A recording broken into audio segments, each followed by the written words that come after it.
Maverick News presents The Rick Walker Show. Defrag your mind.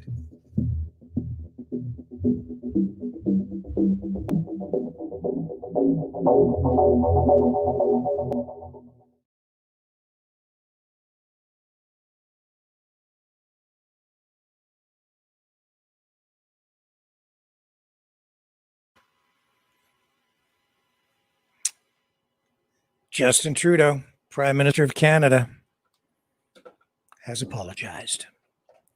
So let's take a look at that first before we do anything else.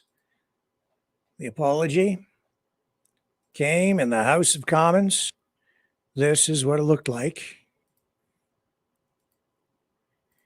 And honestly, it took too long. But this is here it is for you. Oral questions, question opposition.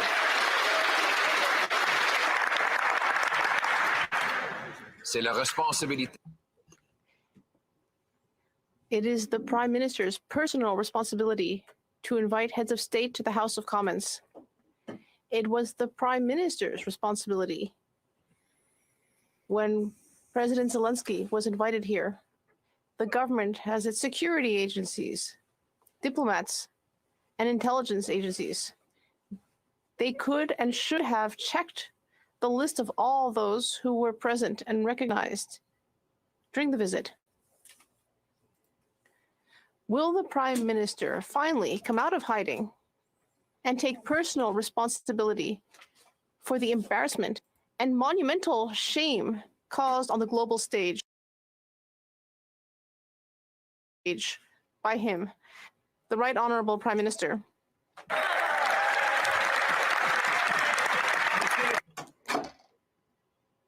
Mr. Speaker, on behalf of all those in this House, I would like to apologize sincerely for what happened on Friday and for the situation that President Zelensky and the Ukrainian delegation were placed in. For all those who were present, the fact that we paid tribute to that individual without knowing who he was a terrible error and a violation of the memory of those who cruelly suffered at the hands of the Nazi regime. Position.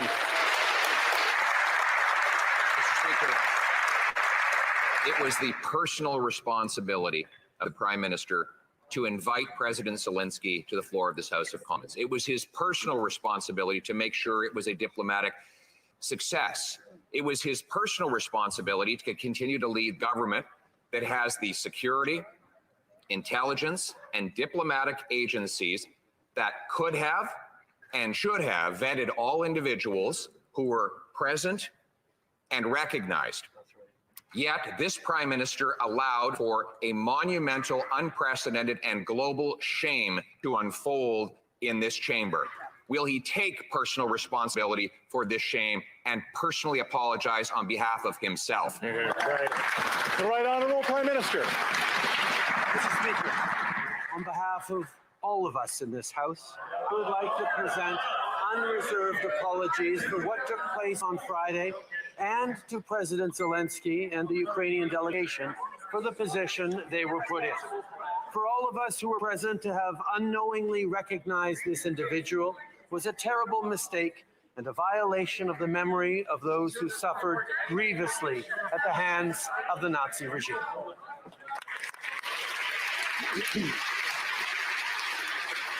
The Honorable Leader of the Official Opposition. Did the Prime Minister's national security, intelligence, or diplomatic officials vet the names of the people that the Prime Minister allowed within mere feet of President Zelensky? The Right Honorable Prime Minister. Mr. Speaker, the privilege and responsibilities and rights of parliamentarians are sacrosanct, and that the Leader of the Opposition would be suggesting that any visitor to this House should be vetted by the government of the day is actually a grievous attack on the rights and privileges of parliamentarians. However, if the leader of the opposition or the speaker or anyone wants our intelligence agencies to vet any of their guests, we would be more than happy to do that in respect of parliamentary rights.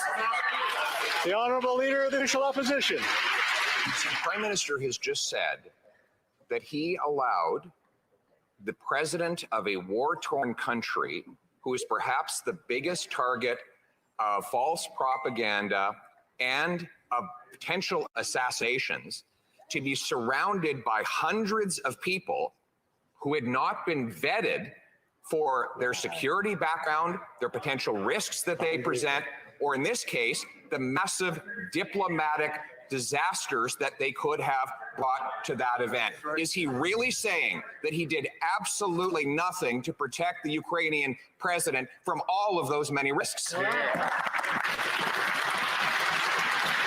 Right Honourable Prime Minister. Speaker, the facts are well known here. The Speaker issued the invitation, delivered the recognition, and has taken full responsibility. The Leader of the Opposition knows that not one parliamentarian was aware, but the truth does not matter to this Leader of the Opposition. He distorts, misleads, aims to confuse, all for partisan gain. It's all he knows how to do. The Honourable Leader of the Official Opposition. Mr. Speaker, again, he deflects blame and responsibility for his personal failings. It is the duty of the Prime Minister to protect our diplomatic reputation. It was therefore his duty to ensure that his diplomatic, intelligence, and security forces ensure there was no one who could potentially present a danger either to the reputation or to the physical safety of the people present at such a massive international event. Right. But today, he said he did none of those things, and instead, after he found out about it, he hid in his cottage for 3 days. Is that what it means to take responsibility for this Prime Minister? The Right Honourable Prime Minister. Speaker, we all know how many years the Leader of the Opposition has served in this House, and we can surely remember all the times he has stood up to defend the honor, the rights, the privileges of parliamentarians. And yet now, in order to make partisan attacks, he is proposing that the government of the day have the ability to vet and oversee the rights of parliamentarians and indeed of the Speaker to include people in this House, to invite them into this House. I know that the Leader of the Opposition used to have more respect for Parliament than that, but he's busy making a partisan attack.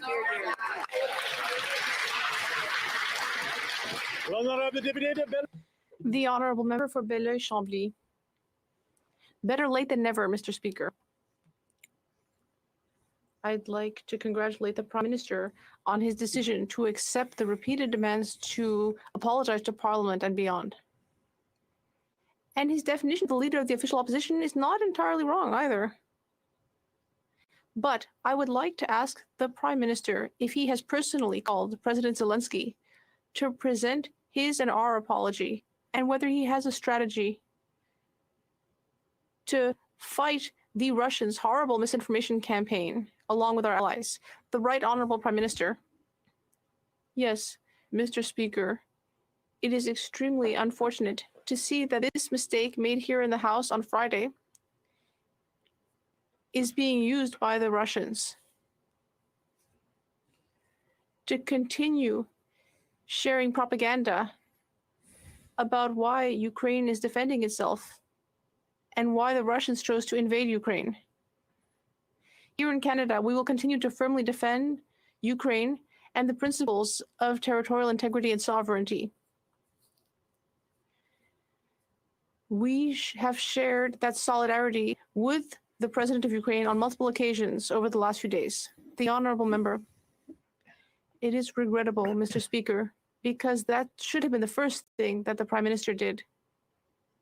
And yet, from the Prime Minister's answer, I believe that he's saying that he did not call President Zelensky, who, other than the Jewish community, is the biggest victim of this error. Will he commit to calling President Zelensky? And will he commit to doing something to fight Russian propaganda? And that we do something urgently within and outside Canada to promote healing with the Jewish community? The Right Honorable Prime Minister. Mr. Speaker, we have sent several direct messages to the Ukrainian people and President Zelensky. At the same time, we will continue to stand strong against propaganda and misinformation stemming from Russia. Russia invaded its neighbor, its peaceful neighbor, and is attacking the rules-based international order. We will always stand on the side of the international order and on the side of Ukrainians. Burnaby said. Thank you, Mr. Speaker. The Prime Minister has said that he was embarrassed about what happened in the chambers. But it's not about him. It's much more than that. Real damage has been done. Real damage to the Jewish community, real damage to the war effort in Ukraine, and real damage to Canada's reputation. Now, finally, after 3 days, the Prime Minister has finally said something, but he's got to take action. What is he going to do in concrete terms to clean up this mess? The Right Honorable Prime Minister. Mr. Speaker, as I pointed out, this was deeply embarrassing, not just to all parliamentarians, but to Canada as well. We stand firmly with Ukraine. We will continue to stand against Russian aggression, against Russian propaganda, and we will continue to ensure with the military aid, with the humanitarian aid, with the financial aid, with the diplomatic aid we are engaged with around the world that will continue and indeed step up its efforts to counter Russian propaganda. We will continue to stand with Ukraine for as long as it takes, with whatever it takes. Mr. Speaker. The Honourable Member for Burnaby South. Il a pris 3 jours. It took the Prime Minister 3 days to finally say something about what happened in this House. He has said that he is embarrassed, but this isn't about him. Real damage has been done. Now we need concrete action. What will the Prime Minister do to finally clean up this mess? The Right Honourable Prime Minister. Mr. Speaker, this was indeed deeply embarrassing for all parliamentarians and Canada. But we must continue to firmly stand with Ukraine. We must continue to fight Russian propaganda and its arrogance. And we must be firmly on the side of Ukraine.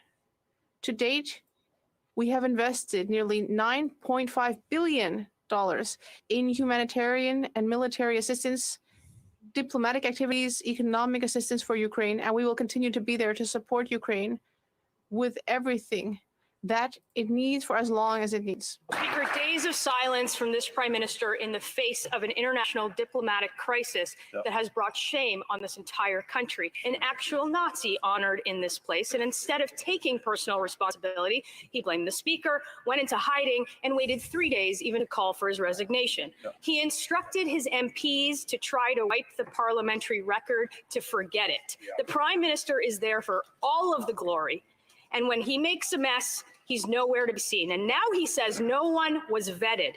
He owes Canadians to take personal responsibility. Will he stand up on his feet and just do it today? The Right Honourable Prime Minister. Mr. Speaker, the principle of independence of Parliament from the government of the day is well established, and the government is always there to work with opposition parties or with the Speaker if they have concerns or questions about any of the guests they choose to invite into this august chamber. We will continue to stand unequivocally with Ukraine, but we will also at the same time defend the rights and privileges of parliamentarians. The Honourable Member for Thornhill. Speaker, the Prime Minister has never been shy to use the Nazi label against his opponents, against Canadians, but not being able to bring himself to take responsibility for an actual Nazi is something that Canadians will not forget. That's right. The Prime Minister could have prevented this. He should have prevented, and he needs to fix it. The world knows that under this prime minister, a Nazi was honored in this place. The question is who speaks for Canada? And if it's not this prime minister, isn't it time for Canadians to have one who will?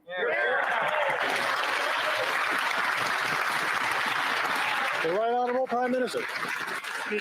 I think indeed Canadians and the world are watching very carefully what has happened this week and the terrible error that happened on Friday.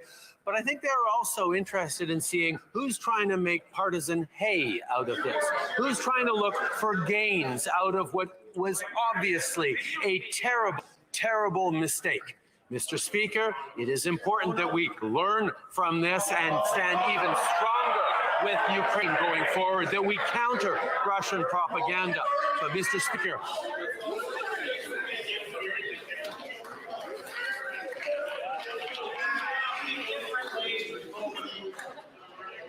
The Honourable Member for Charleswood, St. James, Assiniboia, Headingley.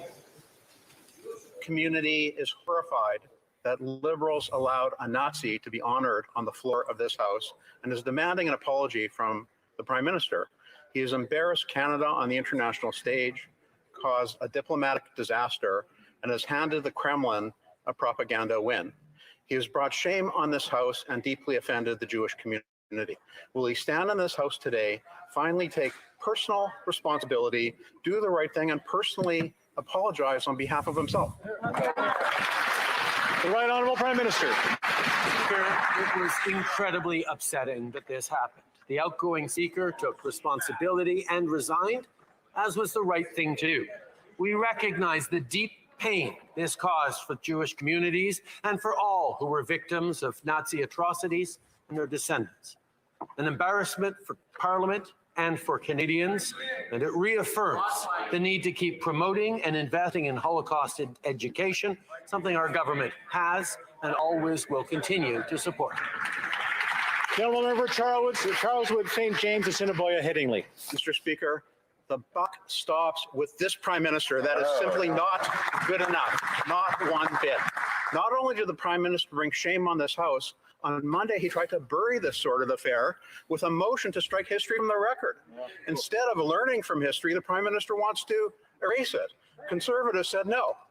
Again, he has brought shame on this House and deeply, deeply offended the Jewish community. They demand a personal apology. Will he stand in the House today and finally take personal responsibility and apologize to this community? The Right Honourable Prime Minister.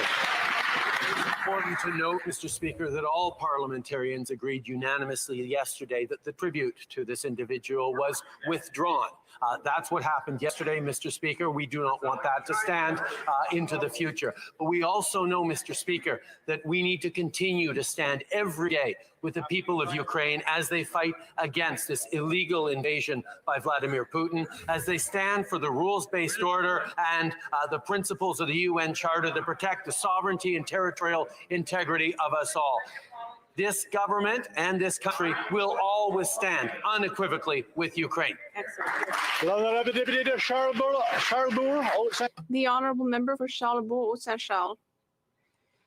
Mr. Speaker, for 3 days, these Liberal members, cabinet ministers, and the Prime Minister have all been blaming the former Speaker for being the only person responsible for what happened on Friday, the fact that a former Nazi received tribute from the House of Commons. But it's impossible that people at the Privy Council, that people at the RCMP, people at Global Affairs and others did not manage to vet guests, especially the people invited by the Speaker. So will the Prime Minister personally apologize to Canadians and the international community who are shocked by what happened? The Right Honourable Prime Minister. Mr. Speaker, Conservative members know very well that the independence of the Speaker of the House is very important in our parliamentary system. And the government of the day does not have the right to consider or veto the guests chosen by other parties or even the Speaker of the House.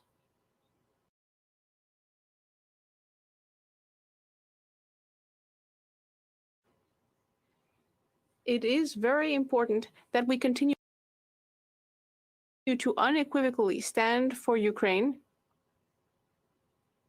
that we continue to strongly defend the international rule of law. We will always stand with Ukrainians against Russians. The honorable member for Charles. Well, what I would say is that since 2015, the regulations state that the RCMP is responsible for the operations of the Parliamentary Protective Service, which was put in place at that time after the attack in 2014. This house needs to be protected. The PPS does its work supervised by the RCMP. So when a guest like the President of Ukraine comes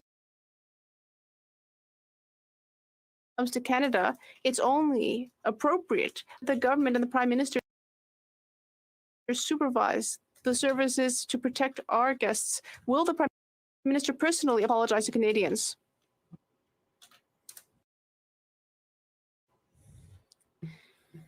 The Right Honourable Prime Minister. Mr. Speaker, we all recognize that it was a serious error on the part of the former Speaker of the House. And while we are considering who will be the next Speaker of this House, I know that we will all want to know how we will ensure that mistakes like this one will not happen again.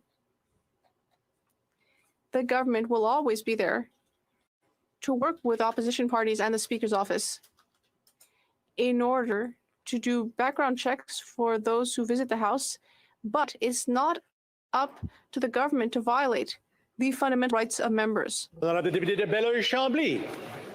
The Honourable Member for Belleuil-Chambly. Mr. Speaker, in 2020, a teacher was killed in the south of France, and it took far too long for the Prime Minister to call President Macron. Is the same thing going to happen again, or will the Prime Minister call President Zelensky? I will allow myself on behalf of Quebecers, and I think I can do this. I think I can apologize on behalf of Quebecers to President Zelensky, offer our cooperation, and I hope that my message will be transmitted to President Zelensky as of today. The Right Honourable Prime Minister. Mr. Speaker, several days ago, we sent our apologies to President Zelensky and the Ukrainian people through diplomatic channels. And we will continue to work closely with the government of Ukraine to defend its territorial integrity and sovereignty against Russia's cruel invasion and the violations of international law that this invasion of Ukraine represents. We will stand with Ukraine, and that is my message to President Zelensky, and is the one that I send him regularly when we speak. The Honourable Member for Belleuil-Chambly. Mr. Speaker, I feel deep shame thinking about the Jewish community and how they have been harmed both in Quebec and Canada. Once again, I would like to apologize and offer my full cooperation. I'd like to know whether the Prime Minister has done the same and whether he has met with representatives of the Jewish community of Canada.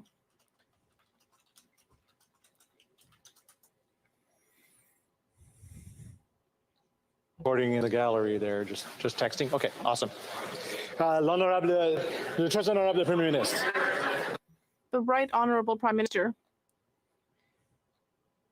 Mr. Speaker, we have shared our apology on behalf of all parliamentarians today, and for several days we have spoken about how deeply we regret the mistake made by the Speaker of the House.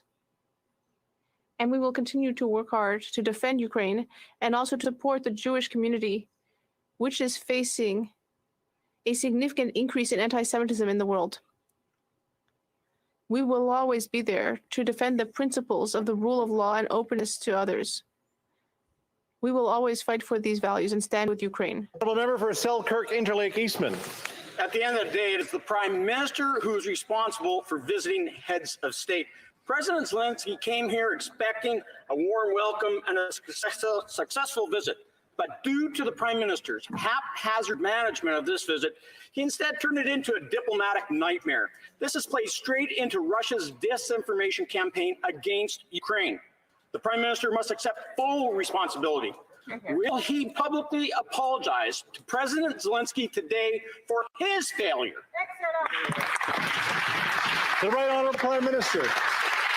Speaker, I just apologized on behalf of parliamentarians and Canadians. We will continue to be there to stand with President Zelensky and Ukrainians. But if members of the opposition want the help of security agencies to vet their guests, if they want, for example, us to vet who 3 members of their team would have lunch with when they're meeting with a far-right German politician, we would be happy to give them advice on who they should meet with and who they should not meet with, Mr. Speaker. But respecting Parliament and parliamentary privilege continues to be our priority.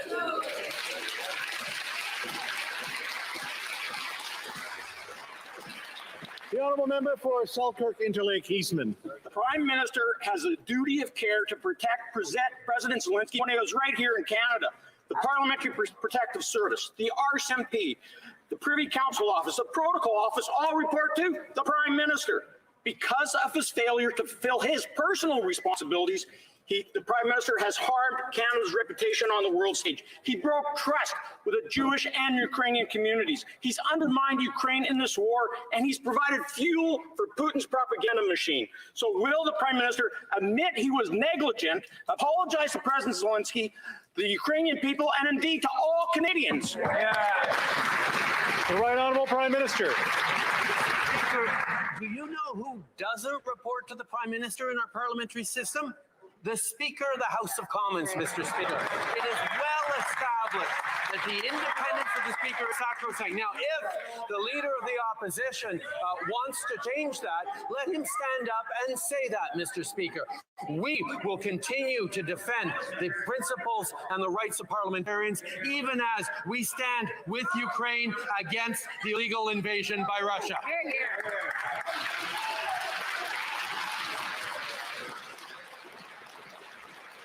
The Honourable Leader of the Official Opposition. Actually, the Speaker's Parliamentary Protective Service reports to the RCMP, which reports to the Prime Minister.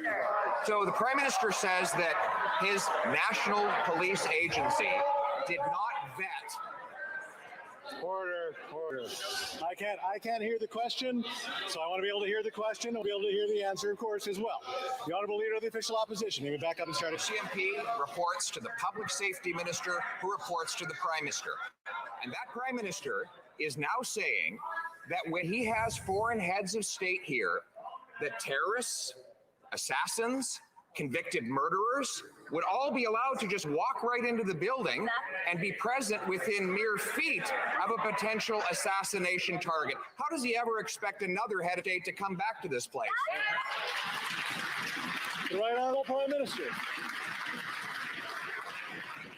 Mr. Speaker, for someone who prides himself on having spent as many years in this Parliament as the Leader of the Opposition has, having been Minister of Democratic Institutions, albeit under Stephen Harper, to demonstrate such little knowledge and respect for how Parliament functions in order to make a partisan attack is truly disgraceful, Mr. Speaker. The fact of the matter is we will continue to stand for the principles and values that make our democracy strong, even as and even because we stand with Ukraine. The Honourable Leader of the Official Opposition. This is a Prime Minister who, though he says he forgot to vet the people who were recognized during the President's visit, remembered to tell members of his caucus to pull out their phones and tape record other members of Parliament during the speech in order to make Liberal Party attack ads, Mr. Speaker. That is the shameful politicization he was focused on. But back to the question, is he really saying to future visits of foreign heads of state that he would have no problem letting in terrorists, assassins, or convicted criminals to be within mere feet of that foreign head of state? Yes or no? The Right Honourable Prime Minister. Mr. Speaker, I'm going to let the supposed arguments of the Leader of the Opposition stand for Canadians to judge whether or not he's making any sense at all, Mr. Speaker. I'm not going to dignify that with a response.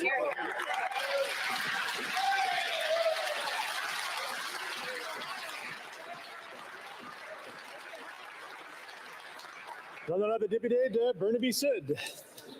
Yesterday, a report was released that indicated that 7 million Canadians are struggling with the cost of groceries. Okay. So enough of that.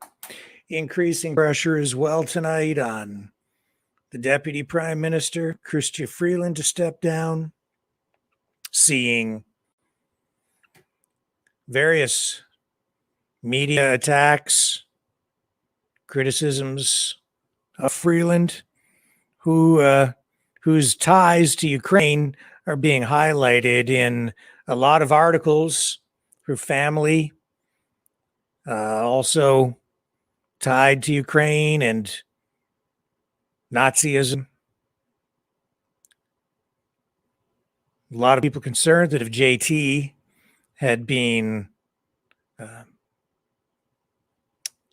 if he had decided to resign today, which is what I think he really needs to do, now that we have the apology, a lot of concerns that we'll end up with Chrystia Freeland as the prime minister. Now, that is not a sure thing. If the prime minister were to step down, the Liberals would appoint an interim leader. They would have to have a leadership convention, go through the process of selecting a new leader who would then become potentially the prime minister even before an election were to be called. So I think he should resign. I've said that here. And yes, I think we need an election after this scandal. But, yesterday I said I would look at this from a slightly different perspective. And Canadians are really, I think, honorably beating themselves up over this. This has embarrassed the entire country, when in reality, it was Trudeau's responsibility from the beginning, and it still is. He should have apologized immediately. He should have accepted the blame for this. That's his job. That's what a true leader would have done. Shoulder the blame. If the storm is so severe that you need to resign, then that's what you do as the leader to preserve the fabric of the nation. Because this gaffe is so damaging, so embarrassing. But he waited 3 days before even providing the apology and resisted doing it. Another failure of leadership on the part of Justin Trudeau. For those 3 days, Canadians have been the ones collectively who have been carrying the burden of blame on this scandal, shouldering the embarrassment, and not rightly so. Canadians had no control over what happened in the House of Commons. And it's a well-known fact that many who served with the Nazis in World War II came to Canada after World War II and integrated into society here. Many of them, or some of them, from Ukraine. Canada has a very large Ukrainian population. Not all Ukrainians who fought in the war fought on the side of the Nazis. Many fought with the Russians, which further complicates the history, but that is the reality of it. But Canadians are always so quick to beat themselves up over things without really looking at things in a larger context. Not that I'm trying to excuse anything that happened in the House of Commons. That is its own huge embarrassment, not just a mistake. That's just a sign of total incompetence. And honestly, that insensitivity is the result of, I think, a twisted political ideology that has consumed the Liberal Party of Canada, the NDP, maybe some of the progressives even in the Conservatives, the Conservative Party, and maybe in some of the other parties in our country as well. But neoliberal fascism, or neoliberal communofascism, as I would characterize it, because they are left-wing socialists with a layer of fascism wrapped around it. That political ideology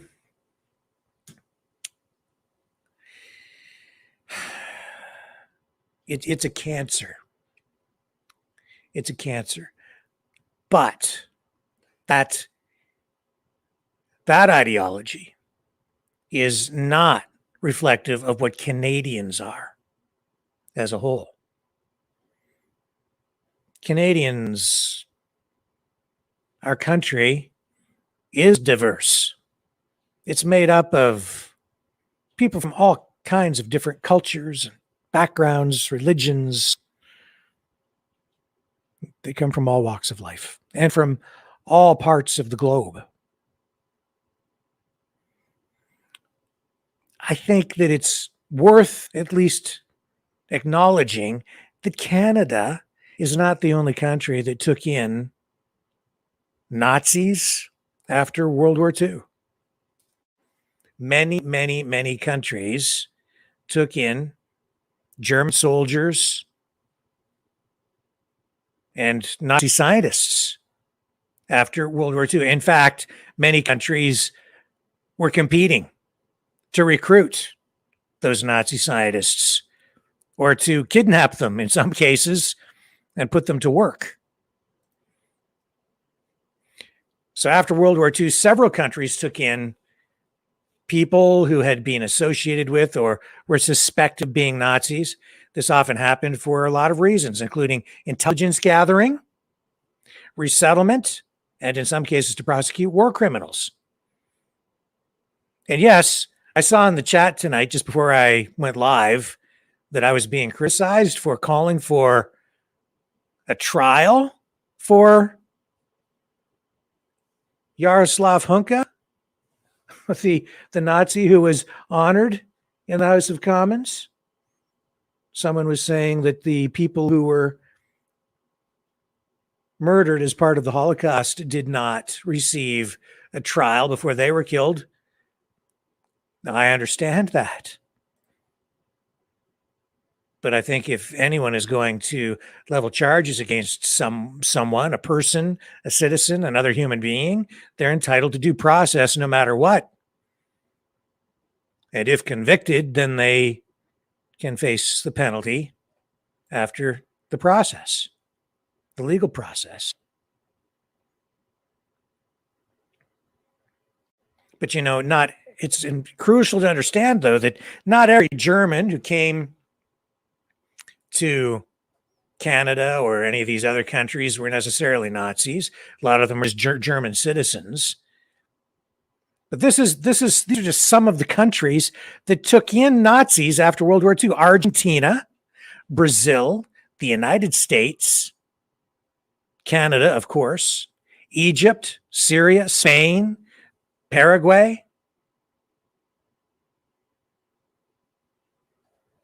Different numbers, and it varied from country to country. Why they did it varied from country to country. But Canada was not the only country that took in Nazis. A lot of countries did. It's a difficult question, right? After any war, what do you do with the defeated army? What do you do with the defeated soldiers? What do you do with the defeated officers? You just line them all up and kill them? Or what about the citizens? You don't like a certain group of people? Well, that's when you get a genocide. And these kinds of things have happened through history, thousands and thousands of times through human history. But after World War II, decisions were made to put some of the leadership or the leadership of the Nazis on trial. We had the Nuremberg trials, right? So there was that. And some Nazis escaped, and some Nazis managed to hide and integrate into societies or into communities or countries in various parts of the world. And I just gave you a partial list of what those countries, some of those countries. So there's plenty of blame to go around if you want to play that game. Plenty of blame. So what about the United States? Well, we've talked about this on the show before. There was Operation Paperclip, a secret U.S. government program which was designed to recruit German scientists, engineers, intelligence officials. The rationale behind Operation Paperclip was to gain an advantage in the Cold War against the Soviet Union. As a result, many former Nazis were brought into the country, their past sins sometimes overlooked, in the name of scientific and technological advancement. So no excuse for what happened in the House of Commons, but I'm hearing a lot from people internationally, other journalists, and just people in general, criticizing Canada. But mostly I'm seeing Canadians beat themselves up over this, and I get it. But I'm just pointing out a historical fact here that this was a problem that had to be dealt with around the world. And a lot of countries, in order to get the expertise of certain scientists or in order to take advantage of certain knowledge or skills, they just kind of look the other way and bring the Nazis in. One prominent example of that is Wernher von Braun, the former SS member and the chief architect of the V-2 rocket, which was used to devastating effect during the war. He was not alone. Many other scientists and who had Nazi affiliations found a new home and lucrative careers in the U.S. It wasn't just scientists. Some former Nazis infiltrated American society, hiding in plain sight. One infamous case is that of Klaus Barbie, known as the Butcher of Lyon, for his role in torturing and executing French resistance members during the war. Barbie managed to evade justice and ended up working for U.S. intelligence agencies. While not everyone welcomed these former Nazis, there were those who turned a blind eye to their past and allowed them to integrate into American society. This troubling acceptance allowed some Nazis to escape the justice they deserved. In the years that followed, investigations and public awareness led to the exposure of these individuals. The 1970s saw a renewed effort to track down and prosecute war criminals living in the U.S. Cases like that of John Demanjuk, a Ukrainian guard at the Sobibor extermination camp, brought international attention to the issue. So what did the presence of Nazis in the United States after World War II mean for the U.S.? Well, it raised significant moral and ethical questions. Were the ends of scientific progress and intelligence advantage worth the means of allowing former Nazis to evade justice? Tough question. Is it?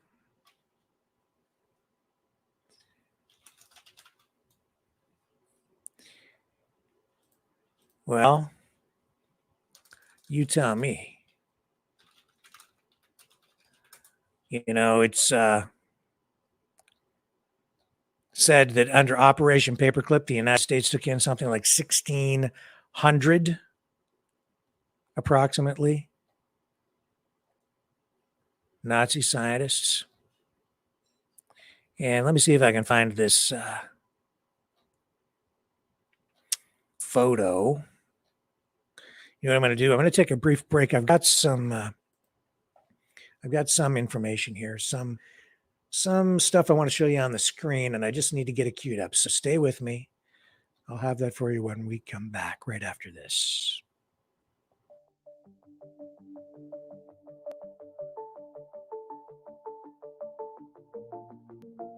Greetings, brave Mavericks. Our quest for truth continues. We go beyond fake news. Together we expose propaganda. Together we pull others out of rabbit holes. We are maverick thinkers. We are all unique individuals, defenders of individual rights and freedoms, credible, trusted, grounded in reality. Maverick News, Maverick News. Defending free speech, free speech. Donate at freedomreporters.com. Do it now. Tomorrow may be too late. Maverick News. The world is watching.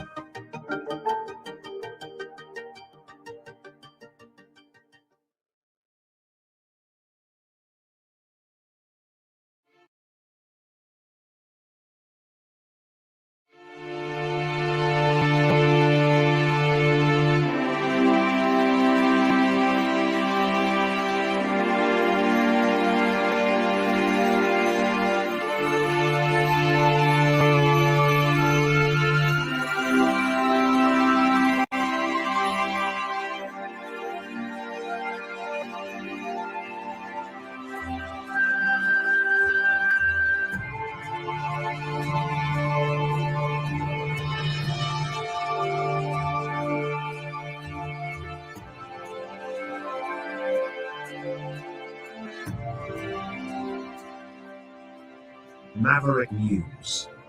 The world is watching.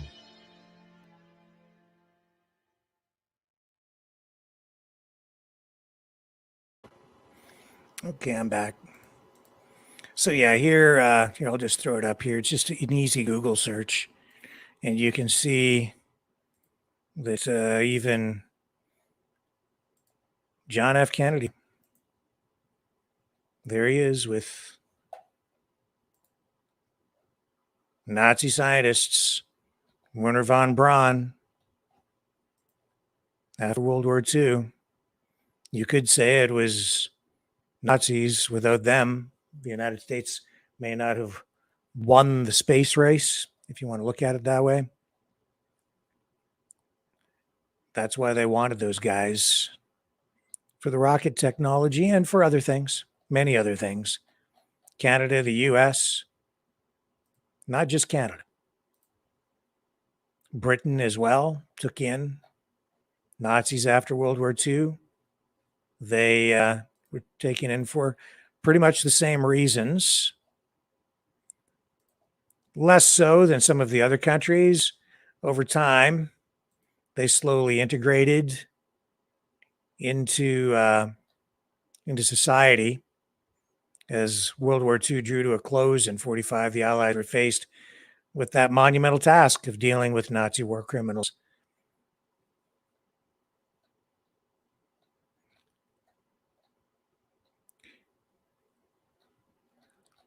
So Britain was another country. And what about Russia? Russia brought in scientists too, Nazi scientists. From the information that, I've been exposed to over the years, it indicates that as many as 2,500 Nazi scientists were taken to Russia after World War II. A lot of them at gunpoint, where they were forced to, at least according to the accounts in historical records, they were forced to work on rocketry programs and other scientific endeavors. And it's because they were coerced into working. A lot of that, those efforts were not as productive as the efforts in the United States, where the scientists who were working there were paid, had jobs, lived in communities, they had a life. And not all of the scientists, I guess, in Russia after World War II were subjected to that kind of treatment, but some were. The point being, they all wanted these guys. Did they care about the ethics? Did they want to put those guys on trial? Did they want to execute the rocket scientists? They wanted what was in their noggins. Plenty of blame to go around, folks. And so, yeah, you know what? I'm actually relieved to see the embarrassment, to see Canadians owning it. I think so many people simply have been unaware because it isn't something that the average citizen was told about or taught about it. They didn't talk about it in schools. They never really have. The government really didn't want you to know. People in certain communities were aware, but that Nazism in Canada also never really, it never took root in a wide scale way in our society. Oh, sure, it's there, it's present. You can find it if you go looking for it. And it is, anti-Semitism, fascism, authoritarianism. It's on the rise. There's no question about it. But thank you, Canada, for stepping up and accepting responsibility for a mistake that our stupid politicians have made. And they really should be bearing the brunt of the blame, and the Prime Minister should have been there front and center immediately to accept the blame and say, my fault, not the people. They didn't have anything to do with this. It was me. Because even as that Nazi veteran was walking around on the street and an integral part of his community, I think a lot of people probably were not aware of exactly what he did during the war. A lot of people just wouldn't know. And to this day, I don't know exactly what his role was, which is why you need to have a trial if you want to put somebody, to the test and hold them accountable or bring them to justice if a crime is being committed. Again, I don't know exactly what he did, and you need evidence. You can't just string people up with no evidence. Otherwise, you become the monster that you are fighting. These are difficult things, difficult questions to answer. Why was he allowed to live in the community as long as he did if he was guilty of war crimes? If he is. Was he hiding? I don't know what the circumstances are. So I would like more information. No question he served. But him personally, I don't know what he did. So that's all I'm saying is you always want to get facts. You always want to give people trials. And even the Nazi leadership and the Nuremberg trials, they were put on trial. They were given a trial. That's what has to happen. And it may happen in Poland because they want the guy. They want him extradited and they want to put him on trial. So the government can wrestle with that one now. Do they deal with it here or do they send him over there? I'll tell you, the Canadian justice system is, I think, far more lenient than what he would find over in Poland. So we'll see how all that ends up. So I'm not making excuses for anyone. Don't misunderstand what I'm saying. What I'm saying is, if you think this is an isolated thing or that it's only Canada that got involved in this, no. If you're looking at it from that perspective, and not just the scandal in Parliament, but just the overall picture, the whole thing. The whole thing.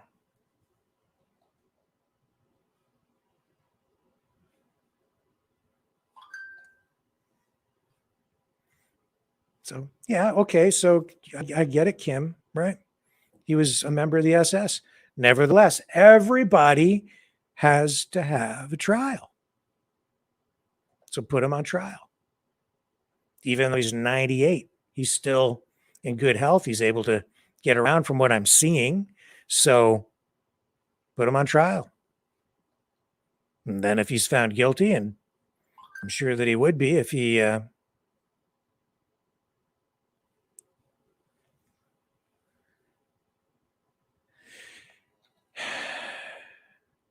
sure that he would be if he's guilty. So let's see where it goes. Anyway, enough of that for tonight, folks. But if you guys don't think so and you just want to run over to his house tonight and lynch him, you could do that. I wouldn't recommend it.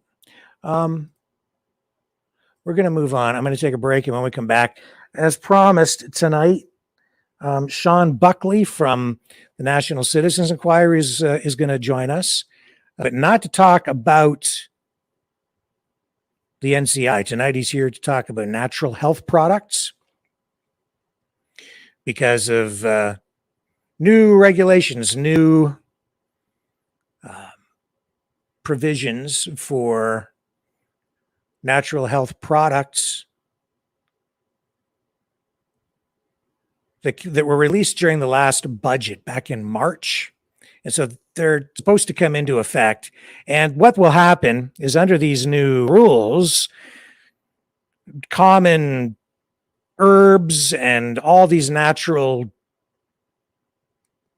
treatments, even vitamins, will be subject to the same kinds of regulatory processes as pharmaceutical drugs.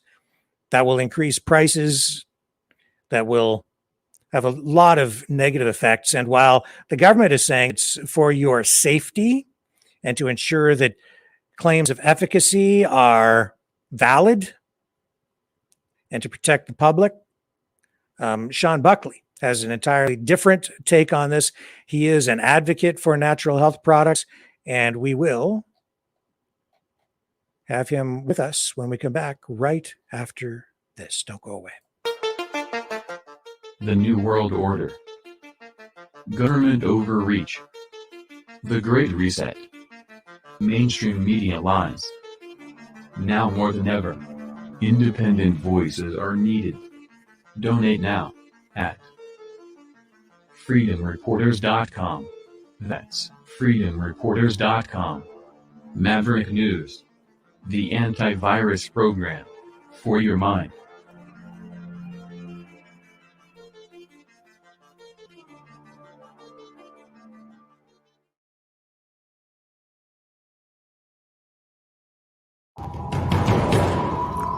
We are Mavericks.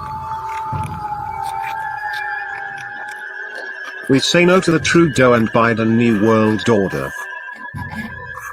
And to bugs. Because bugs are creepy and gross. And people should not eat bugs. Maverick News. The world is watching.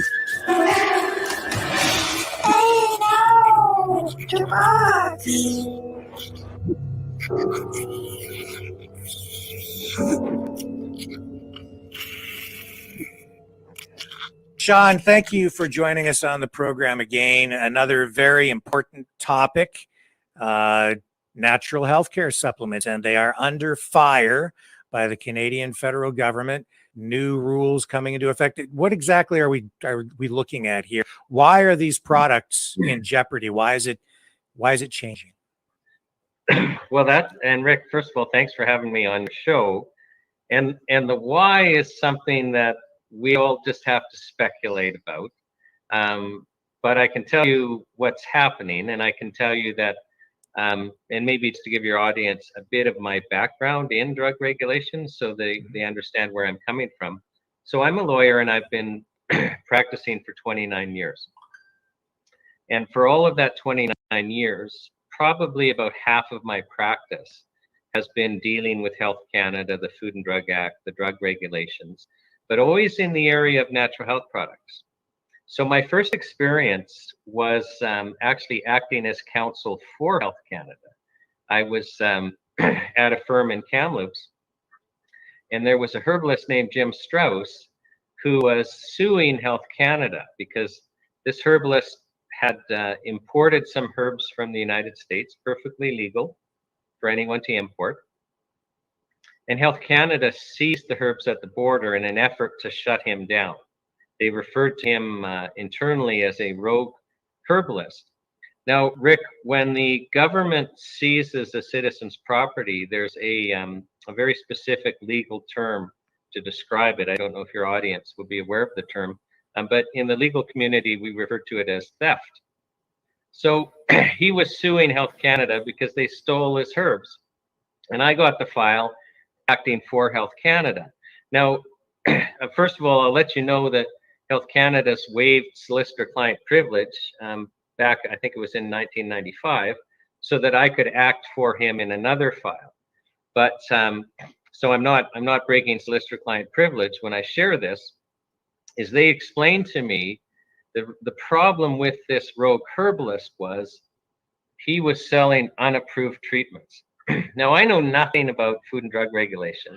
I don't know that that's just, bovine excrement, that every product in a health food store, every product used by a natural health practitioner was unapproved back then because we created drug regulations for chemical drugs. They were never intended for natural products, So what we learned is if you're going to take a dangerous chemical or a novel chemical, I shouldn't say dangerous, if you're going to take a novel chemical that you've created and introduce it into the human body, we have learned that's really risky. In fact, 3 of the 5 leading causes of death in Canada and every Western nation is connected to chemical pharmaceutical drugs. Highly risky. So, before we give thalidomide to pregnant mothers to treat nausea, perhaps we should have, a rigorous evaluation of safety and efficacy. But if we've been giving ginger tea to pregnant women to treat nausea for 2,000 years, maybe we don't need regulations for that. Maybe that's okay. Maybe what we've been doing successfully for 2,000 years because it's safe and effective, and we've learned that, we're okay. So we have these drug regulations designed for chemical drugs. No one ever intended that they would be applied to things like ginger tea that we were already taking. What are we going to start regulating parsley that we put on our salad? Well, we are, and in fact, Nature Sunshine couldn't get a natural health product license for parsley. Parsley has some therapeutic benefits, but they couldn't prove to Health Canada that it was safe. Do you see how silly this is? Yeah. So anyway, so back to the story. So I'm acting for Health Canada, and they're telling me the problem is this rogue herbalist is selling unapproved products. And, I knowing nothing thinks, oh, this is really reckless. This guy's just out of control. So I have the file for Health Canada, and I go and defend Health Canada in court. And Jim was actually in the wrong court. So, he was suing Health Canada in a provincial court, and they're a federal institution. And he was just in the wrong court. So I have his case dismissed. And then he takes me out for lunch. Because he and I got along really well.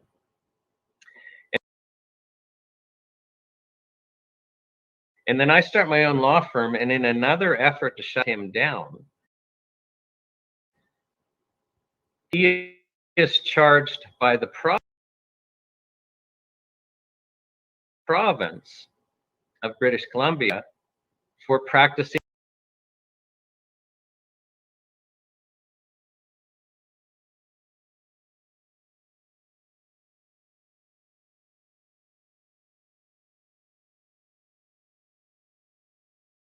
medicine without a license. And the law that applied back then that gave doctors their medical monopoly said only doctors can practice medicine. And defined the practice of medicine so broadly as to include making treatment claims. Now, Jim made treatment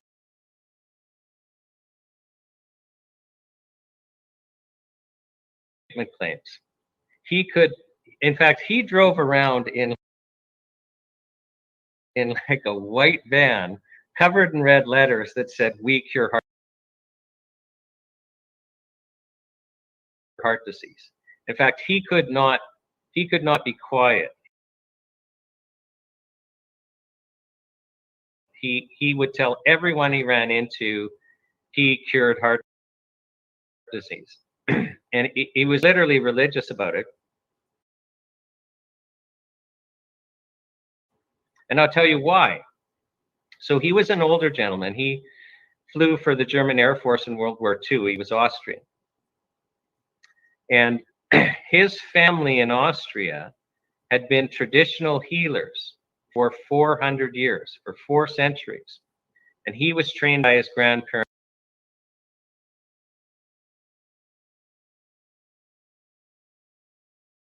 in the family business, like literally, you know, every day out into the forest, picking and tasting herbs and learning what's, you know, learning the family business. So here he is a gentleman with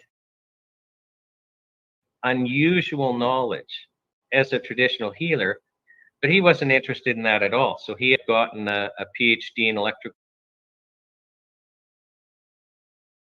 engineering. He's working for BC Hydro as an electrical engineer.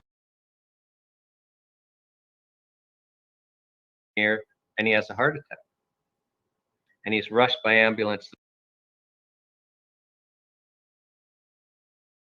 to the hospital.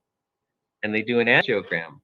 And he's got one artery that is 100% blocked and another artery that's 80% blocked. And they say, Jim, you need a double bypass surgery to survive. He didn't like that idea. So he checks himself out of the hospital. He goes home, relying on his training from his family with 4 centuries of healing experience behind them. He makes the Strauss heart drops and he treats himself. And he gets well. He must have lived another 30 years. He died in an old folks home. He never got a bypass surgery.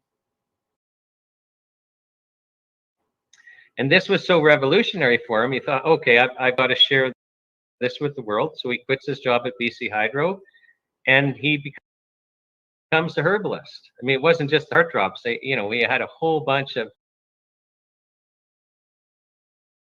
basically a full range herbalist shop.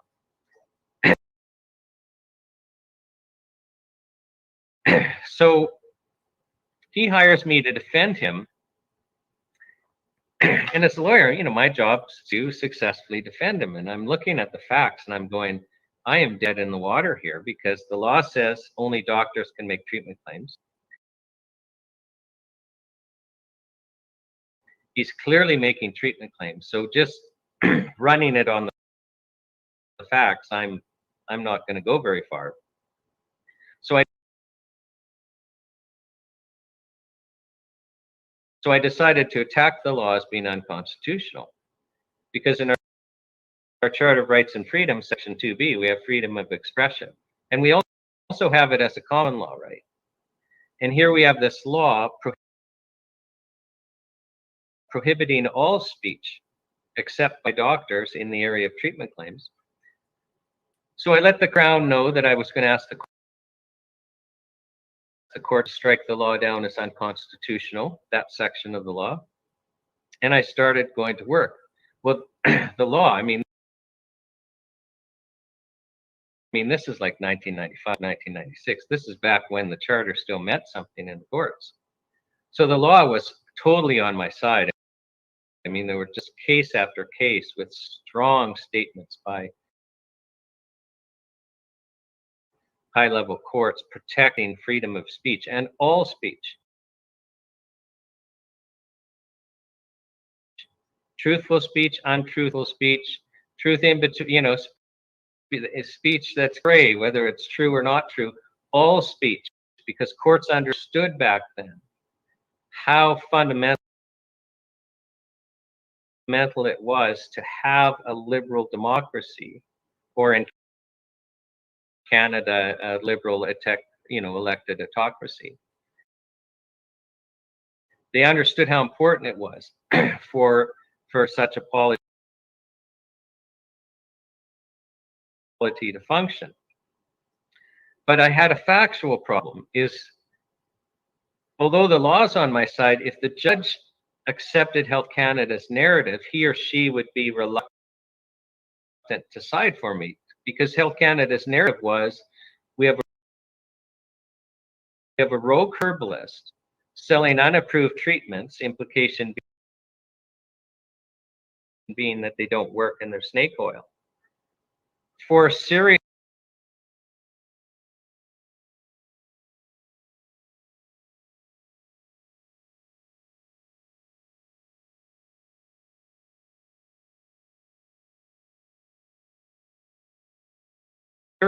health condition, heart disease, and some people may delay getting treatment because they're tricked by this fellow.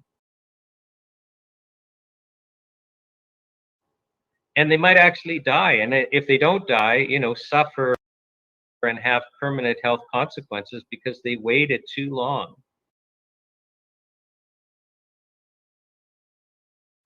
to get proper treatment. You see how bad of a narrative that is. So I could have a judge who's totally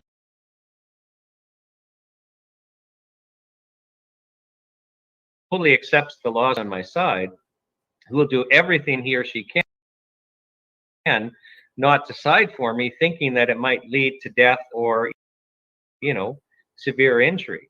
And that's just human psychology. So I thought, I have to deal with this narrative.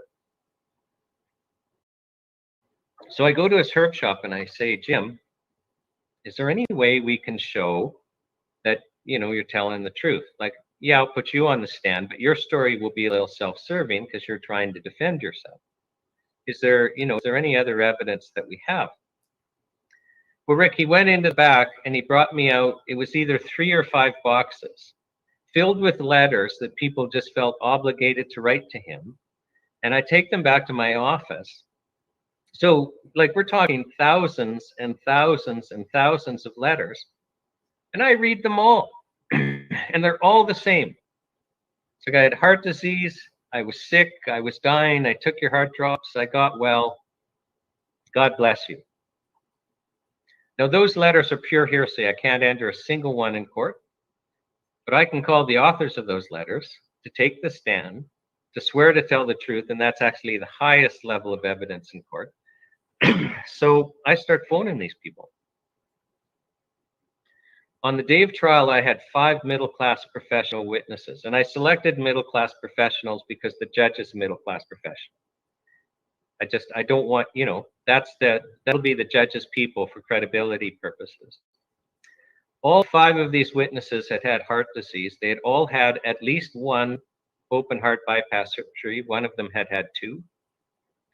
They all continued to have heart disease because the reasons their arteries were being plugged up was not being addressed by the medical system. And so they all needed another bypass surgery. 2 of them were too sick to survive the surgery, so they were sent home to die. The doctors ethically can't operate on you if you're not going to survive the surgery. And the other 3 weren't willing to go through that surgery again just to buy another year or 2 of life because the surgery was so invasive and the recovery was so difficult. So for them, the approved treatments were a death sentence. They were at a dead end. They all come across the heart drops, usually through naturopathic doctors. They all get well, and and this is the cool part. They had all been disabled, probably on average for a decade. I mean, these are people that had had severe heart disease for a long period of time. They were all working full-time at trial.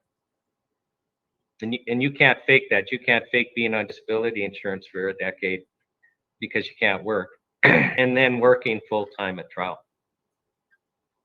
That was kind of my road to Damascus conversion experience, because when I was acting for Health Canada against Jim Strauss, I totally drank the Kool-Aid and bought the narrative that, oh, isn't it dangerous to have somebody selling a product that is unapproved by Health Canada? And I'll go into the legal philosophical problem with Health Canada's position. It's a severe problem.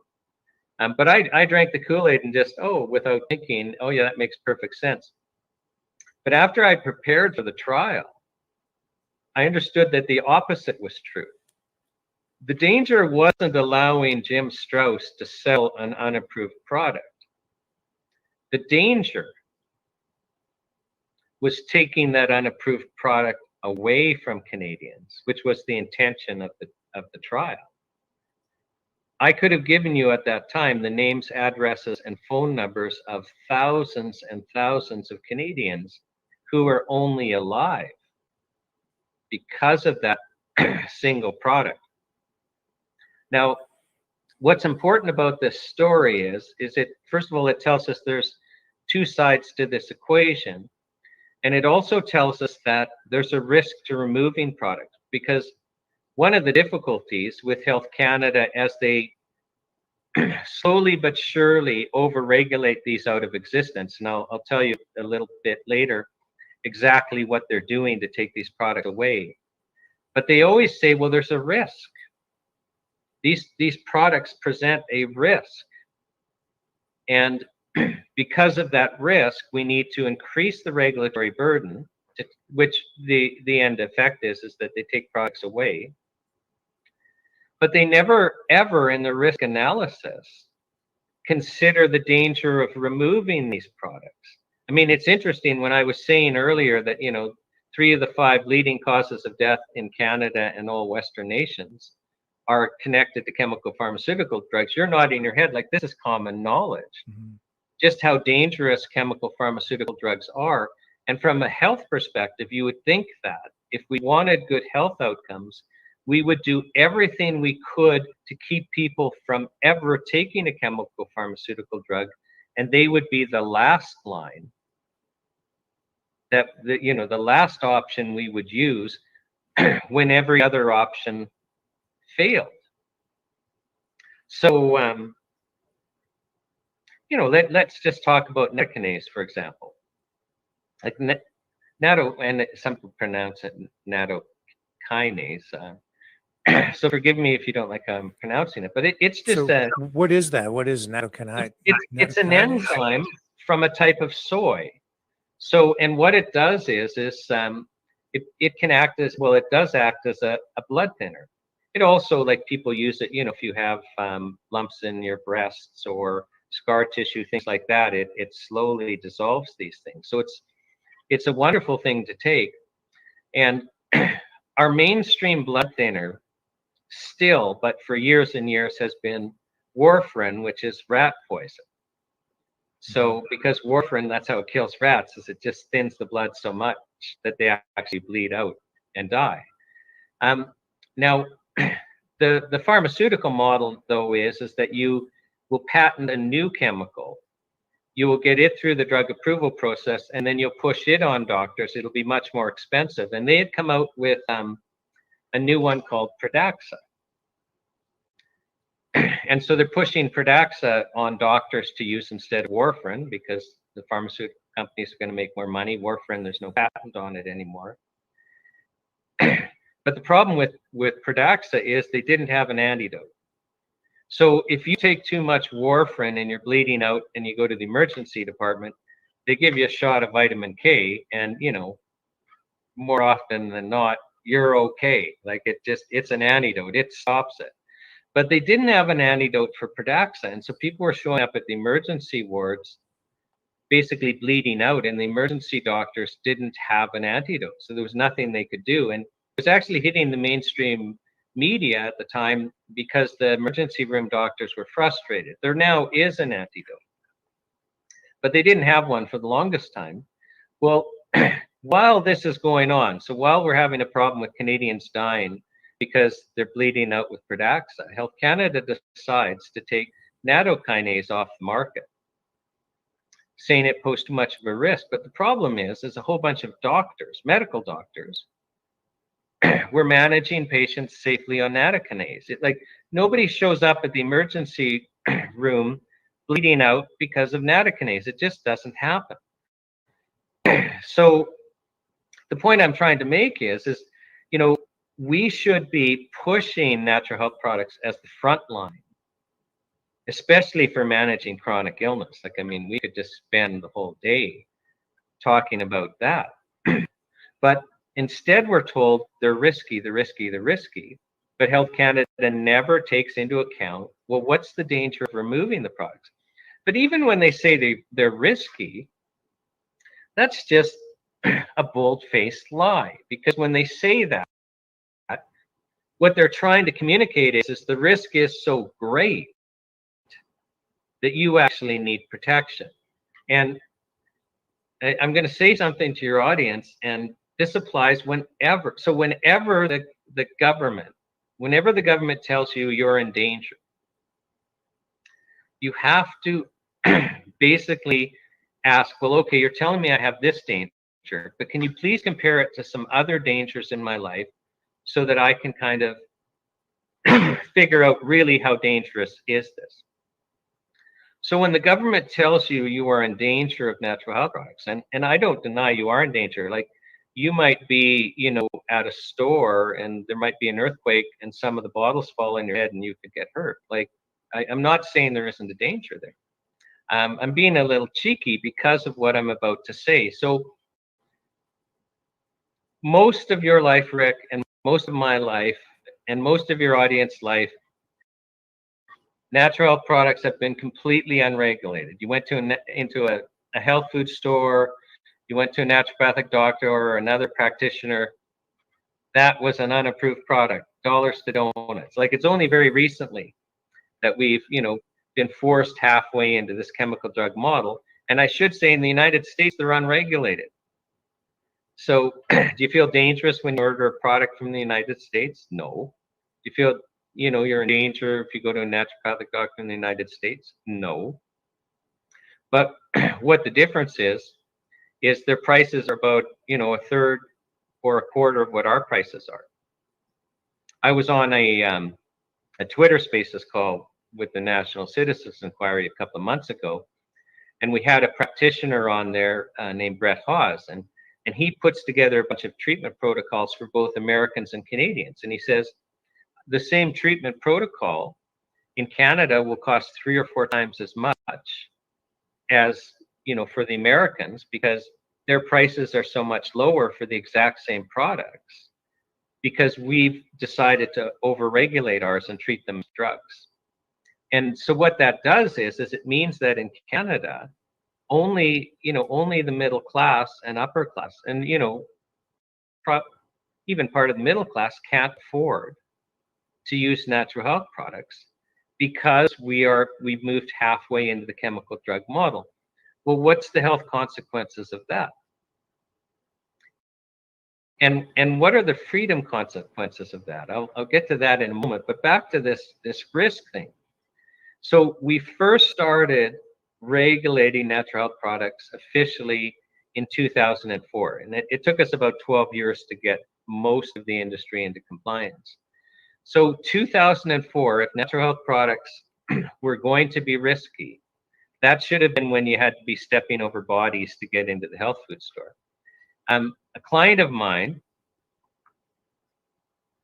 paid for a very expensive risk analysis in 2004 by Professor Ron Law, who is a risk analysis expert. And he was using not just Canadian government statistics, but statistics from other Western nations to kind of give a comparative analysis. Okay, we know the risk of natural health products based on government statistics. How do they compare to other risks? So in 2004, when, you know, if we needed regulations, this was our most dangerous moment that Canadians ever faced. You were 14 times more likely to be struck by lightning than to be killed by a natural health product.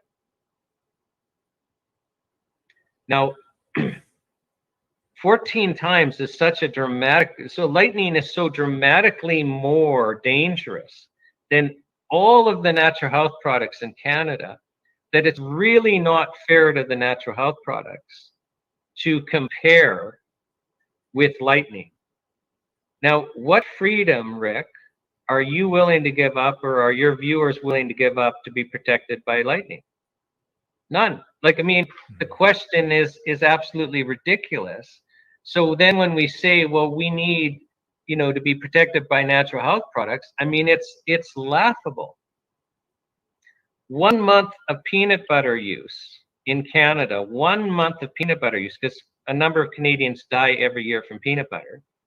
And nobody can point to me a credible report of a single death in Canada ever. And we've had a robust adverse reaction reporting system since 1965, and no one can point out a single death, credible death caused by a natural health product since 1965 in Canada. So the statistical truth and reality is 1 month of peanut butter use in Canada is dramatically more dangerous than all of our use of natural health products as far back as we can remember.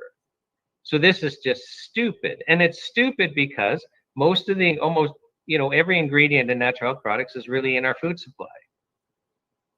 And, most of them are licensed on traditional use evidence, like ginger tea. Like, I'm sorry, if we're using something successfully and safely for 2,000 years, leave us alone, right? If we're eating parsley in our salad and it happens to have health benefits and we put the exact same parsley into a capsule, leave us alone. We don't need to pay 10 times as much because we've got to jump through Health Canada hoops. It's madness. And don't you dare put a single regulation on us saying they're risky without taking into account you're going to be removing products and what's the risk of that. So you always know that the government's lying to you on risk if they're saying we need to regulate something, if they don't show the consequences of the regulations also. So what happened, Rick, is natural health products just became more and more and more popular in the 80s. Like, I mean, in the 70s, could you find a health food store? No, I can't think that not really. But at the end of the 80s, every mall had a health food store. Yeah. Like, people began to wake up to these, and and so the FDA in the United States, the Food and Drug Administration, and Health Canada, both at the same time, started to impose the chemical drug regulations, which had never been intended for natural products, onto natural health products. And they were driving products off the market because you couldn't comply. And they were driving companies out of business, and citizens got mad. So in the United States, the citizen rebellion was so large that Congress was actually forced to hold hearings. How should we regulate natural health products? And Congress concluded, you can't regulate these as drugs. That's just stupid. And to pretend that they're unsafe, which is what the FDA was trying to do. Oh, these are unsafe. That's just craziness. So they actually passed a law called the Dietary Supplement Health and Education Act of 1994, where they classed them as foods. So this is important because we did the opposite. So in the United States, after Congress had a hard look, they classed them as foods. They put in a legal presumption. So by law in the United States, these products are presumed to be safe. So if you're going to go into court, FDA, and say these are unsafe, well, there's a legal presumption they're safe, that you actually have to overcome this legal presumption. And by law in the United States, the FDA can't take a single product off the market unless they have, pretty significant evidence that that specific product actually does pose a risk. So it's not that they don't have powers to take a product off the market, but they actually have to have actual evidence, not just, oh, I'm feeling angry today, I'm going to take nattokinase off the market and watch Americans suffer and die because they have to go on Pradaxa and warfarin. So no, they can't do that in the United States like they can in Canada.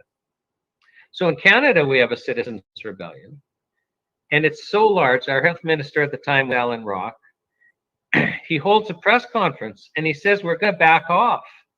And he asked the Standing Committee of Health to look into how should we regulate natural health products. And he said, have a hard look, like don't just do a cursory job here. So the Standing Committee on Health, which is an all-party committee in Parliament that deals with health issues, they held the broadest consultations of any standing committee in Canadian history. And they said, you can't regulate these as drugs. Like and let's not pretend they're unsafe. So a number of years goes by, actually, it was 6 years. Health Canada, had to take that time to do what they did. And then they come out with the natural health product regulations, which do the exact opposite of the United States. So in the United States, they're foods. In Canada, they're drugs. In the United States, they're deemed to be safe by law. In Canada, they're deemed to be unsafe by law. And we have to overcome that hurdle through a licensing process. In the United States, you don't need any government pre-approval to sell a natural health product. So basically, the United States just said, we've been using ginger tea to treat nausea and pregnancy for 2,000 years. We don't need government to step in now after 2,000 years. Like we're not going to take away our culture where we're not having a problem just because a regulatory body that gets most of its funding from chemical drug companies thinks that all of a sudden we're in danger after 2,000 years. So the Congress said no, but in Canada, they're deemed to be unsafe. And in Canada, you now need government pre-approval to use anything natural for a therapeutic purpose. So you now, after 2,000 years of safe and effective use, can't sell ginger tea. You can sell it as tea. This is the irony, Rick. You can sell it as tea in the grocery store, but you can't in the pharmacy section have the same box, but just say, traditionally used for nausea, without going through a licensing process, which means the ginger tea in the pharmacy costs 4 times as much as the ginger tea in the grocery store section. Same product. Can you say madness, boys and girls? Yes. So what's happened in Canada is our prices just skyrocketed. They just skyrocketed because we've got this huge regulatory burden that we didn't have before and we don't have in the United States. So, the Canadian manufacturers, they struggle and margins are really thin because a lot of Canadians just order from the US because it's cheaper even with postage, right? Same products, and they're not regulated there. So, but we also lost a lot of products and we lost innovation. Like we don't have any new Strauss heart drops. And if we had time, I could go into True Hope Empower Plus, which, again, it's a blockbuster that just saved tens of thousands of lives. And we had all this innovation before the regulations, because what used to happen is, let's say there was, a health problem out there that really wasn't being addressed well with natural health products, is somebody would figure out, if I combine this herb and this, or this vitamin and this mineral, that could work. And they would try it. And if it didn't work, the product would disappear. Because, if you've got a problem and you buy a product for that problem and you don't notice any difference, you don't buy it again. But if it did work, it would just take off, and then everyone else would emulate what you did, because there's no intellectual property rights, right? So anyone can copy you, which is why, if you go to a health food store, you go to the, digestive section, and there'll be a whole bunch of products that, are amazingly similar.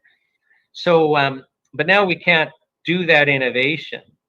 And why we can't is we moved halfway into the chemical drug model. Well, we could use traditional use evidence to prove something works. Like that, when I say we moved halfway into a chemical drug model, I say that because we could still use traditional use evidence instead of running, clinical trials.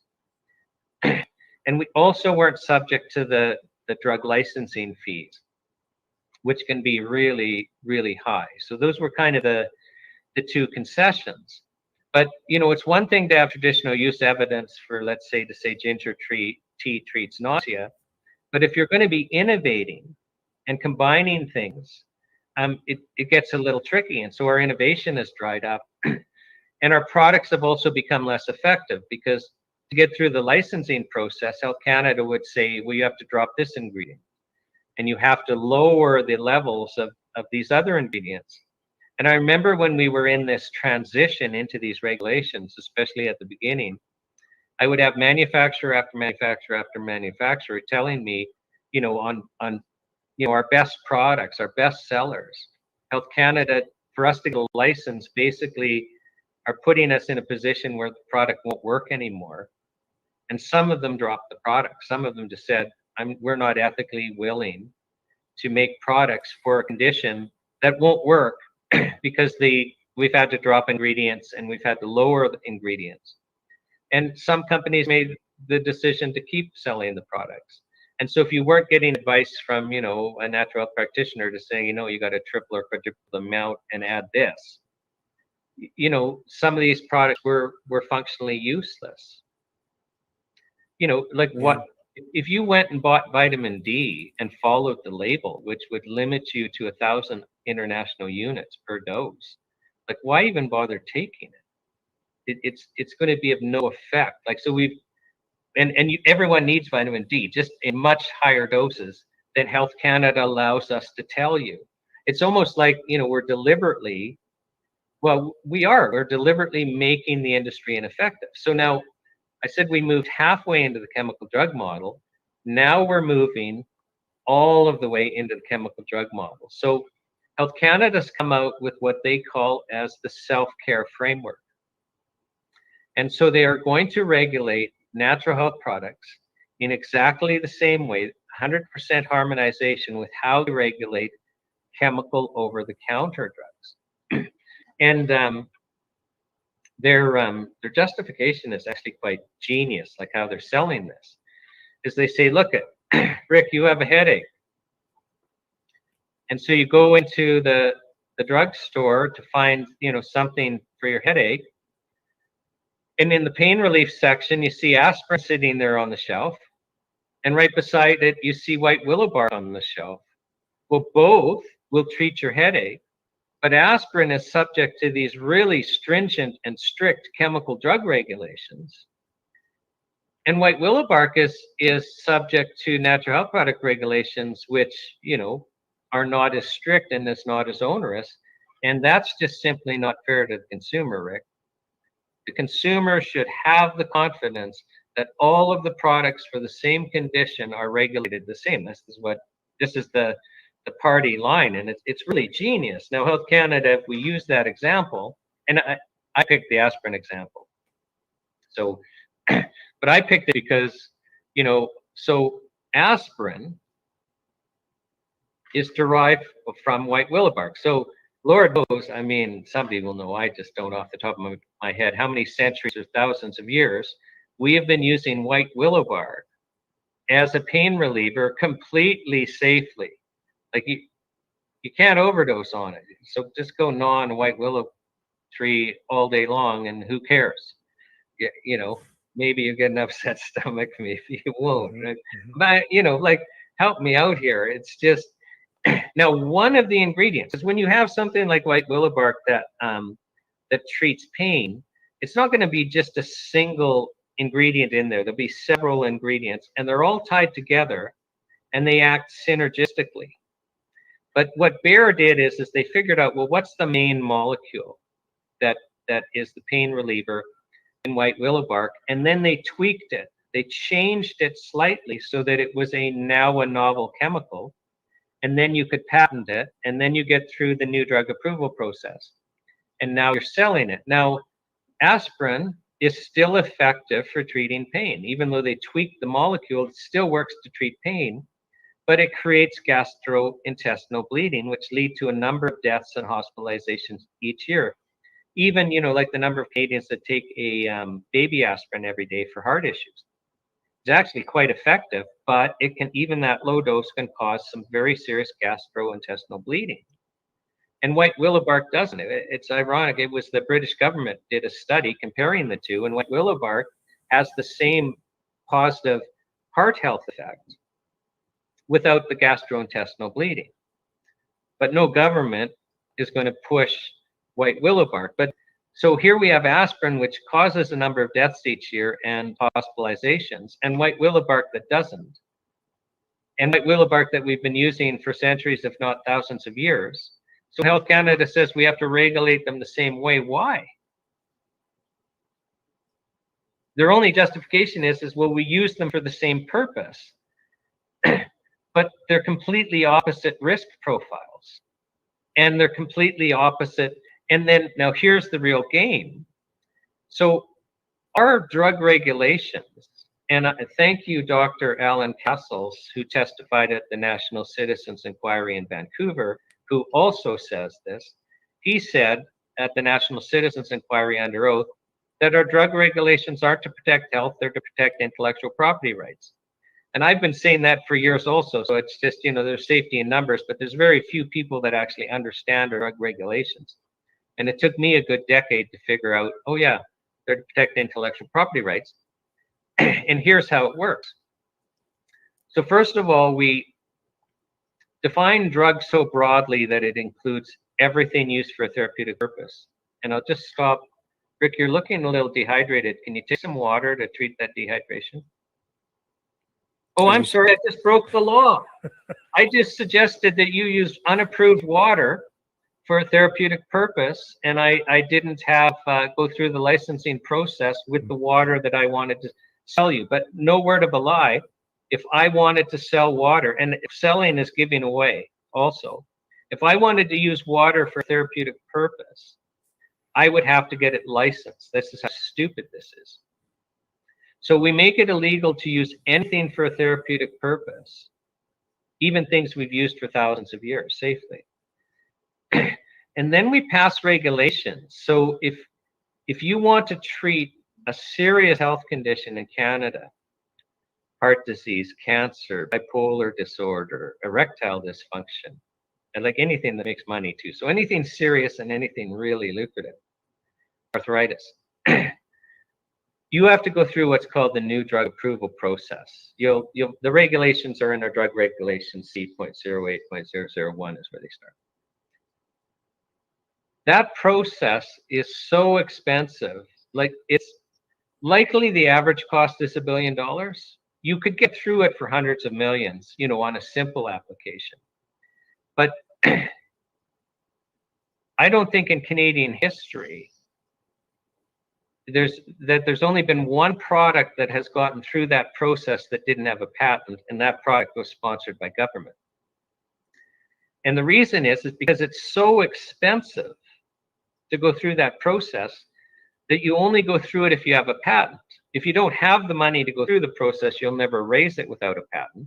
And if you're a big company like Pfizer or something, you're still only going to go through that process if you have a patent. And the reason is if you're successful and you get licensing, then you can charge a super high price because no one can compete with you while you have your patent. So I use Viagra as an example.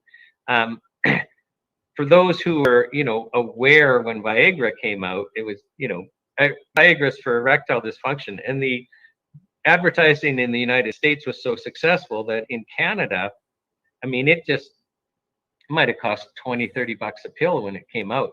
It was so popular, and at a time where that was, you know, equivalent to like $100-150 today. And Pfizer could charge that because no one could compete with them. But now that the patent has run out, anyone can make Viagra. The generic name is Sildenafil. So Pfizer can't charge as much because you're then going to buy Apotex brand or whatever because there's competition. So here we've created this process where it's so expensive to get through to treat a serious health condition that it's functionally illegal in Canada to treat a serious health condition with anything but a chemical. Now, that should sink in with your viewers. And this is deliberate. Our law doesn't say that. It's the effect of our law. So we are in a legal environment where the only legal options for a serious health condition is a chemical drug. Now, you don't get good health outcomes with that as being your policy. Now, what we're doing is we're moving that to moderate and even minor health conditions with this self-care framework. So when we're fully harmonized with the chemical over-the-counter drugs, we will no longer be able to use traditional use evidence to prove efficacy. We are going to now have to have the same level of clinical evidence that the novel chemicals have. But they have intellectual property rights, and we don't. natural products. You can't patent a vitamin and mineral combination or a combination of herbs or a herb. So we have no intellectual property rights. So nobody's going to do it. So we're going to lose. I mean, I don't know how many of our natural health products that are licensed on traditional use evidence, but I'll guess 3/4. So these regulations, I mean, they're affecting manufacturers, but also retailers, right? And dealers. So can you speak to that? Well, and first of all, I have to laugh at your term dealer, because that kind of implies drug dealer.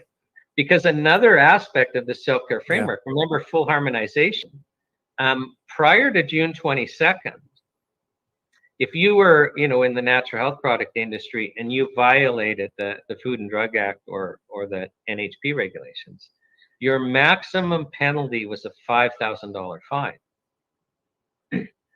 As of June 22nd, because they snuck into the federal budget bill, changes to basically applied chemical drug penalties. So now, for natural health products, you've gone from a $5,000 fine to a $5 million for every day and if you're in violation. So let's say you ran an ad, you're a naturopathic doctor or a health food store, and you ran an ad for a product that went beyond the label claim. Like pretty well almost every ad you'll ever see right now goes beyond what Health Canada thinks you should, because Health Canada doesn't want any truthful health information out there. So we're talking truthful ads. So saying vitamin C, can help mitigate the effects of chemotherapy. It's a truthful statement, but it's illegal because we censor truthful health information in Canada. Well, before a naturopathic doctor would run that ad or a health food store would run that ad, or, you have a little label violation. Well, yeah, who cares? I mean, let's correct it, but you have to recall the whole batch. $5,000 fine, but now it's a $5 million per day fine. And before you'd have the corporate veil or shield, but no, now it doesn't matter if you're a company, the company's liable for these $5 million day fines, but so is every director, officer, employee who participates or even acquiesces in offense. And what does acquiesce mean? Like how minor does this get? But it's funny. So here in I'm not in British Columbia as we speak, but in British Columbia, we basically legalized hard drugs like heroin and cocaine and the like. So it's just use the word dealer, right? So you can basically be selling those, and you're not going to be subject to any fine. But my gosh, if you're selling, garlic or, oregano oil illegally, in any violation of the regulations, we're talking a $5 million a day fine. Like it's Health Canada's new war on drugs. So yeah, so I think we're going to the European model. So we're going to lose the right to use traditional use evidence. The other scary part is that Health Canada has said that under this self-care framework, which would be a looser framework than the new drug approval process, but much stricter than we have now, and we can't use traditional use evidence. But they've said under this self-care framework, we will only grant licenses for conditions which truly are self-care, meaning over the counter, meaning you go into the drug store and you're not asking anyone for advice. You're just, I have a headache, or I've got a rash, and you're making your own decision. That's self-care. They're saying if for any condition for which you would seek the advice of a healthcare practitioner, you're not getting licensed under that scheme. Well, that means you're now under this new drug approval process that we can't get through. So we're going to lose all those products that our naturopathic doctors, our homeopathic doctors, our traditional Chinese practitioners, our nutritionists, our herbalists use to treat us. So what are those people going to do when they're out of work? And our only option is going to be to go to the medical doctor. So they're moving, and they're going to imply the licensing fees that the chemical drug companies have, and they'll phase them in slowly. Like, so they've already gazetted, we're going to do this, and they gazetted, at the full price.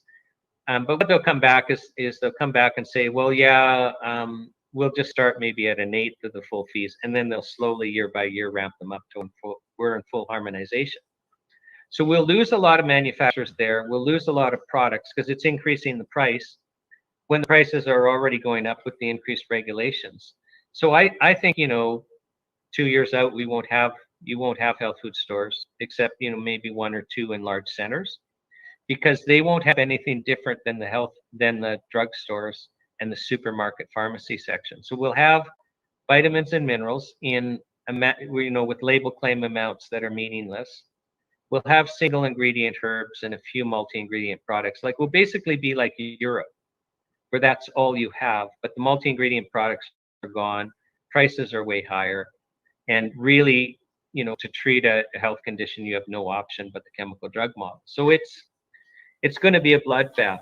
And this is actually part of an international effort to harmonize how we regulate all of our health products. So it's no coincidence that, right now, the World Health Organization just decided, we need to look into how we should regulate natural health products. And, surely we need clinical evidence, so the standards of evidence are the same as for chemical drugs, all for your protection, Rick. It's always about safety, right? Doing it for your safety. Yeah, I'm just so thankful that the government cares for me that much, that, they want our safety. But from a legal philosophical perspective, this is tremendously offensive.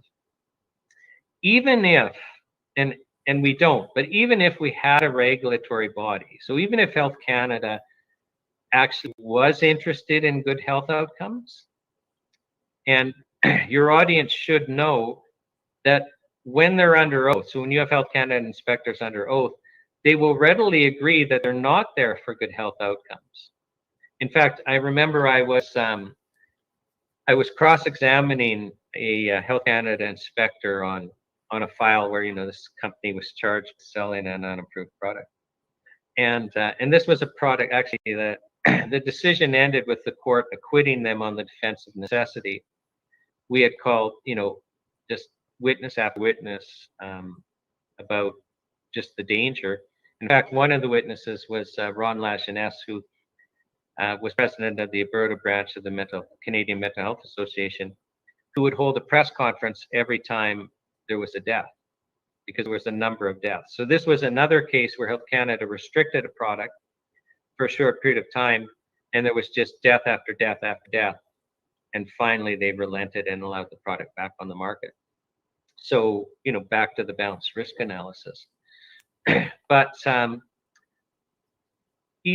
even if, so anyway, in this trial, I have a Health Canada inspector on the stand, and I'm trying to set her up for a later question, so she has to say yes. So I've got a bunch of questions where I'm 100% sure she's going to say yes, yes, yes, and just agree, and now I create this box. And one of the questions was something like, well, as a Health Canada inspector, you're there to protect our health. And she would agree. And I kept trying to circle around, like, surely she's going to say yes. And finally, under oath, she corrected me and said, no, I'm not there to protect your health. Health Canada is not there to protect your health. Health Canada is there to enforce the Food and Drug Act and regulations. Well, of course they are.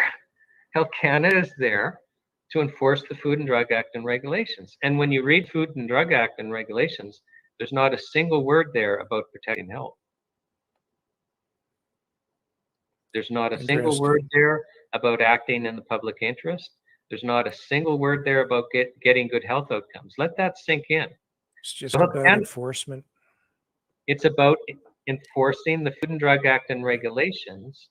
And there's not a single word in the law about good health outcomes.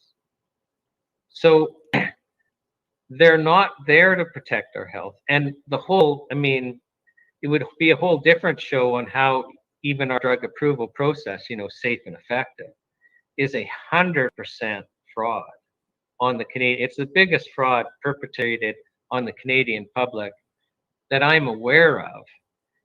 So, if you think that regulatory body is there to protect you, I can't stop from smiling because it just, for somebody that has worked in the field for now 30 years, that's just patently ridiculous to me. And, you know, the last thing I want to do is take a chemical pharmaceutical drug because I'm in the industry. So essentially, Health Canada is a captured agency. Yeah, I mean, there was a drug approval scientist, Dr. Shiv Chopra, who was a drug approval scientist there, I think, for 30 years, and he became a whistleblower. He wrote a book on it called Corrupt to the Core, which I'm sure you can still purchase. And he forced the Senate to call, I think, him and 4 other drug approval scientists on this corruption. And one of them, Dr. Margaret Hayden, did an interview with the CBC on this issue because, you know, this was back when media would report truthfully on things like this. And it was chilling because Dr. Hayden explained that after you've been a drug approval scientist at Health Canada for a while, so these are the people that look, is it safe, is it effective, and, you know, understanding the safety and efficacy profile, is it a good idea, should we approve this drug for use?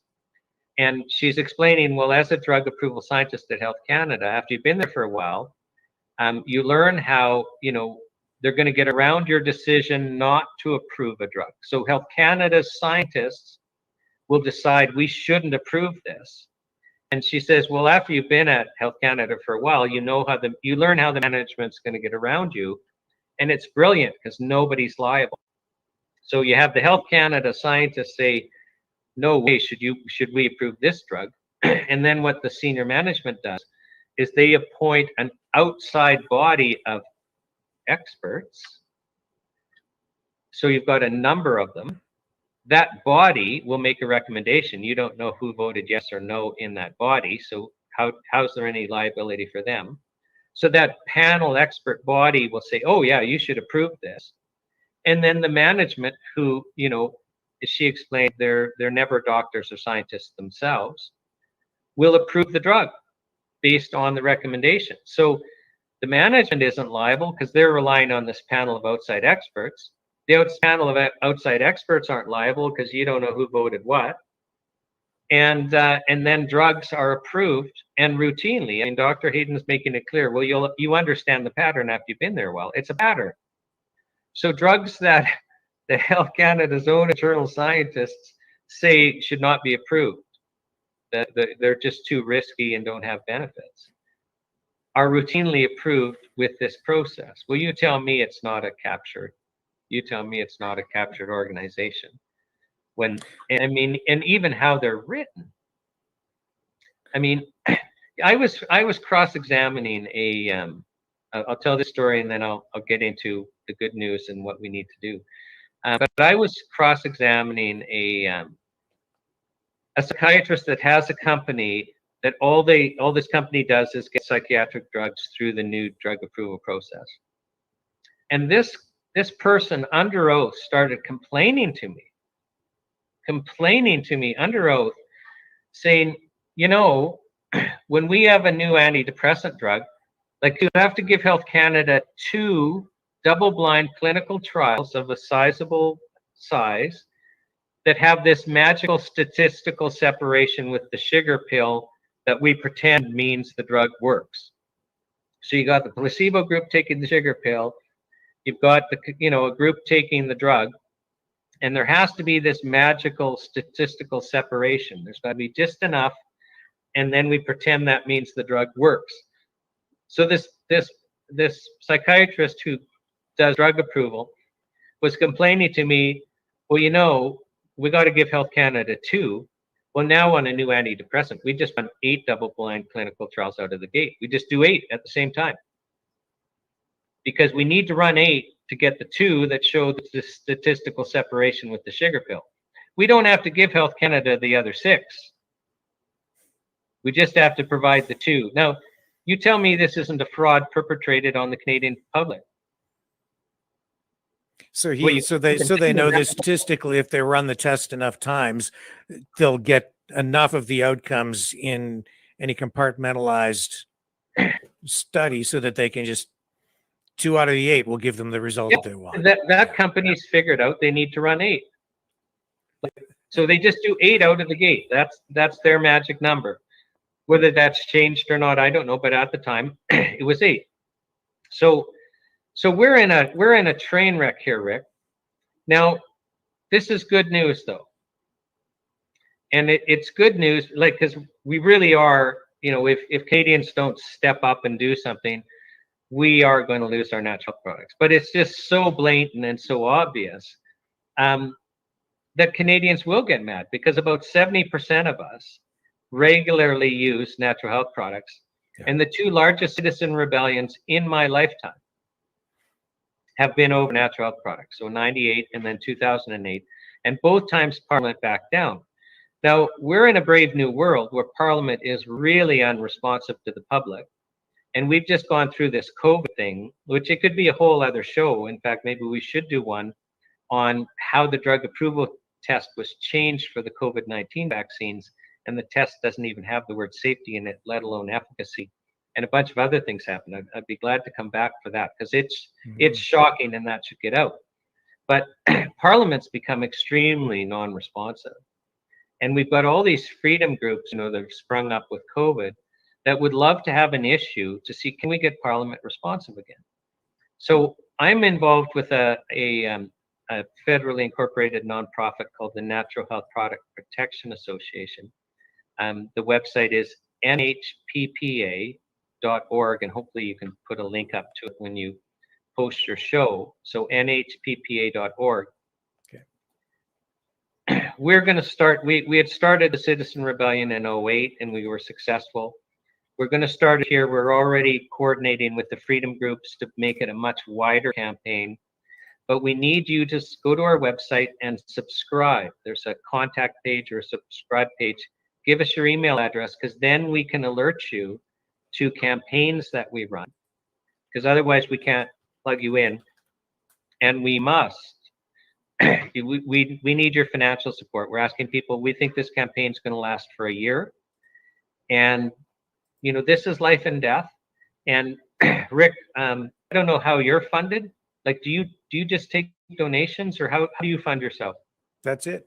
Okay, so let me speak to your audience here, because I've been on a lot of podcasts since I was involved as counsel with the National Citizens Inquiry and now with this NHP issue.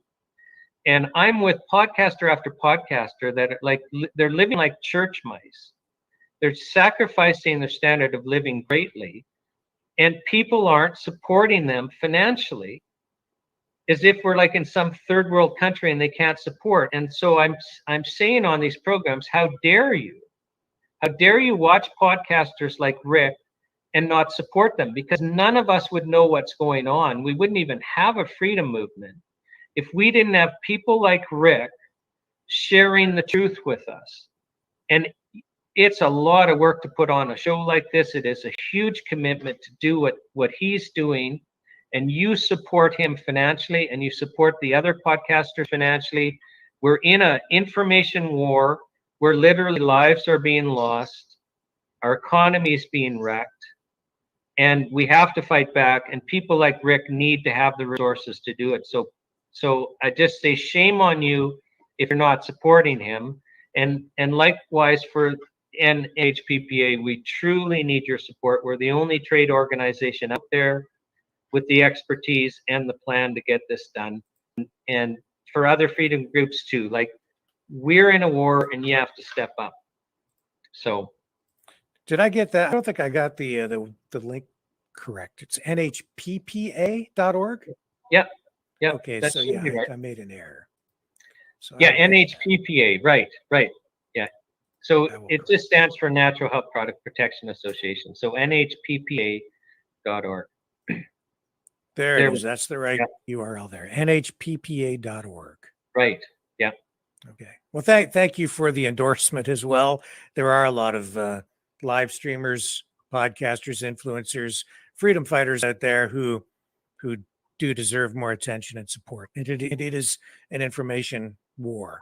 And that's why you're so important in the work that you're doing, because you're helping to get helpful information out there that otherwise would not reach people. So I'm grateful for what you're doing as well. Well, yeah, and Rick, I'm grateful for what you're doing, and it's just been a pleasure to get to know you. So, is there anything else you'd like to add today, Sean? I know that we're kind of coming to the end of our time here, so I'll just throw it out to you for some final comments. Yeah, no, I mean, other than the comment that, like the NCI experience made it clear that we're not alone. Like, we've all gone through this, COVID thing, and most of us felt isolated and alone and afraid. And you're not alone, and you're not isolated, and we're actually the majority. And it's time for us to stop pretending that the emperor has clothes when the emperor doesn't. So, we can start talking about vaccine injury. We can start talking about how this vaccine wasn't proven to be safe and effective. Like I say, I think I need to come back on your show for that, Rick. And we actually have to start taking responsibility. And so I really do implore you to get involved with the NHPPA, support us financially, give us your email address. We already have a campaign going to pressure MPs, letter writing and Meet Your MP campaign. It's already had effect. The Conservatives now, it's part of their platform is to repeal sections 500 to 504 of Bill C-47, our budget bill. And that's because of what we've been doing. So, but we need you to get involved. This is going to be a year-long campaign, and it's just not going to be an easy one. So, yeah, so that's a page from our website. As I say, please support us financially. We need that support and commit monthly, even if it's a small amount, $25 or $50, it all adds up. Give us your email address. We're going to be sending out emails for volunteers and the like, and about campaigns. So please plug in. All right. Sean, thank you very much for joining us on the program today. It's an absolute privilege, and we will have you back to talk about those vaccines. That is a subject that I know will generate a lot of response and interest. So thank you, sir. Thank you, Rick. We are Mavericks. We say no to the Trudeau and Biden New World Order. And to bugs. Because bugs are creeping gross. And people should not eat bugs. Maverick News. The world is watching.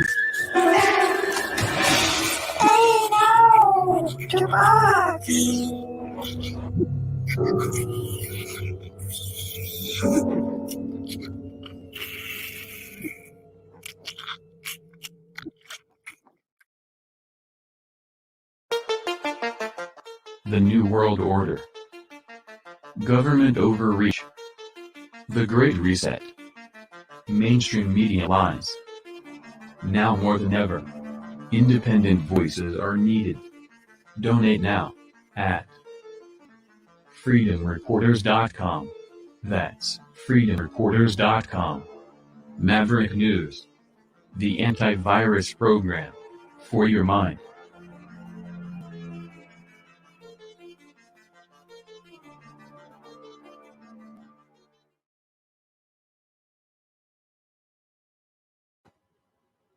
I'm back. Did you see this stuff out of Philadelphia? Dozens of people facing criminal charges after a night of social media fueled craziness. Groups of thieves and vandals, it looks like they were working together, possibly smashed their way into and through stores in several areas of Philadelphia. They stuffed plastic bags with stolen merchandise and then took off. They've made at least 52 arrests, burglary, theft, other counts of, well, just all kinds of different charges filed so far against these people. And all three of them are adults. They're describing it as kind of a criminal flash mob. It all happened overnight Tuesday. They looted stores, Lululemon, Foot Locker, Apple stores. They came, all of this came after a protest, which is described by the mainstream media anyway as peaceful. All this over a decision, a court decision to dismiss murder and other charges against a Philadelphia police officer who shot and killed a driver.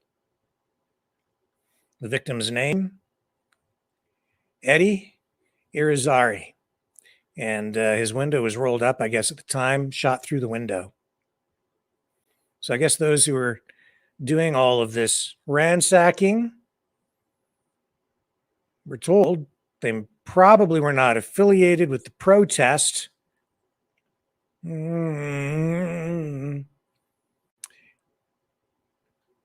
So police held a news conference. They called the group a bunch of criminal opportunists. So you can see they're getting smarter out there, folks. I guess there were at least 18 state-run liquor stores that were broken into. So the Pennsylvania Liquor Control Board closed all 48 of its retail locations. None of the people working there were hurt, but some people were pretty badly shaken up. So it was pretty much mayhem. And I've got a little bit of video here for you to show you what it was like.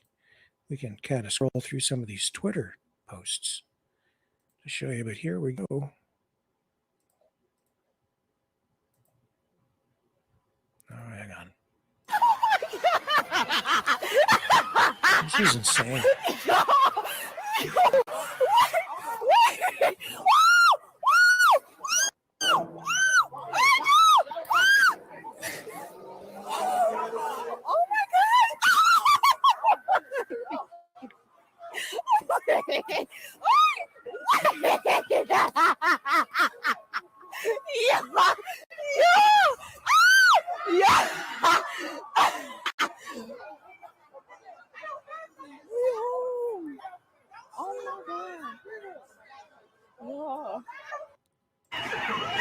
Somebody has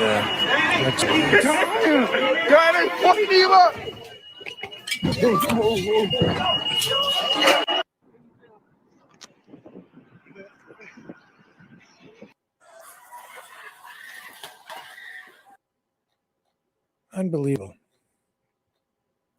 Unbelievable. Check this one out.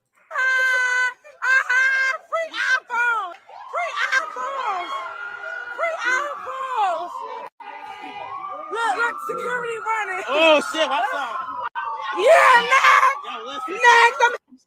And so they go out and they need to feed their child and they don't have money. So you maybe have to, they're put in a position where they feel like they either need to shoplift some bread or go hungry that night. Right. Or shoplift a phone. I don't know if you can eat a phone like that, can you? Here you go. Got one! Got one! Got one! Got one! Philadelphia. Craziness. Uh-oh. Uh-oh. Uh-oh. Uh-oh. Damn! Damn! Damn! That's, oh my God. Free Sully! Free Sully! Okay, don't touch him! Oh my God, record this! Record this! Record this! Record this! Record this! Record this! Record this! Record this! They had me. Record this. Bro, I got. Gosh. Oh, man.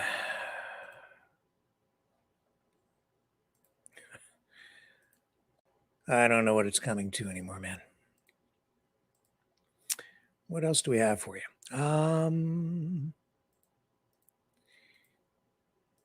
Yeah, we've got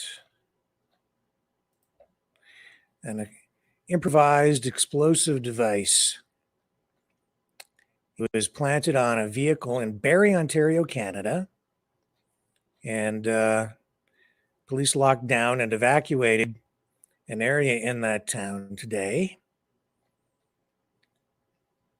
Barrie Police Services say that this thing was placed on a vehicle in an Ann Street North parking lot and was detonated around 3 a.m.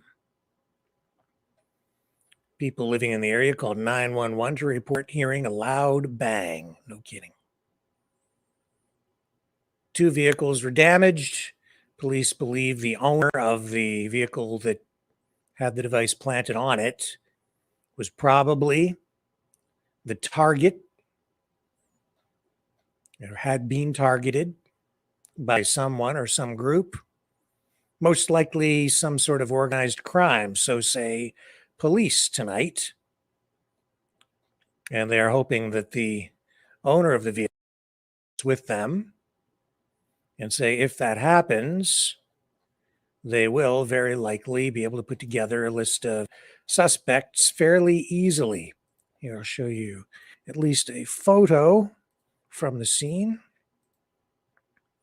right there, as you can see.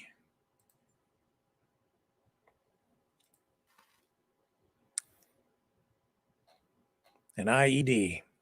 Now, folks, that is not the kind of thing you hear about too much in Canada. But we're hearing about it tonight. The details, the motive behind it, we don't know at this point. See what happens. And astronaut Frank Rubio is back on Earth after setting a new record. So he's an NASA astronaut and was up in outer space with 2 Russian cosmonauts, and they've returned to Earth, and they've been up there for over a year. He's now set a record for the longest U.S. space flight. He was up there for 371 days. It was supposed to be originally a 180-day mission. But Rubio spent more than 2 weeks longer in space than Mark Vande Hei, I don't know how to pronounce his name, who had the previous NASA endurance record for a single space flight. Russia holds the world record, though, 437 days, which was set back in the mid-1990s. The Soyuz capsule that brought Rubio and cosmonauts Sergei Prokopyev and Dmitry Petelin back was a replacement launched in February. Russian engineers suspect a piece of space junk pierced the radiator of their original capsule late last year, midway through what was supposed to have been a 6-month mission. Engineers worried that without cooling, the capsule's electronics and any occupants could overheat to dangerous levels. So the craft came back to Earth empty. There wasn't another Soyuz to launch a fresh crew until this month. The replacements finally arrived about 2 weeks ago. And then these guys got to come home. So they're back on Earth. I don't know if we have video of that or not. Probably do. I'm pretty sure we probably do. Here we go. Let's take a look, shall we, at Frank Rubio and friends from Russia coming back to Earth.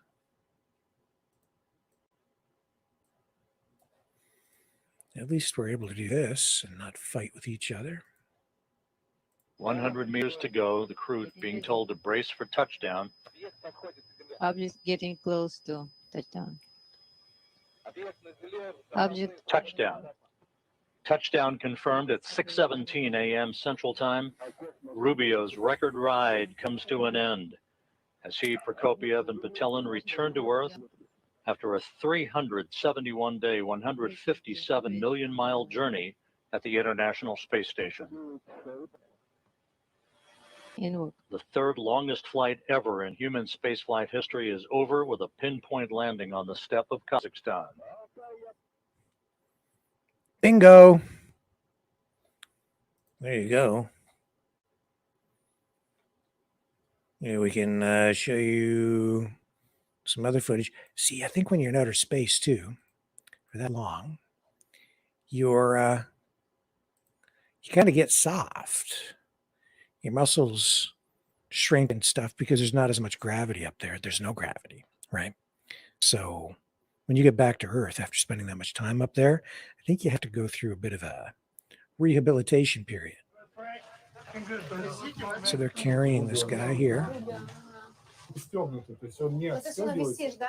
Ну, то есть как будто висишь, но ложемент все равно тебе эксперименты, достают бортовую документацию, достают всякие рядышком. That's why you have to do like isometric exercises up there. Продолжает работать. Keep your muscle mass up.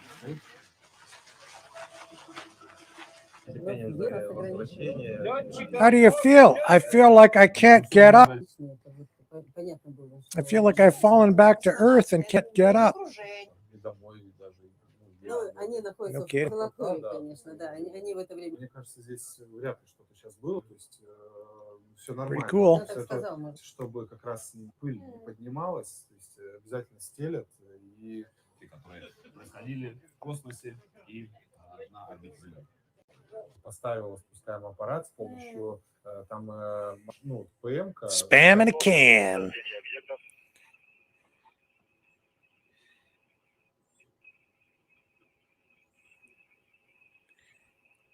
And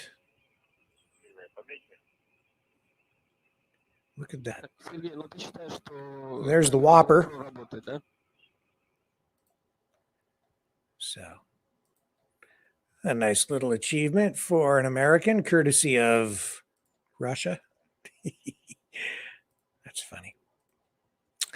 Okay, let's take another break, and when we come back, we'll go to the phones for a few minutes. Stay with me. Be right back after this.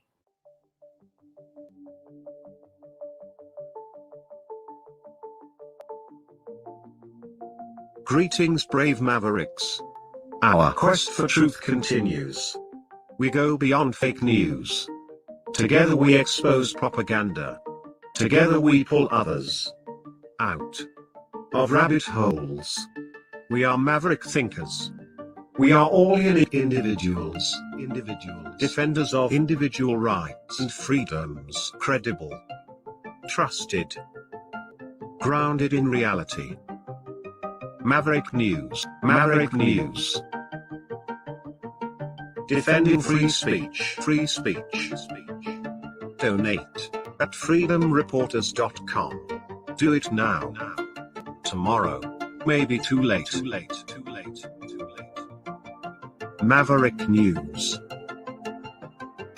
The world is watching.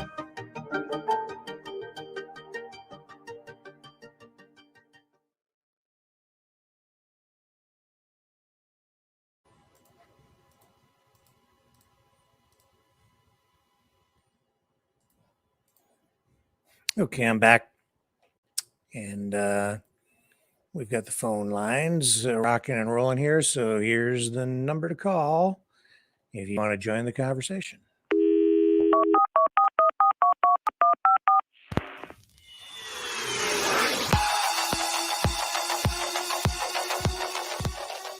Join the conversation. Call 1-833-975-3733. That's 1-833-975. Free. Speak up. Speak out. Make your voice heard. Maverick News.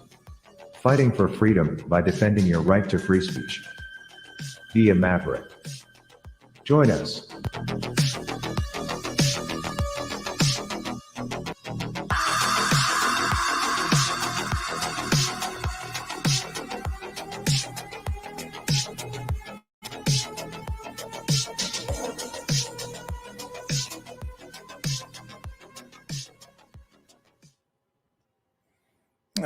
Okay, folks, here we are. Let's go to the phones, and here's John. He wants to talk about vitamins. Hello, how are you tonight, sir? John, how you doing, man? Excellent. How are you? Watching the Blow Jays. Oh. Yeah. Let me pause the sound. Okay. I'm still on there. What the heck? So, I I'm don't sorry, know. Rick. There's two of you on there or more. There. That's it. Okay. I had to mute you. I gotta mute you. A lot Hey, of did you people get my wanna letter, mute me. by the way? Yes, I did. Thank you very much. Okay, good. I'm glad Appreciate that. I'll keep doing it as long as it keeps getting there. I don't know. Sometimes I've had stuff stolen in the mail. That's all I know. You know? Yeah. Well, usually coins. I put coins in the mail, and they can feel that, and they go, "Oh, what's this?" I'm gonna open it up and steal the coin. no I've issues. had that done to you. No, very, Okay. very helpful. Thank you. So, yeah, I've been taking vitamins for years, and they like for the COVID. I was, it's very important. Like vitamin D, Mhm. vitamin C, that they're very, very important. Those two, Yep. Yep. But I take a bunch of, I take zinc, turmeric, Mhm. and it does help. It's for your immune system. Yeah. It fights the immune system. Yeah. You can get like there's vitamins like I know people, friends of mine take vitamin B6 or something. I have you got to be careful. Certain vitamins, if you take too much, could damage you. Vitamin A, vitamin B, vitamin E, because we get it in our foods. Yeah. Yeah, I take vitamin E actually. I do take vitamin E 400 IU or something. Yeah, I don't know what the safe dosage is, but if it is possible to take too much vitamin E. I do know that. Like zinc I take 25 milligram, right? Mm-hmm. Zinc, because I get zinc in my food, but not too much. Tonight I had pizza. There's no vitamins in pizza. I don't know. It has all the kind of the food groups. You've got some cheese for your dairy. And It's you've got garbage food, Rick. Your crust is made of wheat, and you've got whatever you put on it. Your pepperoni's your meat, and your you can put anything you want. Pepperoni is garbage. Yeah, it's garbage. Yeah, green peppers are good, and this one girl, we used to take her out for pizza. She was a meat lover. Oh man, the pizza, she cost me a lot of money. It was like $30 for the pizza, but she had every kind of meat you can think of: mozzarella, pepperoni, sausage. I go, what the heck? This stuff's a heart attack shit. She's a meat lover. What can you expect, huh?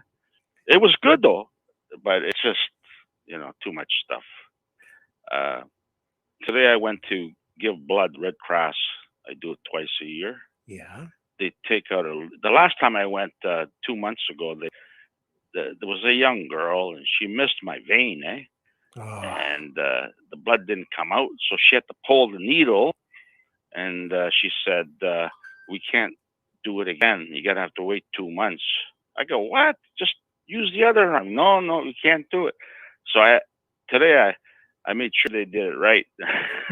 I even got this black supervisor there. She was supervising because there was another young girl. They got these young girls, and my veins. You can't see them, and everybody has a hard time finding a vein. So anyhow, success. They take out 1 liter of blood out of you. I asked her, where does the blood go? She says to Brampton, and they test it out there. I said, where does it go from there? Ontario, people who need it in Ontario. Oh, okay.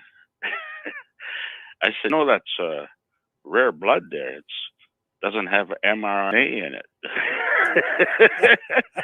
She goes, no. She didn't know dilly squat about it. I had to educate her. You'd think that somebody who has that kind of training would have at least a rudimentary knowledge.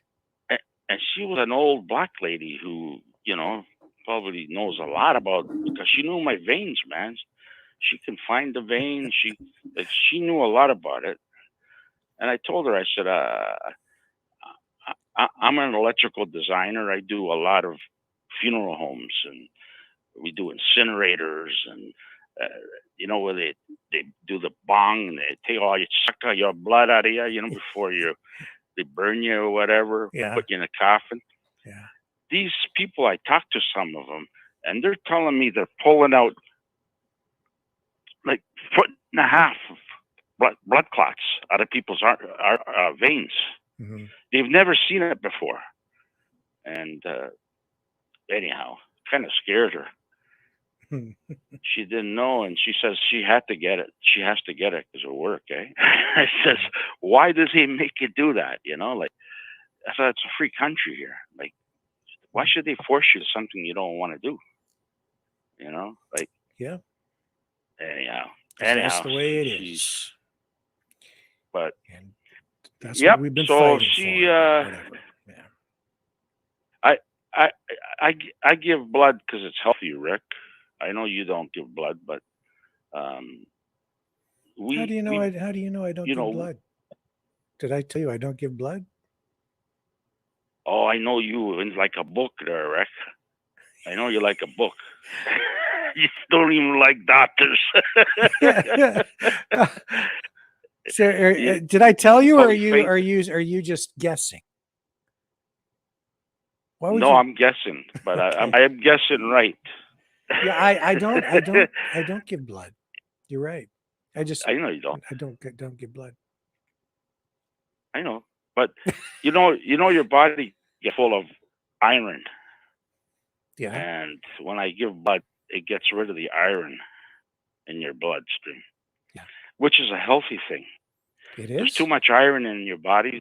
Again, this is all boils down to vitamins. If you take iron, it's not good for you because we get iron from the meats and you know what I mean, all kinds of food that we eat. But what if you're A lot of anemic iron and your iron count is low? Then you need iron. Then you don't give blood. Oh, by the way, when I was giving blood, this is no word of shit here. There was like an Indian guy next to me, young guy, wasn't too old. Yeah. And I just got into the chair and, getting comfortable. And he was finishing off. They pulled the needle out of him and he fainted. They had these nurses there fanning him, slapping his face, fanning him. I go, uh-oh, ambulance time. Anyways, he came to. About a couple of minutes later, he came to. And they made him sit in the chair for a while and talk to him and make sure he was all right. Hey, are you okay, buddy? You all right? He fainted. He fainted. Yeah, that's the first time I've ever seen that. Drive my car now and go home. That's the first time I've ever seen that there. I've never seen anybody faint. So. And so you see why I don't give blood? Yeah. Well, me everywhere. The doctors will go, "You allergic to anything?" I go, "Nope, nothing. Nothing hurts me." I go to the dentist. I just went last week, and she's doing scaling, and I said, "Listen, you can dig as deep as you want. The pain does not kill me. I can take it." Yeah. And she's taking like me, tough. Gotta be tough there, Rick. Mm-hmm. But anyways. Well, you're a hero, John. You probably saved somebody's life by giving blood. Yep. Well, to be honest with you, Rick, about 10, 15 years ago, I thought I had a cold. But I had a sore throat from, I guess I was snoring at night. Mm-hmm. And I said, I'm going to the doctors. See, this is what people do today. They get a little sore throat. They go to the doctor because they got a cold, right? Yeah. So I go to the doctor. I said, my throat is really sore. It's raw. Because I was snoring. It just dawned to me. So she gave me penicillin. Oh, she says, there is flu bug going around right now. I says, so she gave me penicillin. The pills, she says, take it all. Take it all. Don't leave anything. You allergic to penicillin? I says, Never. I've taken it many times. Okay, take it all. So I took the whole bottle of the penicillin. Next thing you know, like it went away about a day later, 2 days. You know, it was gone. Mhm. I was getting weak. I couldn't stand up. And I'm going, what the heck? So I was scared. So I called this girl up. She was staying with me and make sure I was okay. And then we went to the hospital, and the guy thought I was a junkie. He gave me Percocets. I took a couple of them, and it made me really dizzy. So I went back the next day, and I said, these things are making me dizzy. So he gives me Tylenol 3s or something, eh? Yeah. And I says, I don't know. She says, well, come back to my place because you can't stay here. I went to her place, and I was getting weaker. I couldn't even stand up. I said, phone the ambulance, please. I can't even get up.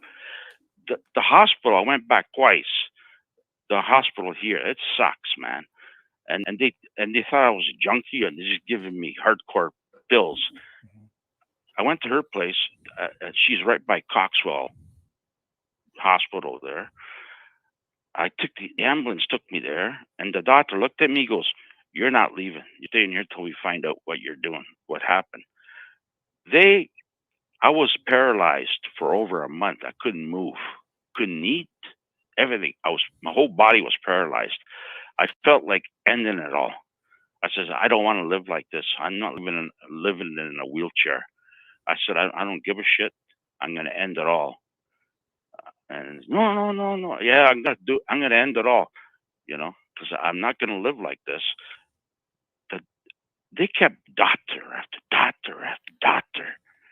Nobody could figure it out. One smart doctor said, "You got Guillain-Barré." I said, "Oh shit, what's that?" Well, you took these pills, and you didn't have no virus in your body, so they start attacking your spine, the nerves. And I said, "Oh fuck! So what are we gonna do now? Am I gonna be crippled all my life?" Well, we're gonna try a transfusion. We're going to get blood from old black ladies or healthy black ladies, and we're going to do a transfusion. But the transfusion is slowly, like every day, they give you just slow. I was in emergency care for about a week to finish the transfusion. Yeah. And then I started getting strong. I had to learn how to walk again. See what they do to these doctors? They kill you. So take vitamins, man. I'm telling you. So now I'm saying I want to keep my immune system strong. You take vitamin D, vitamin C, zinc, very important drugs. Vitamins, I should say. Yeah. That's the way it is, there, Rick. And people don't believe it. And I know this one person brought me to her. She's one of, what do you call those people? They're not doctors. They're homeopathic. Yeah, that's it. Care providers or she whatever. Took me in a room. Mhm.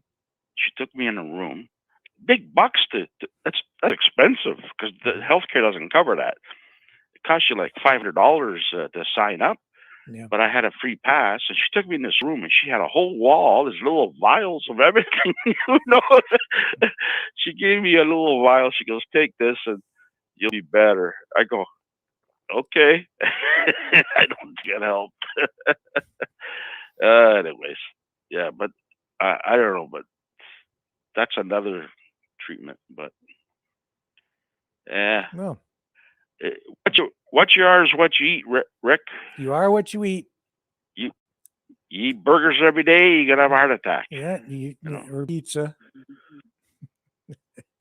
Or pizza, yeah. Well, tomorrow I'm going to Metro. They got the barbecue chickens on sale. I'm gonna get one of those. Mm-hmm. Friday I'm going to the Blue Jay game. Yeah. It's the last game, I think. But they're giving away free hoodies, so we got tickets for that. Oh, hey.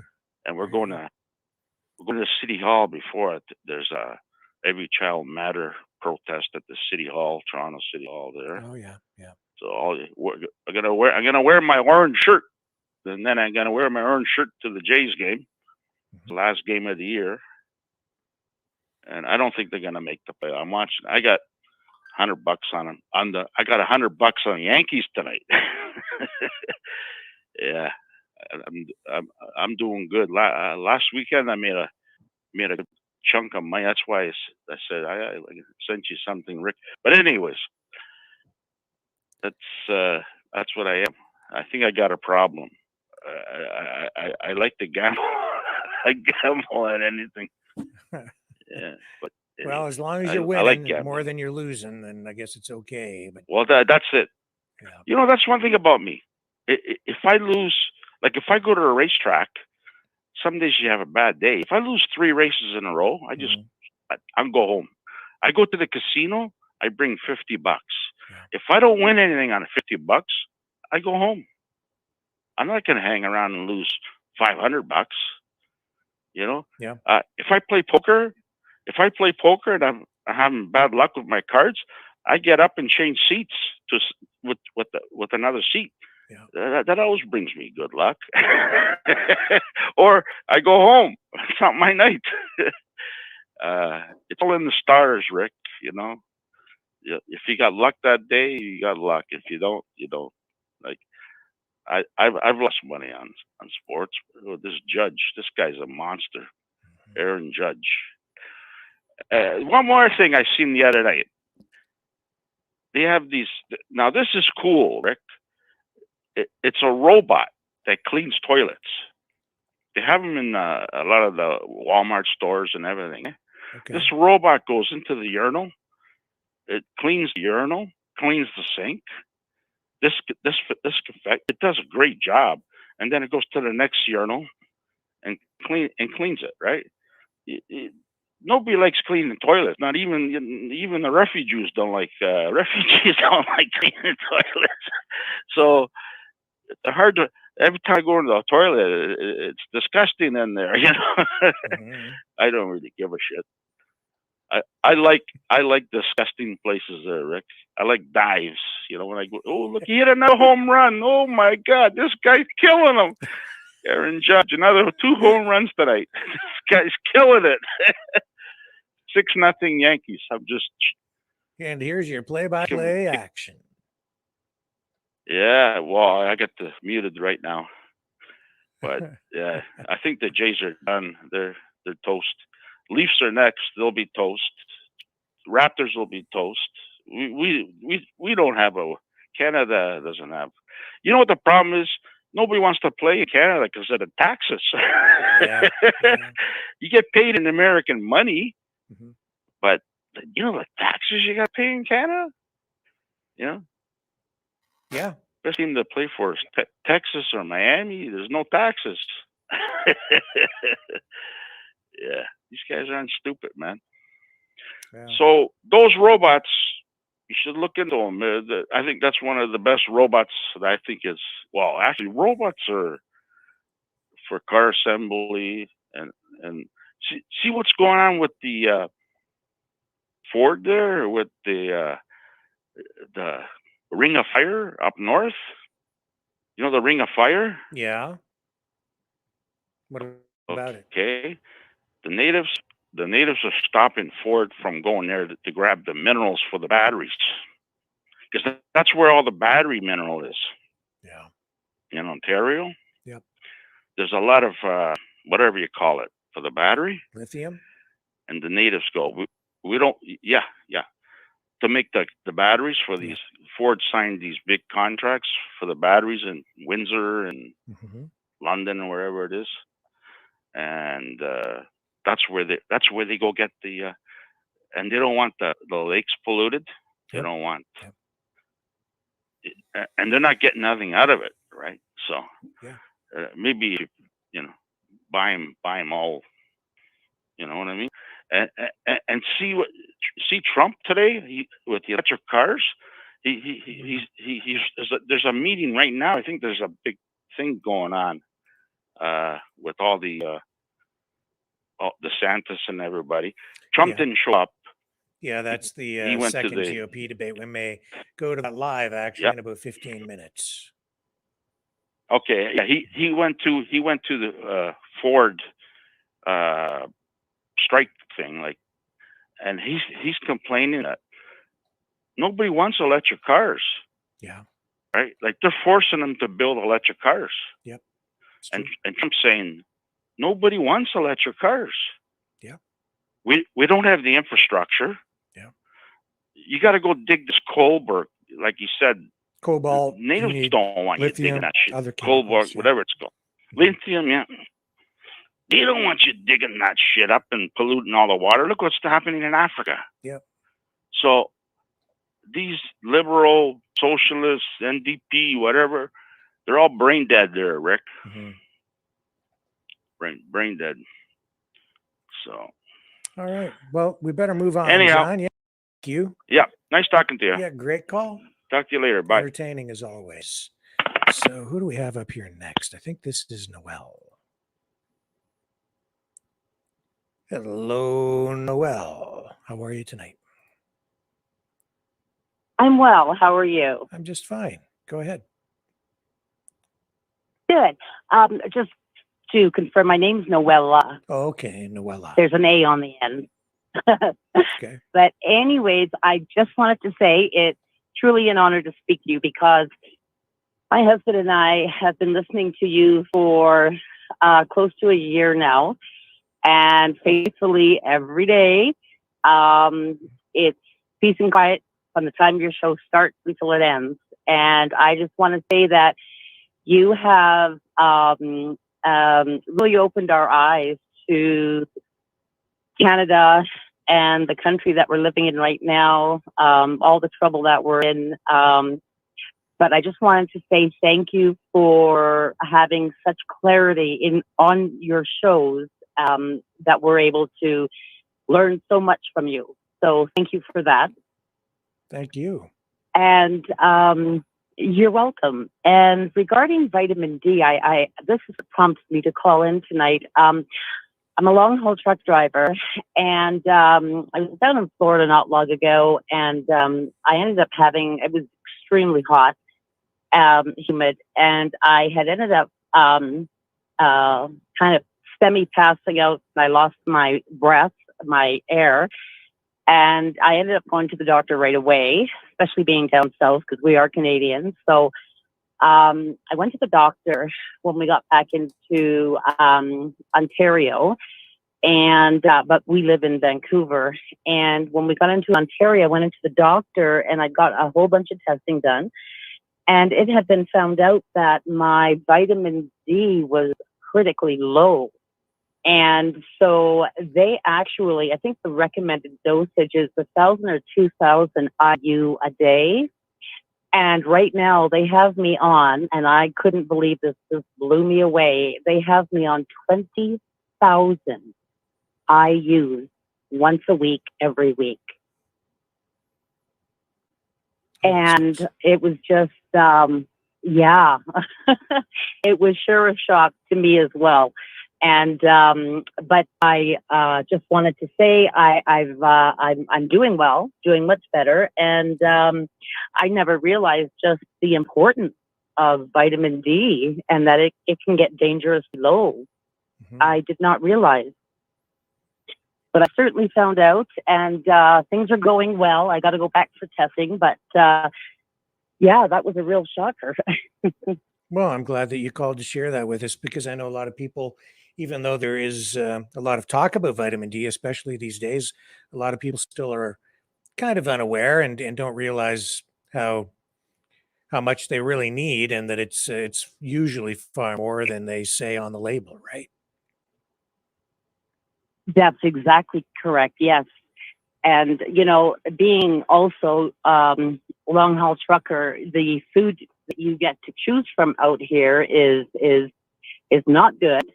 A lot of the travel stops have improved. They have hard boiled eggs in cups and salads and fruit cups, all kinds of great choices now. compared to what they had, but still, you know, how long has it been sitting there? And you just don't know. So you've really got to be careful out here and be very choosy on what you do purchase for groceries. So it's really important for us specifically because we're not probably not getting a lot of the nutrition that we need. So therefore we are pretty high end, I guess, vitamin people. Just to compensate for what we're not getting out here. Yeah. So, wow. But anyhow, I'll keep it short. I know that you have other callers. And again, we appreciate you and your show and your knowledge. You've really widened our horizons of just what's going on in our country. Well, thank you so much. And we thank you very kindly for that. You're very welcome. Yeah, I appreciate the call. It was a good one. Make sure you call back. I enjoyed this. Thank you. Sure, Rick. Thank you kindly. Okay. Bye now. Take care. And we have, I am not sure who this is, but somebody that has called in before. No name on the screen. Who is this? Hi, it's Chris. It didn't come up again tonight. No name on the screen. But that's okay. Okay, that's just so weird. Oh, I don't know. Sorry about that. I do give it my name. I don't know why it doesn't pick it up. Anyways, I'm in a much better frame. I'm in a better frame tonight. Better mood tonight. I wanted to apologize for last night. I was really not planning on breaking down. I feel really kind of embarrassed that on your show, but I was really distraught. Today, well, I'm still angry. I guess I'm more to be angry today because, as far as I'm concerned, he didn't apologize. Yeah. Not one bit did he apologize today. Yeah. You know, same old. I mean, did you expect anything different of him today? You know, and it really goes to show you that he really, really supports Ukraine. I mean, he doesn't even seem to care about Canadians anymore. Right. I was blown away by that, but. Well, I guess we'll just have to wait the waiting game now. I mean, I think the pressure's on them. So no question, they had that. It looked like what they he had said that. Today didn't cut it. Yeah, it looked like they had some sort of an emergency cabinet meeting overnight. All those vehicles lined up outside. Yeah. Not exactly sure what was said in there, but it had something to do, I think, with what we witnessed today. And yeah, that guy's got to go. I think so. He should go. Yeah, he does. Yeah. He does. Seriously, he's got to go. Your first caller there, John. Mm-hmm. So he said he gives blood, and that's wonderful that he does that. But, you know, I have to tell you, I got hold of the blood bank out here, I guess back in the spring. And I asked them, I said, so if you have to get a blood transfusion. I said, do you guys monitor the blood? Like, do you check it to see if the people have had the shot or not, right? Yeah. And she goes, we can't ask the people if they've had the shot because that would upset them. So when you give blood, when you go to get blood, you don't know what you're going to get. You could get some of the mRNA, or you could get a clean batch with John there, right? You don't know. So I told my doctor, I said, you know what? There's no transfusions for me unless it's from somebody I know that has been not jabbed, because I'm not going down that road. So they said, well, we can do that if you're going to have a serious surgery and you knew you needed blood. But if you have a car accident and you need blood right away, she said, I guess you're going to die. Mm-hmm. So either way, I mean, you get it or you don't get it, right? But I think that we need another blood bank here, just separate. That's my opinion anyway. That's kind of been a conversation out here for quite a while on that. So it's kind of neat that he brought that up anyways. Yep. Yeah. Good and points. For the, and for the, the natural, like I take vitamin C, and vitamin D that's the sunshine one, right? That we get when we go naturally, that you get when you go outside. Yes. Am I thinking right? Yep. Okay. So then my neighbor across the street, you never see her. she'll come out for a few minutes and then she's back in. She closes her drapes as soon as the sun hits her windows. Like she's so pale looking and she's always sickly. And I'm thinking, well, that must be what she's lacking then, is the sunshine, right? Or vitamin D. I don't know a lot about vitamins. Like I take the vitamin C. I tried to take zinc once, but it really made me feel unwell. So I stopped taking that. But I really think that if you can go natural, it's way better than pharmaceutical. And I think what Trudeau is now trying to do with this herbal stuff, I mean, you know how many people go to natural health food stores? Like we have 3 of them in my town. Yeah. What's going to happen to these businesses? Yeah. Right? Yeah, Like, because they have all these new licensing fees they want to layer on top of them, all these regulations, all these fees. It'll make it almost impossible for a lot of these independently run, holistic, natural product retail outlets to survive. Like a lot of them are going to close. So what about like the big, like if you go into Walmart or sometimes you'll go into like Shoppers Drug Mart and that, you'll see like one whole aisle will just be all natural. So what's going to happen to that stuff? Well, like, is that still going to be able to get that in these stores? I think what you'll see is that the smaller, it's just going to put all the money into the big companies again. The little guy won't be able to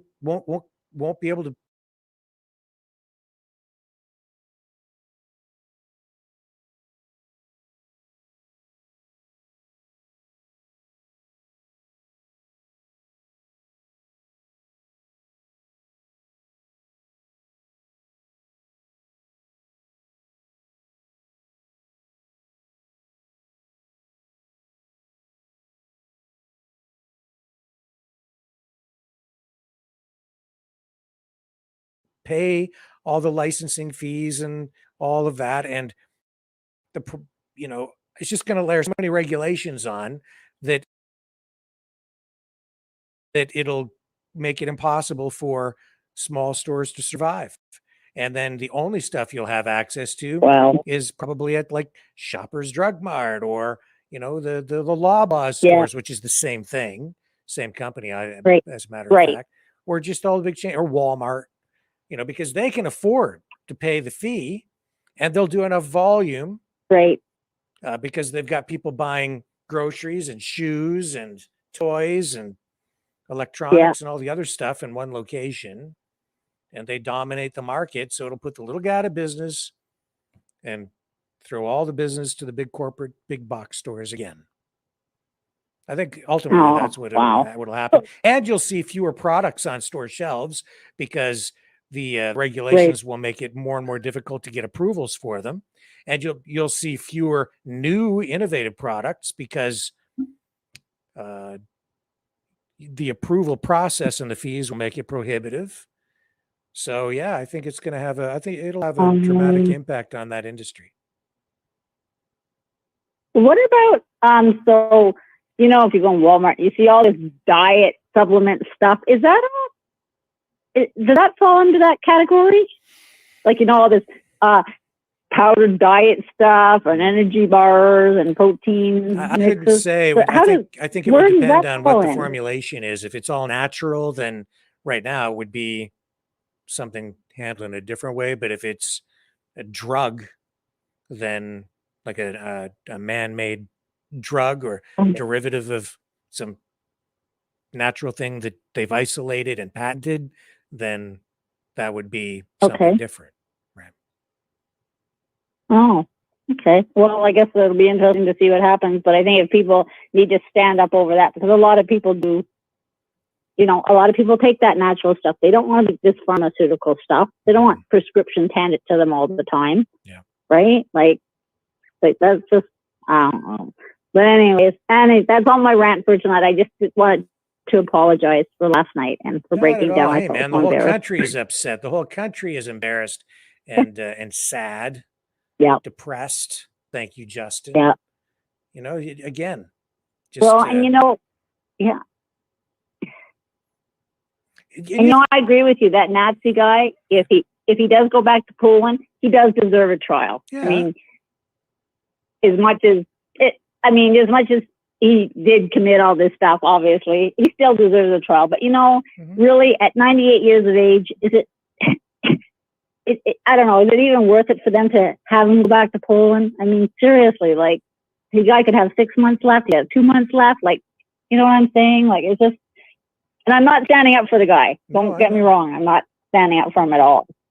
I know where you're coming from, that everybody deserves. Everybody, no matter what the crime, you have to go through the process. That's part of living in a free and democratic society. You can't just go around and lynch people. Exactly. Right? Yeah. So exactly. Exactly. And I'm, we can only hope that Trudeau gets enough pressure put on him that he'll, and take his little Freeland with him. Yeah. She's no better, right? A lot of pressure I guess right we'll now. just have to see what happens. How much? Oh yeah. Well, yeah. She's kind of gone into hiding now too, hasn't she? I haven't seen her for a few days now.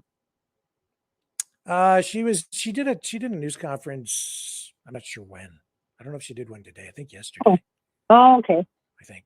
Yeah. Oh, okay. I just did. Someone said that she's gone into hiding now too, and I'm going, well, what did she real? I mean, I didn't say anything she really did except applaud, but she's with Trudeau. But no, Trudeau is so brainwashed.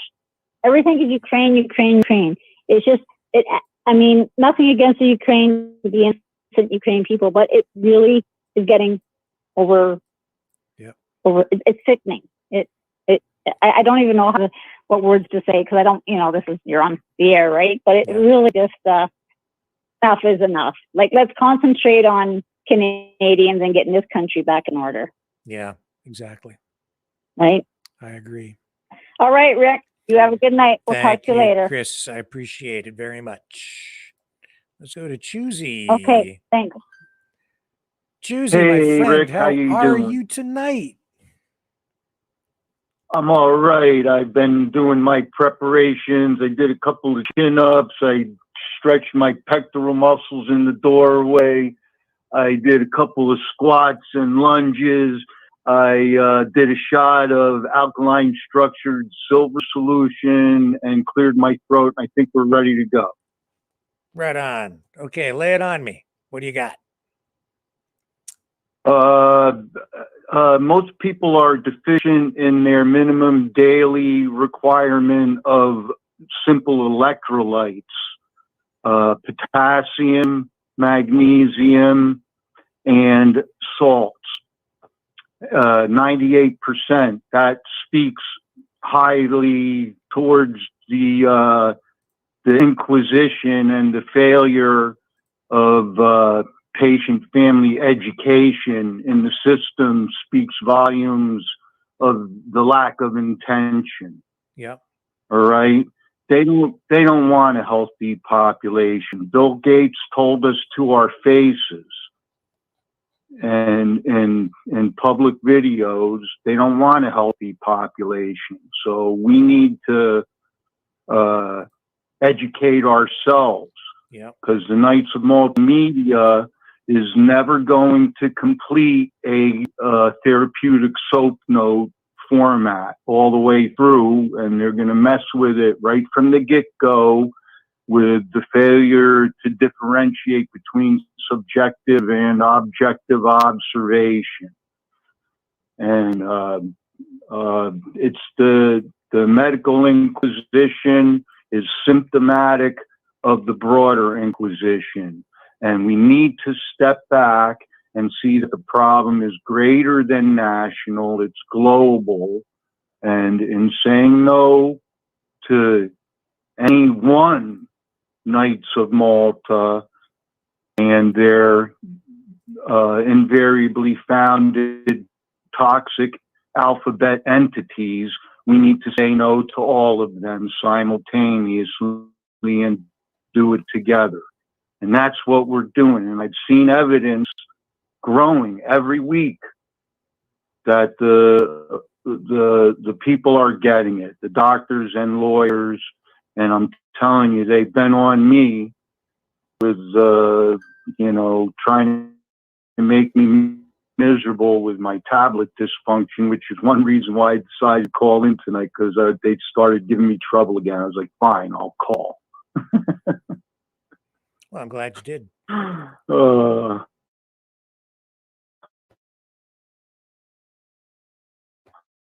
Debate starting up here. The end result is still good. Yeah, we're getting my computer's kind of All right, up Rick. here, so yeah, and I want to get to. I think Leo's on the line, and maybe a couple other people. So see if I can get to another Yes, call. Just for please do. Yeah.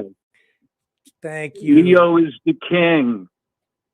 Sorry, what's that? All right, thank you, Rick, for all you've done and you're doing. Thank you. Thank you. I appreciate the call. Okay, I don't know if he stayed on the line or not. And who else do we have? Amy? Amy? No. Here he is. Here he is. He's the man. He's back. Hello, sir. How are you tonight? Ricky, don't lose that. Ricky, don't lose that number. It's the only one you'll go. You know that song? I do. Yes. How you doing? Do. Now, you know what?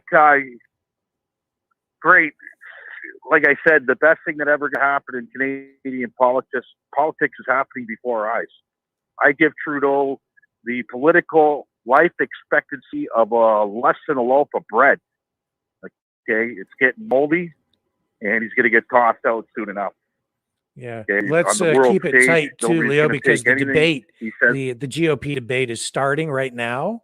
So I'm going to get you to just give me a quick final thought, and we'll put the audio up here so people can see this. Final thought? Yeah.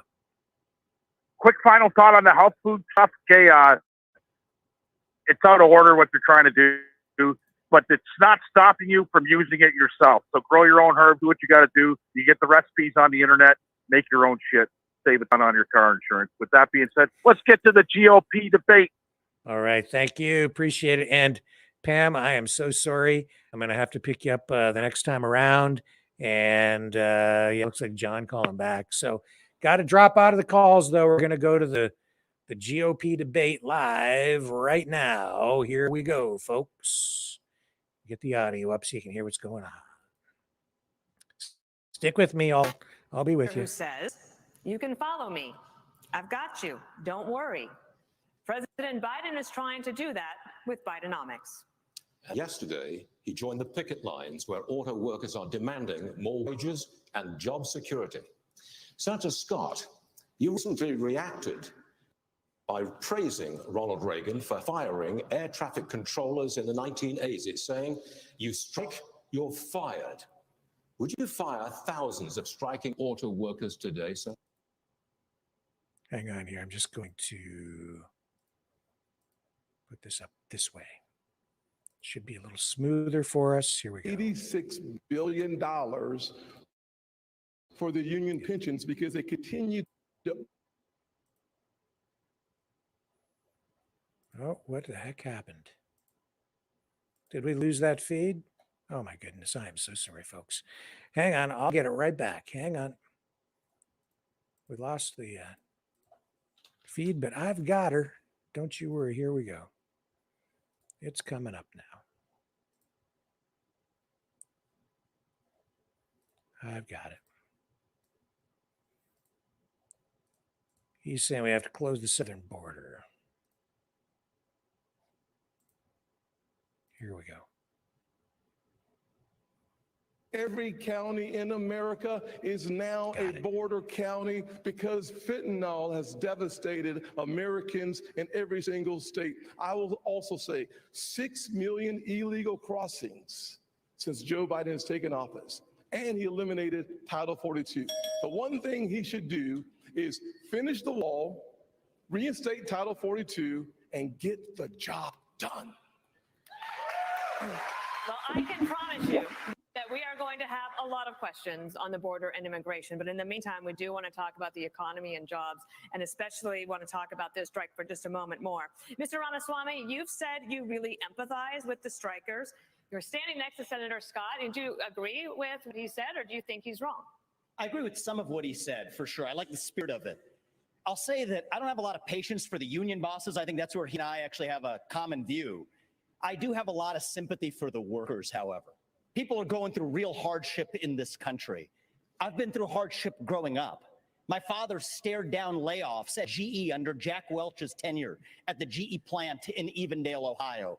My mom had to work overtime in nursing homes in Southwest Ohio to make ends meet and pay off our home loan. So I understand that hardship is not a choice, but victimhood is a choice. And we choose to be victorious in the United States of America. You know what, if I was giving advice to those workers, I would say go picket in front of the White House in Washington, D.C. That's really where the protest needs to be. Disastrous economic policies that have driven up prices, that have driven up interest rates and mortgage rates. At the same time, wages remaining stagnant. What we need is to deliver economic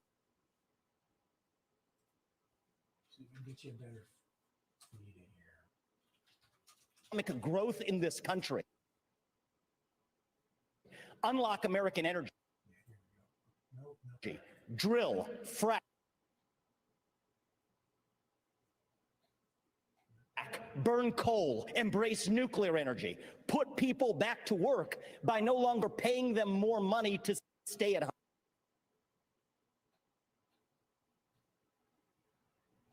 home, stabilize the US dollar itself, and rescind a majority of those unconstitutional federal regulations that are hampering our economy. That is how we unleash American exceptionalism. And that's not a Democratic vision or a Republican vision.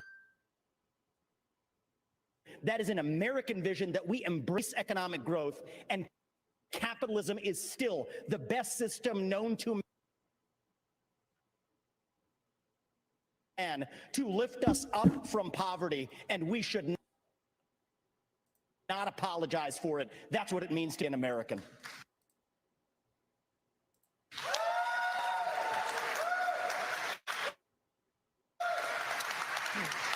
Together, the CEO. Sorry, guys, for this terrible General Motors, feed. Ford and Stellantis make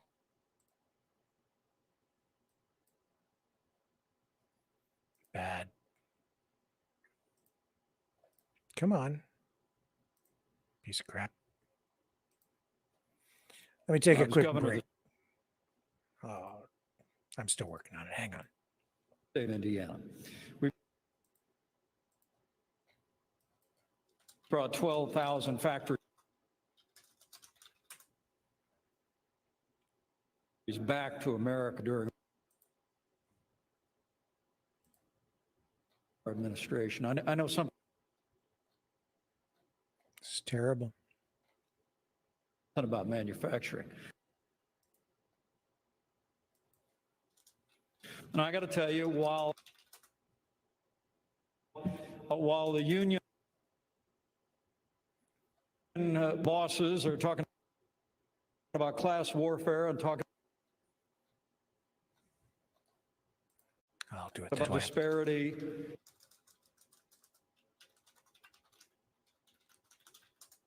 in wages, I have to tell you, I really believe what's driving that is Biden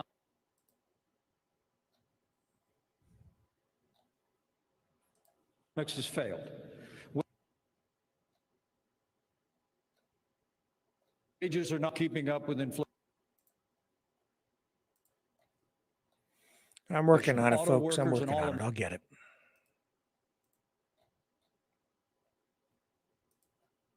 American workers are feeling it. And families are struggling in this economy. Terrible. And Joe Biden's Green New Deal agenda is good. Mm-hmm. Come on, Pence. I don't know if I can. This is pretty bad.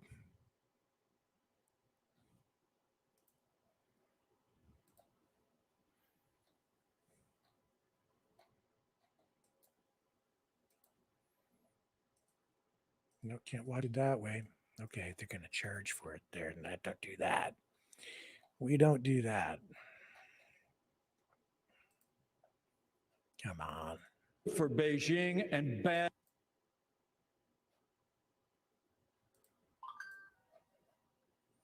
Let's focus on what it takes to get more cash in the pockets of workers. No, it's terrible. That's when we'll be able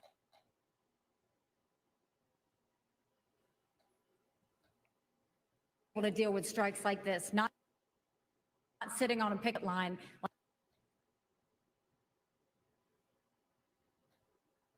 Like Joe Biden is. Thank you, Governor Haley. We have other questions to get to about economy. Allow me to. I just have to. I'm sorry. Allow me to. Allow me to. I'm sorry, I have to jump in.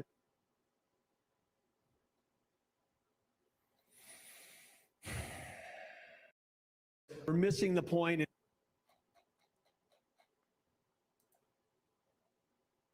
Terrible. Every other network is missing the point. The reason why people are maybe right here striking in Detroit is maybe because Joe Biden's interference with capital markets and with free markets. The subsidies were subsidizing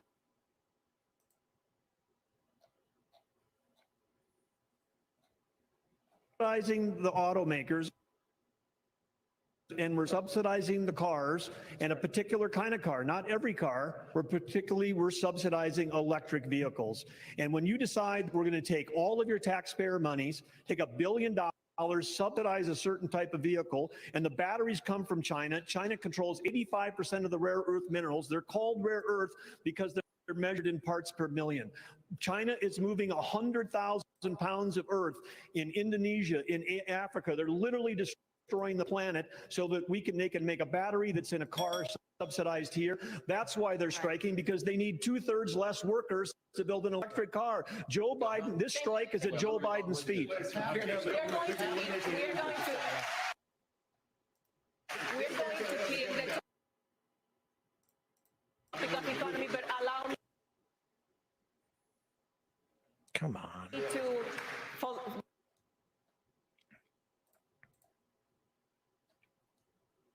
The follow Ridiculous. question to Governor Christie. The government will shut down if Congress does not reach a deal by the end of this week.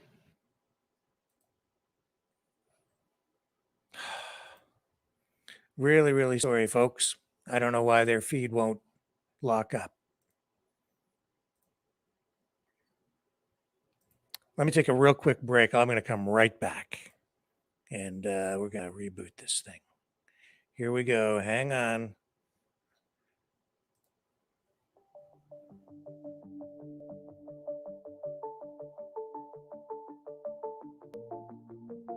Greetings, brave Mavericks. Our quest for truth continues. We go beyond fake news. Together we expose propaganda. Together we pull others out of rabbit holes.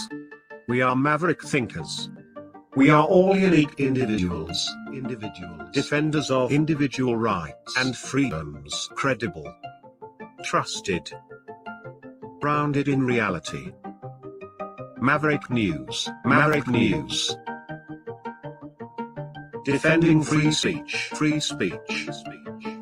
Donate at freedomreporters.com. Do it now. Tomorrow may be too late. Maverick News. The world is watching.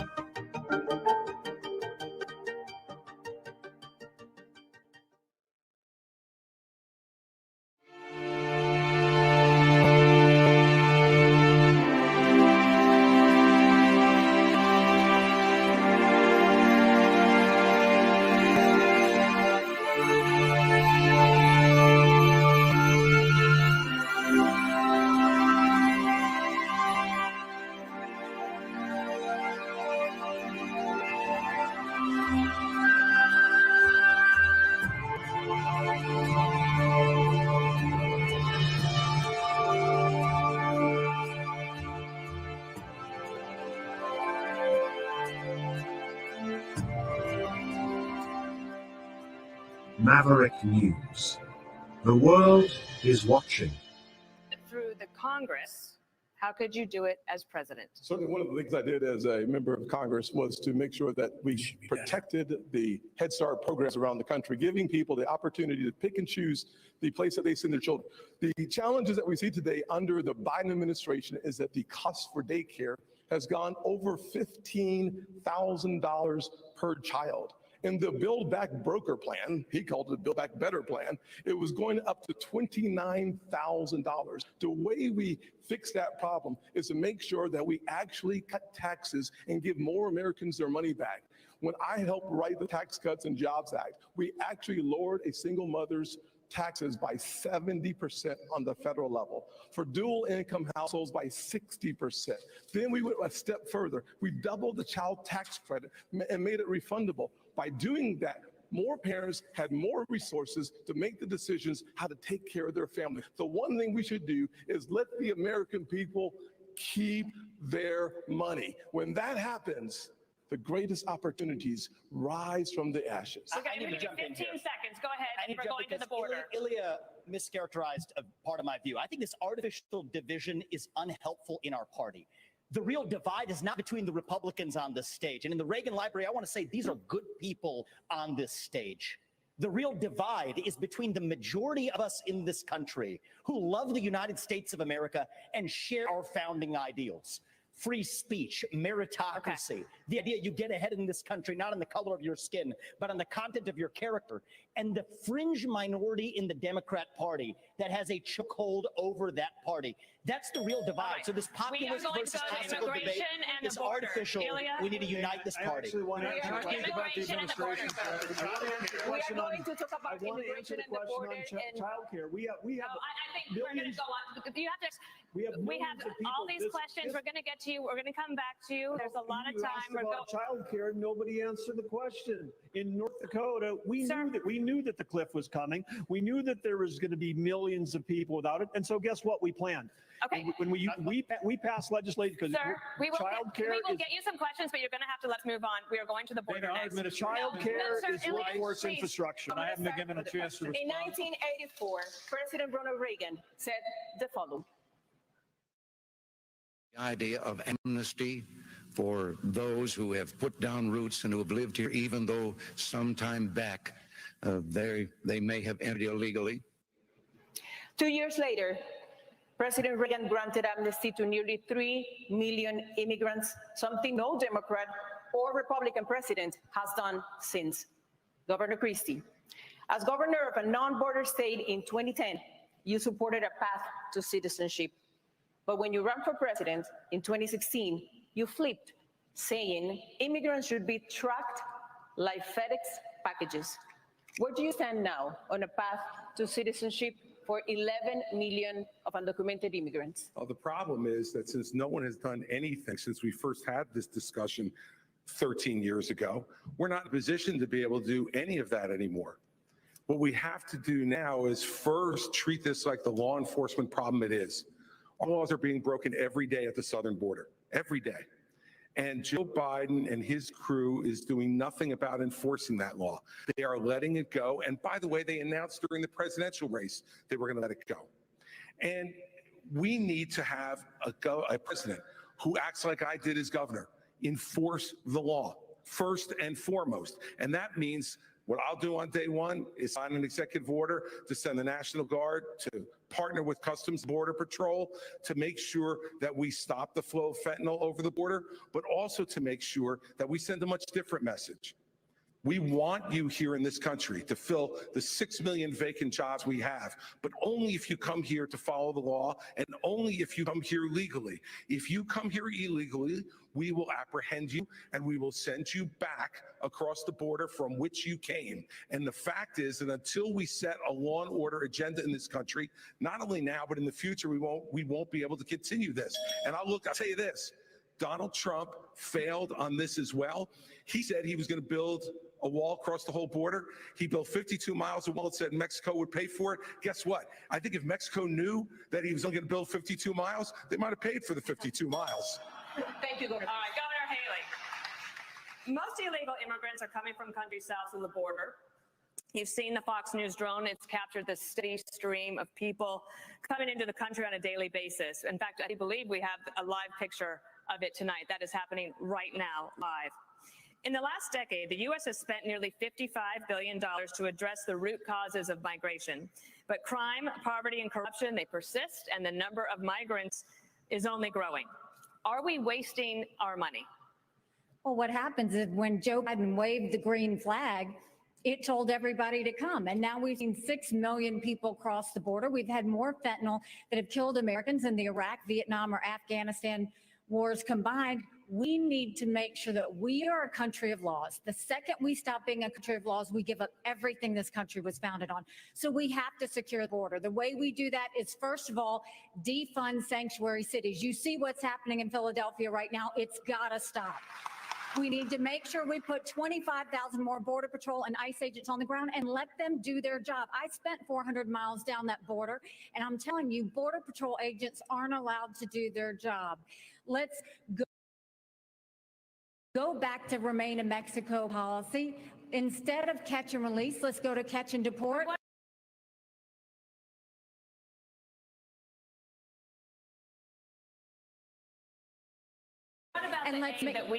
What about the aid that federal taxpayers are paying to deal with the root causes? It's not working.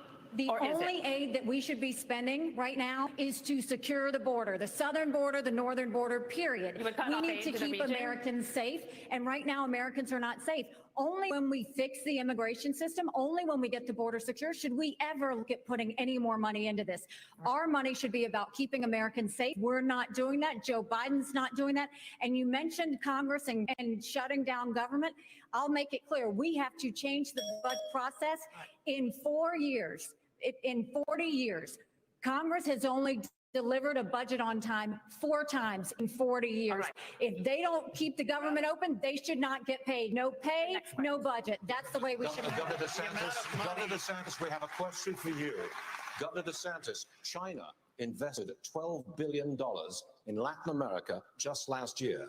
They signed strategic partnerships with 7 countries, including Mexico. And China's military ties to the region now include arms sales and training exercises. Are you comfortable with China deepening ties with our southern neighbors? Of course not. And the reason why we're in this mess is because elites in D.C. for far too long have chosen surrender over strength when it comes to the CCP. Some people in our country got rich, our industrial base got hollowed out, and they have been able to build the second most powerful military in the entire world. We need a totally new approach to China. We are going to have real hard power in the Indo-Pacific, like Reagan, to deter their ambitions. We're going to have economic independence from China, where we're decoupling our economy, and we are going to go after the cultural power they have in this country. As governor of Florida, I banned the CCP from buying land in our state. We should do that all across these United States. We shouldn't have them in our universities.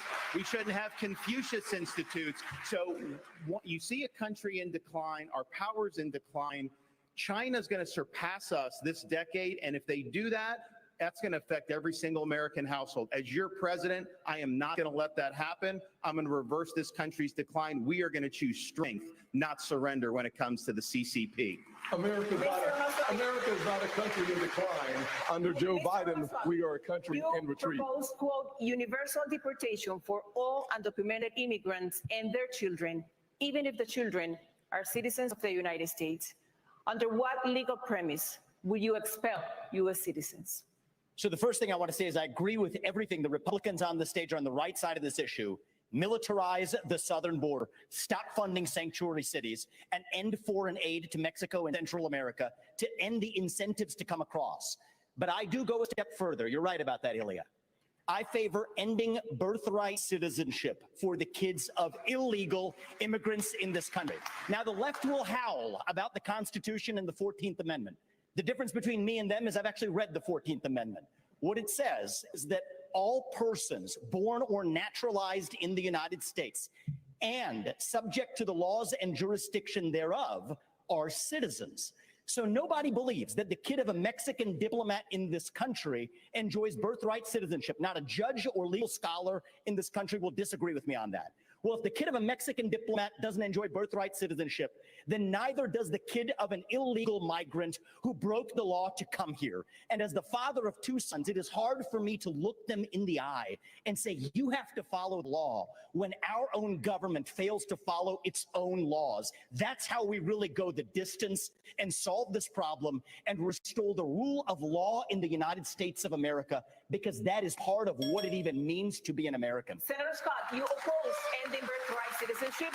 What does Mr. Ramaswamy have wrong on that issue? Yeah, there's no doubt the fact that when you think of the Constitution and the 14th Amendment, it was certainly written as it relates to slavery, not as it relates to illegal immigration. It's been applied to illegal immigration. So the challenge that we face is, in fact, one that has to do with whether or not the people that come here are under the jurisdiction of our laws. And frankly, if you come here illegally, you are not. Now, surviving a Supreme Court argument is something I can't tell you.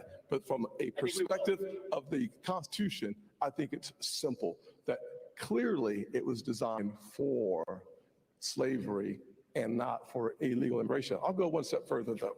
When we have a conversation about the things that are happening on this stage, we think about the fact that Vivek just said we were all good people. And I appreciate that, because last debate, he said we were all bought and paid for. And I thought about that for a little while and said, you know, I can't imagine how you could say that knowing that you were just in business with the Chinese Communist Party and the same people that funded Hunter Biden millions of dollars was a partner of yours as well.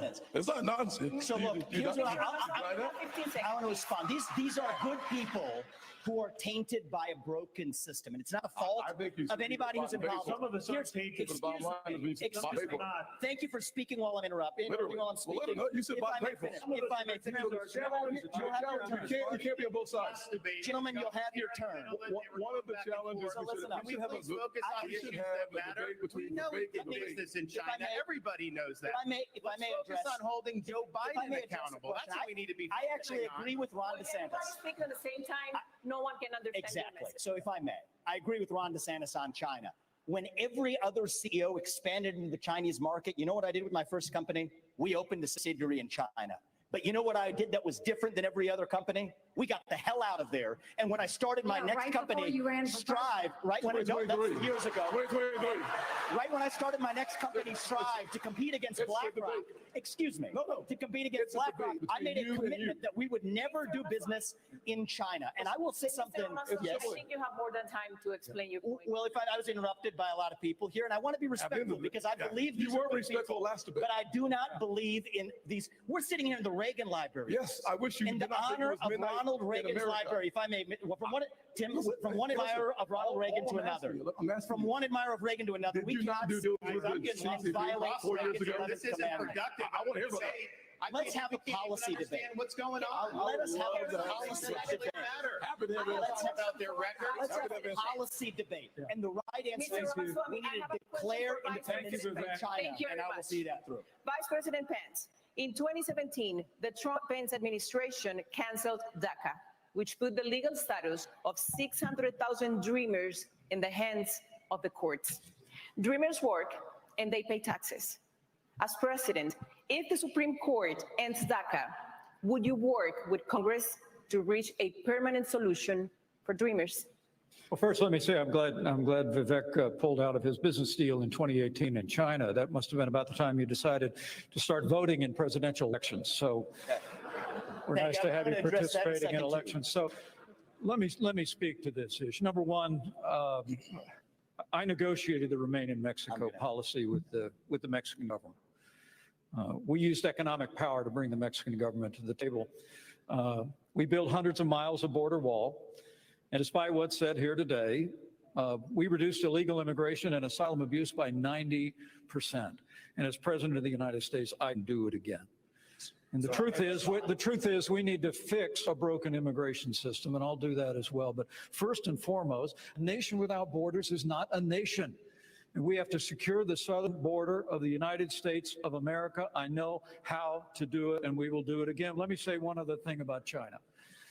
Vice President, would you negotiate with Congress to give a solution to the problem that Dreamers have right now? They are on a limbo. Well, let me tell you, I served in Congress for 12 years, although it seemed longer. But you know, something I've done different than everybody on this stage is I've actually secured reform in Congress. Ron, you talk a really good game about cutting spending, but you've increased spending in Florida by 30%. When I was a member of Congress in 2006, right after Hurricane Katrina, Dana, you remember it, we stood our ground. I led House conservatives. We cut $100 billion out of the federal budget. It can be done, but as I said in the last debate, I'll say again, this is no time for on-the-job training. I'm going to be ready on day one to get Congress to step up, secure the southern border of the United States, build a military fitted to our times, and we're going to get spending in Washington, D.C. under control once and for all. On the other side of this break, I propose to go to a break. How will these candidates make America safer as rising crime plagues our cities? Debate night continues in moments.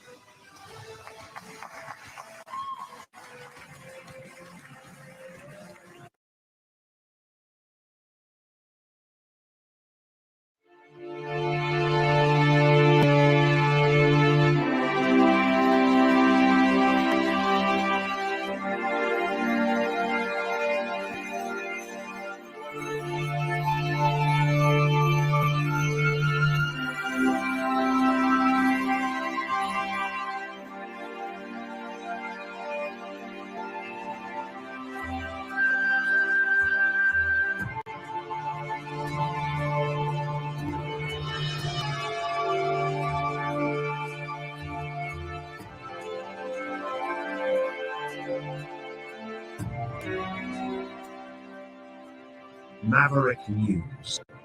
The world is watching.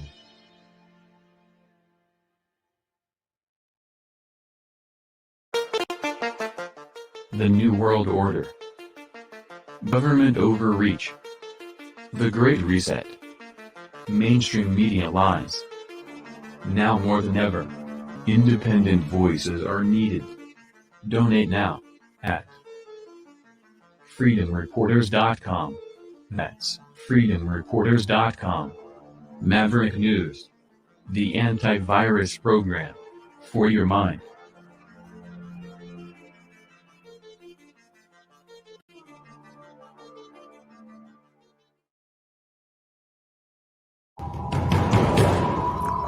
We are Mavericks. We say no to the Trudeau and Biden New World Order. And to bugs. Because bugs are creepy and gross. And people should not eat bugs. Maverick News. The world is watching.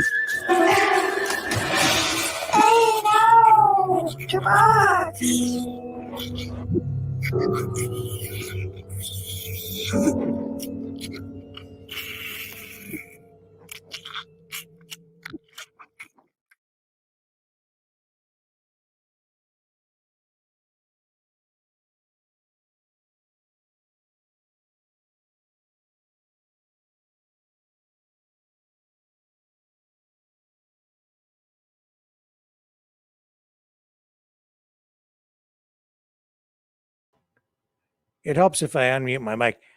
I was just saying, I think that public interest in the presidential race has kind of dropped off a bit over the last month.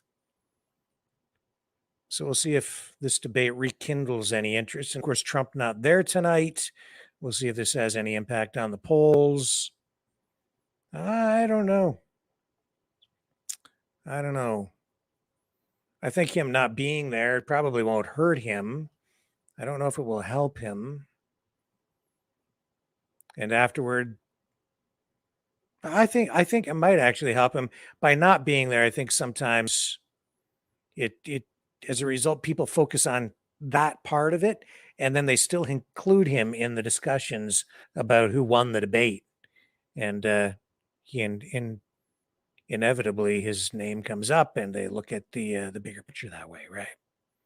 So I don't know. By choosing not to go,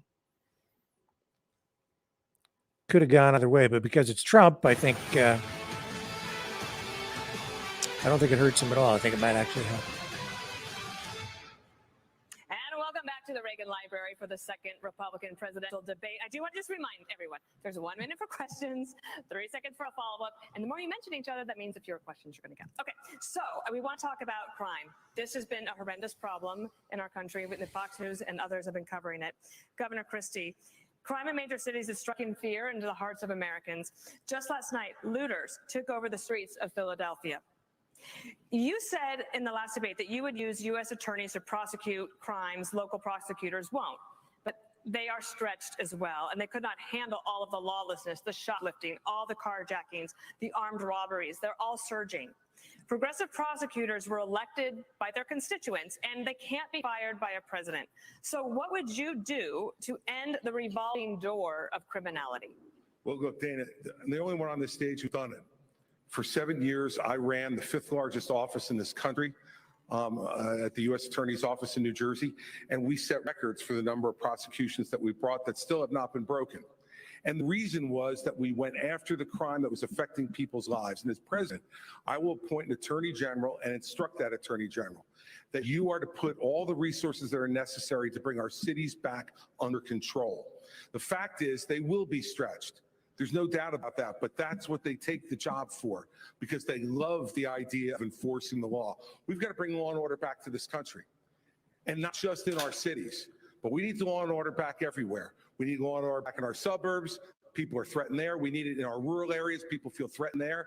And we need it in Washington, D.C. also. And Donald Trump should be here to answer for that, but he's not. And I want to look at that camera right now and tell you, Donald, I know you're watching. You can't help yourself.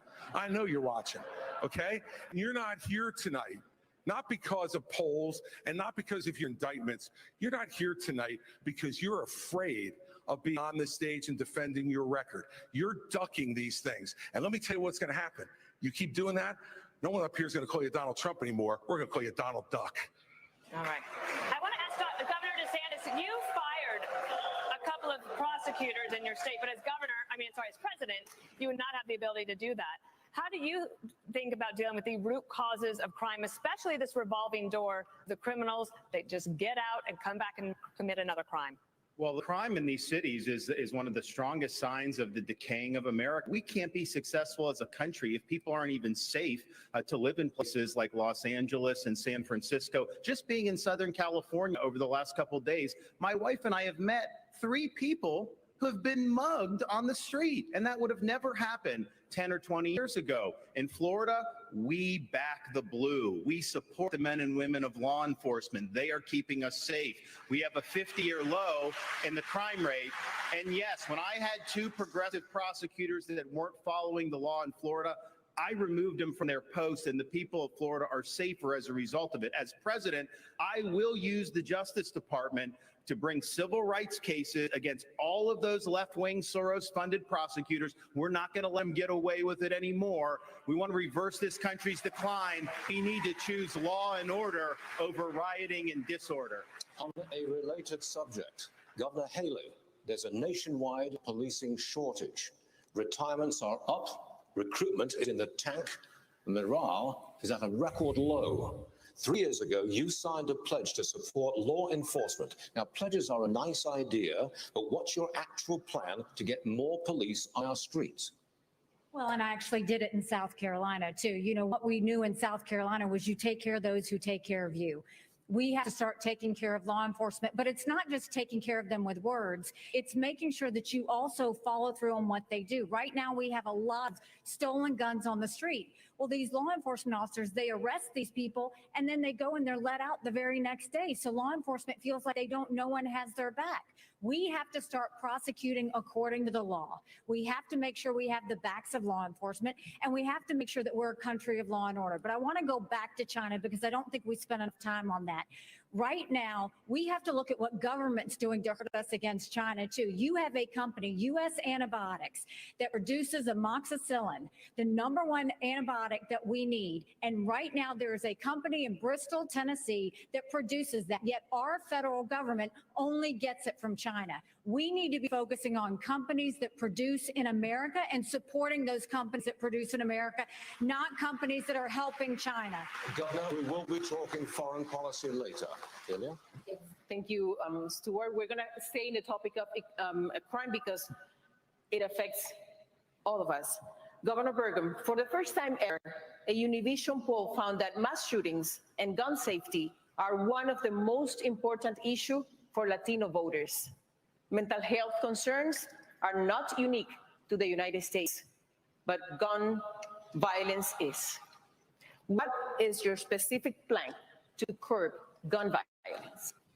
Well, first we need to understand is I think that the liberal left seems to be just completely bent on prosecuting law-abiding citizens that are gun owners, because every solution they have to this is take away the Second Amendment rights of Americans, and somehow that's going to solve the problem. But all these cities that we're talking about that you showed the videos of tonight, they have some of the strictest gun laws in the country. So we know that that's not what's working. What we have to do is get back to the core issues about the family. We have to get back to behavioral health and mental health. We've got to get back to actually enforcing the laws these people talked about. And like we've done in North Dakota, where we've got the goal and we're on the track to being the most military-friendly state in the nation. We've got the most military and the most support of what we're doing in terms of law enforcement, because the morale is down because we've been defunding the police, because they've been attacked in the press. The police have become the bad guys when they're the one. There's all these jobs available in America. Why would you be a policeman if people don't even respect them? Every time I see a policeman, the first thing I say is thank you. And so does everybody else in my family and most of the people in our state, because they know we have to respect the people that are out there defending us every single day. Can I answer the question on mass shooting? Mr. Ramaswamy, according to Customs and Border Protection, about 90% of fentanyl is seized at official border crossings, and 57% of the smugglers are U.S. citizens. How would you stop fentanyl brought into the country, mostly by U.S. citizens, through ports of entry? There's two sides to this. We have to be very honest about it. One is we do have to seal that southern border. Building the wall is not enough.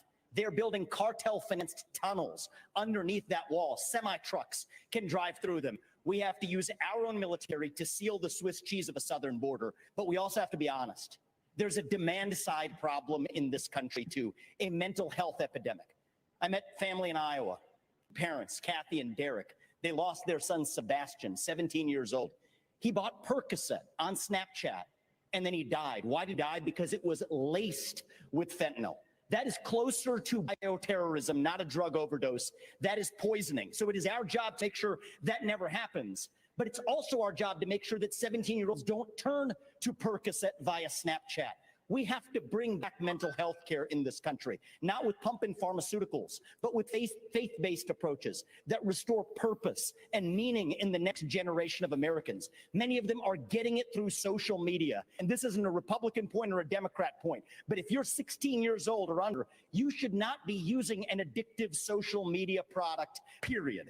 This is something that we can both agree on, and we can revive both the mental health of this country while stopping the fentanyl epidemic. Will kill more people this year than who died on 9/11. And I refuse to be a passive bystander sitting in the White House like the hollowed out husk of a current president we have.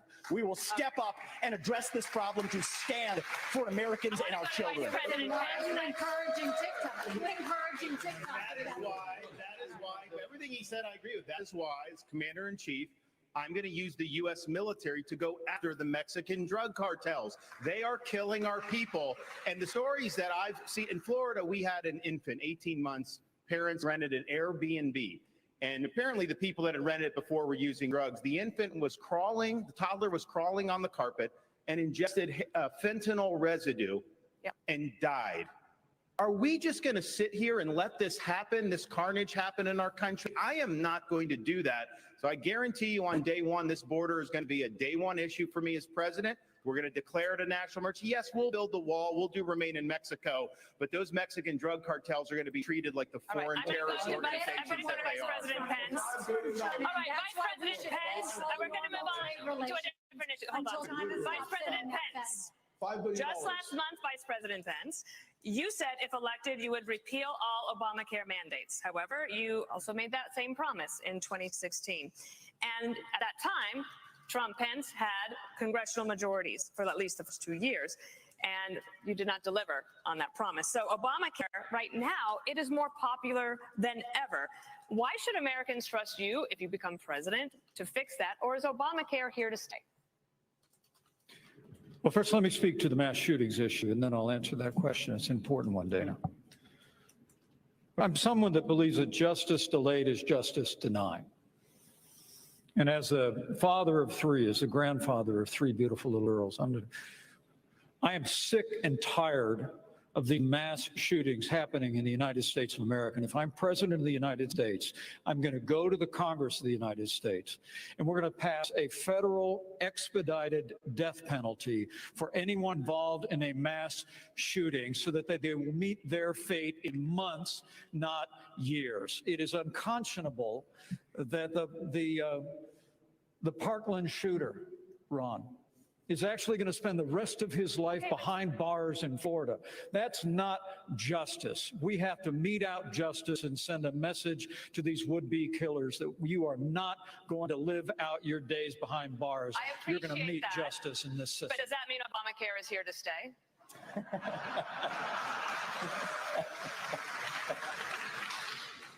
Well, thank you for reiterating the question, because I'd love to answer it. Look, I think it's one of the choices here. You know, my former running mate, Donald Trump, actually has a plan to start to consolidate more power in Washington, D.C., consolidate more power in the executive branch. If I'm president of the United States, it's my intention to make the federal government smaller by returning to the states those resources and programs that are rightfully theirs under the 10th Amendment of the Constitution. That means all Obamacare funding, all housing funding, all HHS funding, all of it goes back to the states. We'll shut down the federal Department of Education. We'll allow states to innovate. We're going to revive federalism in America, and states are going to help bring America back. Stu, go ahead. May I remind everyone to keep within their time frame so that we can get as many questions in as possible. This question for Governor DeSantis. Over 26 million Americans don't have insurance coverage. Governor DeSantis, 2.5 million of them are in your state. That's worse than the national average. Can Americans trust you on this? Well, I think this is a symptom of our overall economic decline. Everything has gotten more expensive. You see insurance rates are going through the roof. People that are going to get groceries. I spoke with a woman in Iowa, and she said, you know, for the first time in my life, I'm having to take things out of my grocery cart when I get to the checkout line because the total goes up so quickly. So this is very real, and people are hurting out there. So we've got to address the underlying problem with Bidenomics, the overspending, taking all Biden's rules and regulations. I'm going to throw them in the trash can on day one. You're not going to have to worry about that. We're going to open up all of our energy. We will be energy dominant in this country. That will lower your gas prices. And what we need to do with healthcare is recognize our healthcare is putting patients at the back of the bus. We have big pharma, big insurance, and big government, and we need to tackle that and have more power for the people and the doctor-patient relationship. Governor, why is your record in Florida on insurance worse than the national average? Our state's a dynamic state. We've got a lot of folks that come. Of course, we've had a population boom. We also don't have a lot of welfare benefits in Florida. You know, we're basically say this is a field of dreams. You can do well in the state. We're not going to be like California and have massive numbers of people on government programs without work requirements. We believe you work and you got to do that. And so that goes for all the welfare benefits. And you know what that's done, Stuart? Our employment rate is the lowest amongst any big state. We have the highest GDP growth amongst any big state. And even CNBC, no fan of mine, ranked Florida the #1 economy in America. On the topic of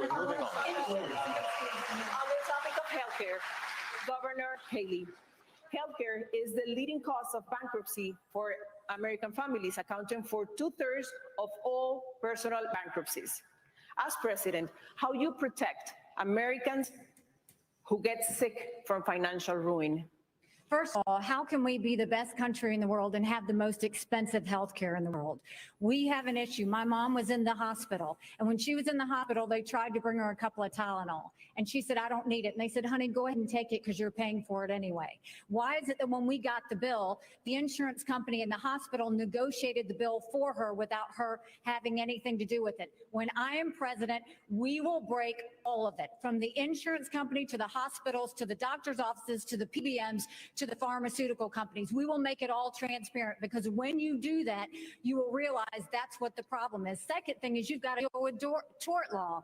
The doctors don't give you the 10 tests because they want to. It's because of the 90% chance they'll get sued. And then we need to bring competition back to healthcare, get rid of certificate of need systems, and make sure that they can compete. We have to put the patient in the driver's seat. They've been in the back seat for way too long. And once we give the patient the ability to decide their healthcare, deciding which plan they want, that is when we will see magic happen. But we're going to have to make every part of the industry open up and show us where their warts are, because they all have them, and we need to fix this on behalf of the American people. And that's what we need to be after. Do you have a better way in 30 seconds? Well, yes, we're not talking about the real problem ever. We talk about why do we have the most expensive healthcare in the world?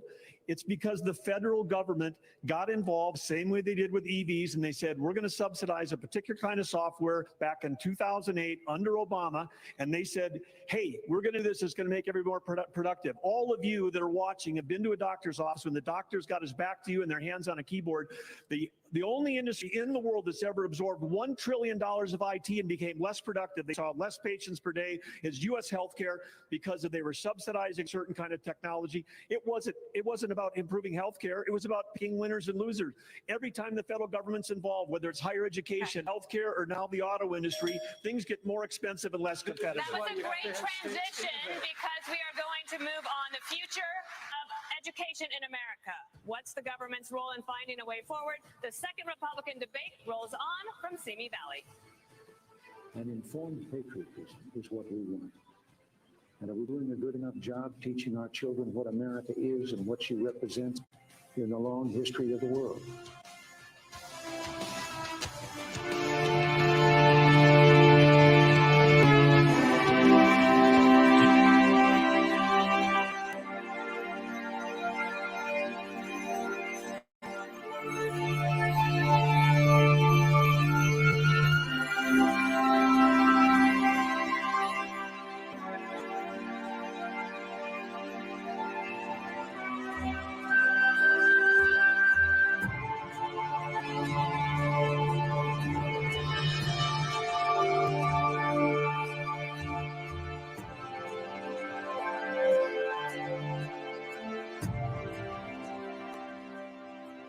Maverick News.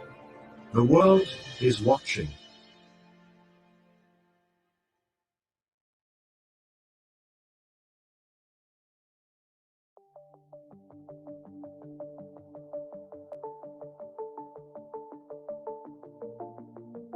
Greetings, brave Mavericks. Our quest for truth continues. We go beyond fake news. Together we expose propaganda. Together we pull others out of rabbit holes. We are maverick thinkers.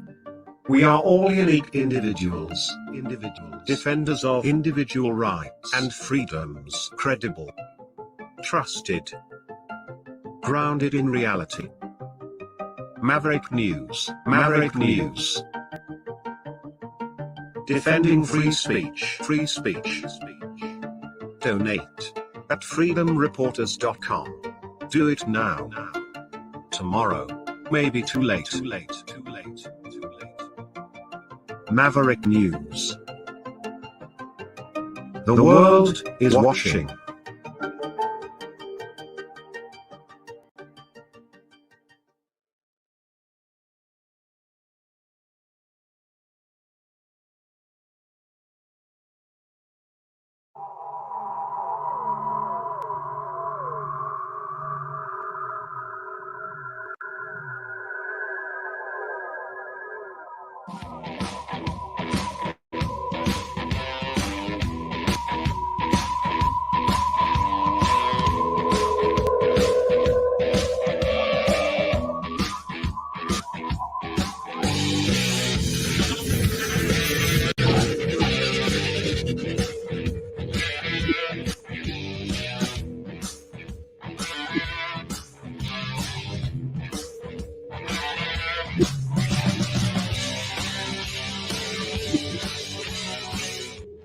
Maverick News. The world is watching.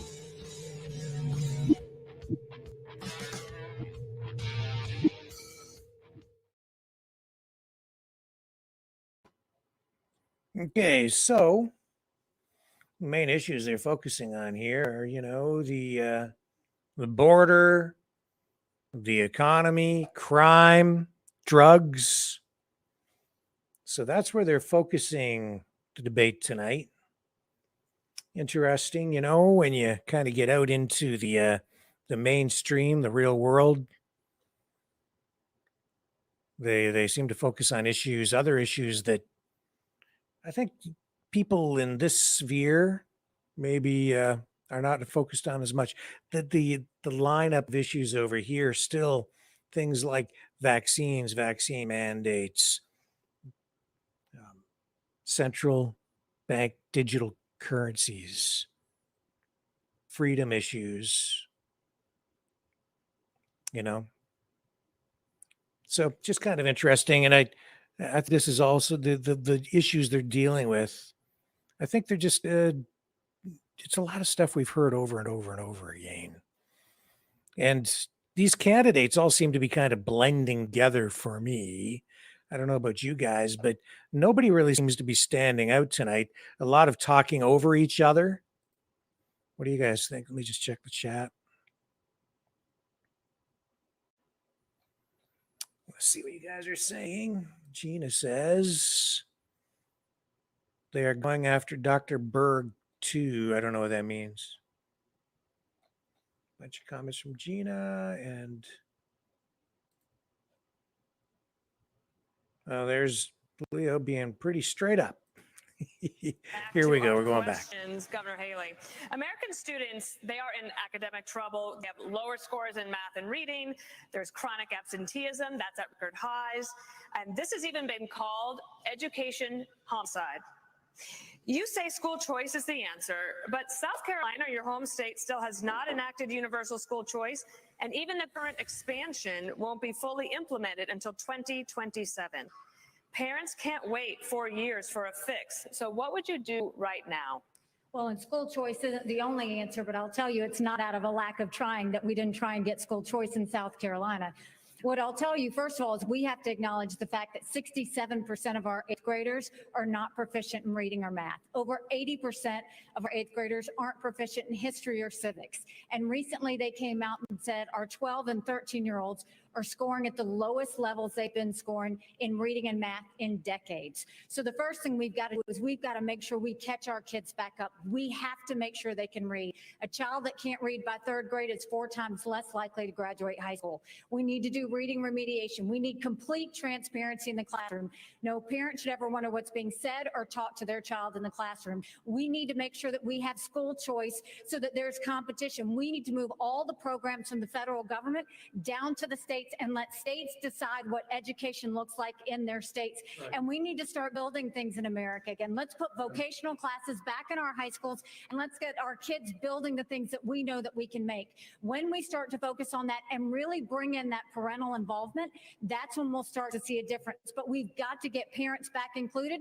We've got to quit spending time on this DEI and CRT and instead focus on financial literacy, on digital literacy, and on making sure that our kids know what they need to do to have the jobs of the next generation. On the subject of education, a question for Governor Christie. Students in your state are getting high marks on their report cards, but minorities are not doing well with math and reading. Black and Hispanic students averaging 29 points lower than white students in New Jersey. Would you address minorities first? You have to address all students. And look, in our state, Stuart, frankly, before I was governor, that gap was close to 50%.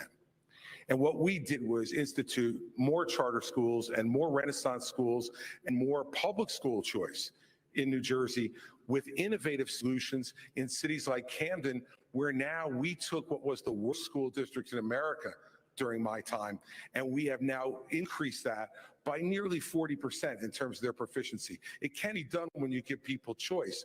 But let's tell the truth to everybody about what this is. This public school system is no longer run by the public. It is run by the teachers' unions in this country. Randy Weingarten and her crew are absolutely strangling. They are taking the worst of their members and defending them rather than advocating for our kids. And when you have the President of the United States sleeping with a member of the teachers union, there is no chance that you could take the stranglehold away from the teachers union every day. They have an advocate inside the White House every day for the worst of their teachers, not for our students to be the best they can be. A President of the United States is to take on the teachers union. I did it in New Jersey. I will do it as President of the United States. Governor DeSantis, I have a question for you. Governor DeSantis, I have a question for you.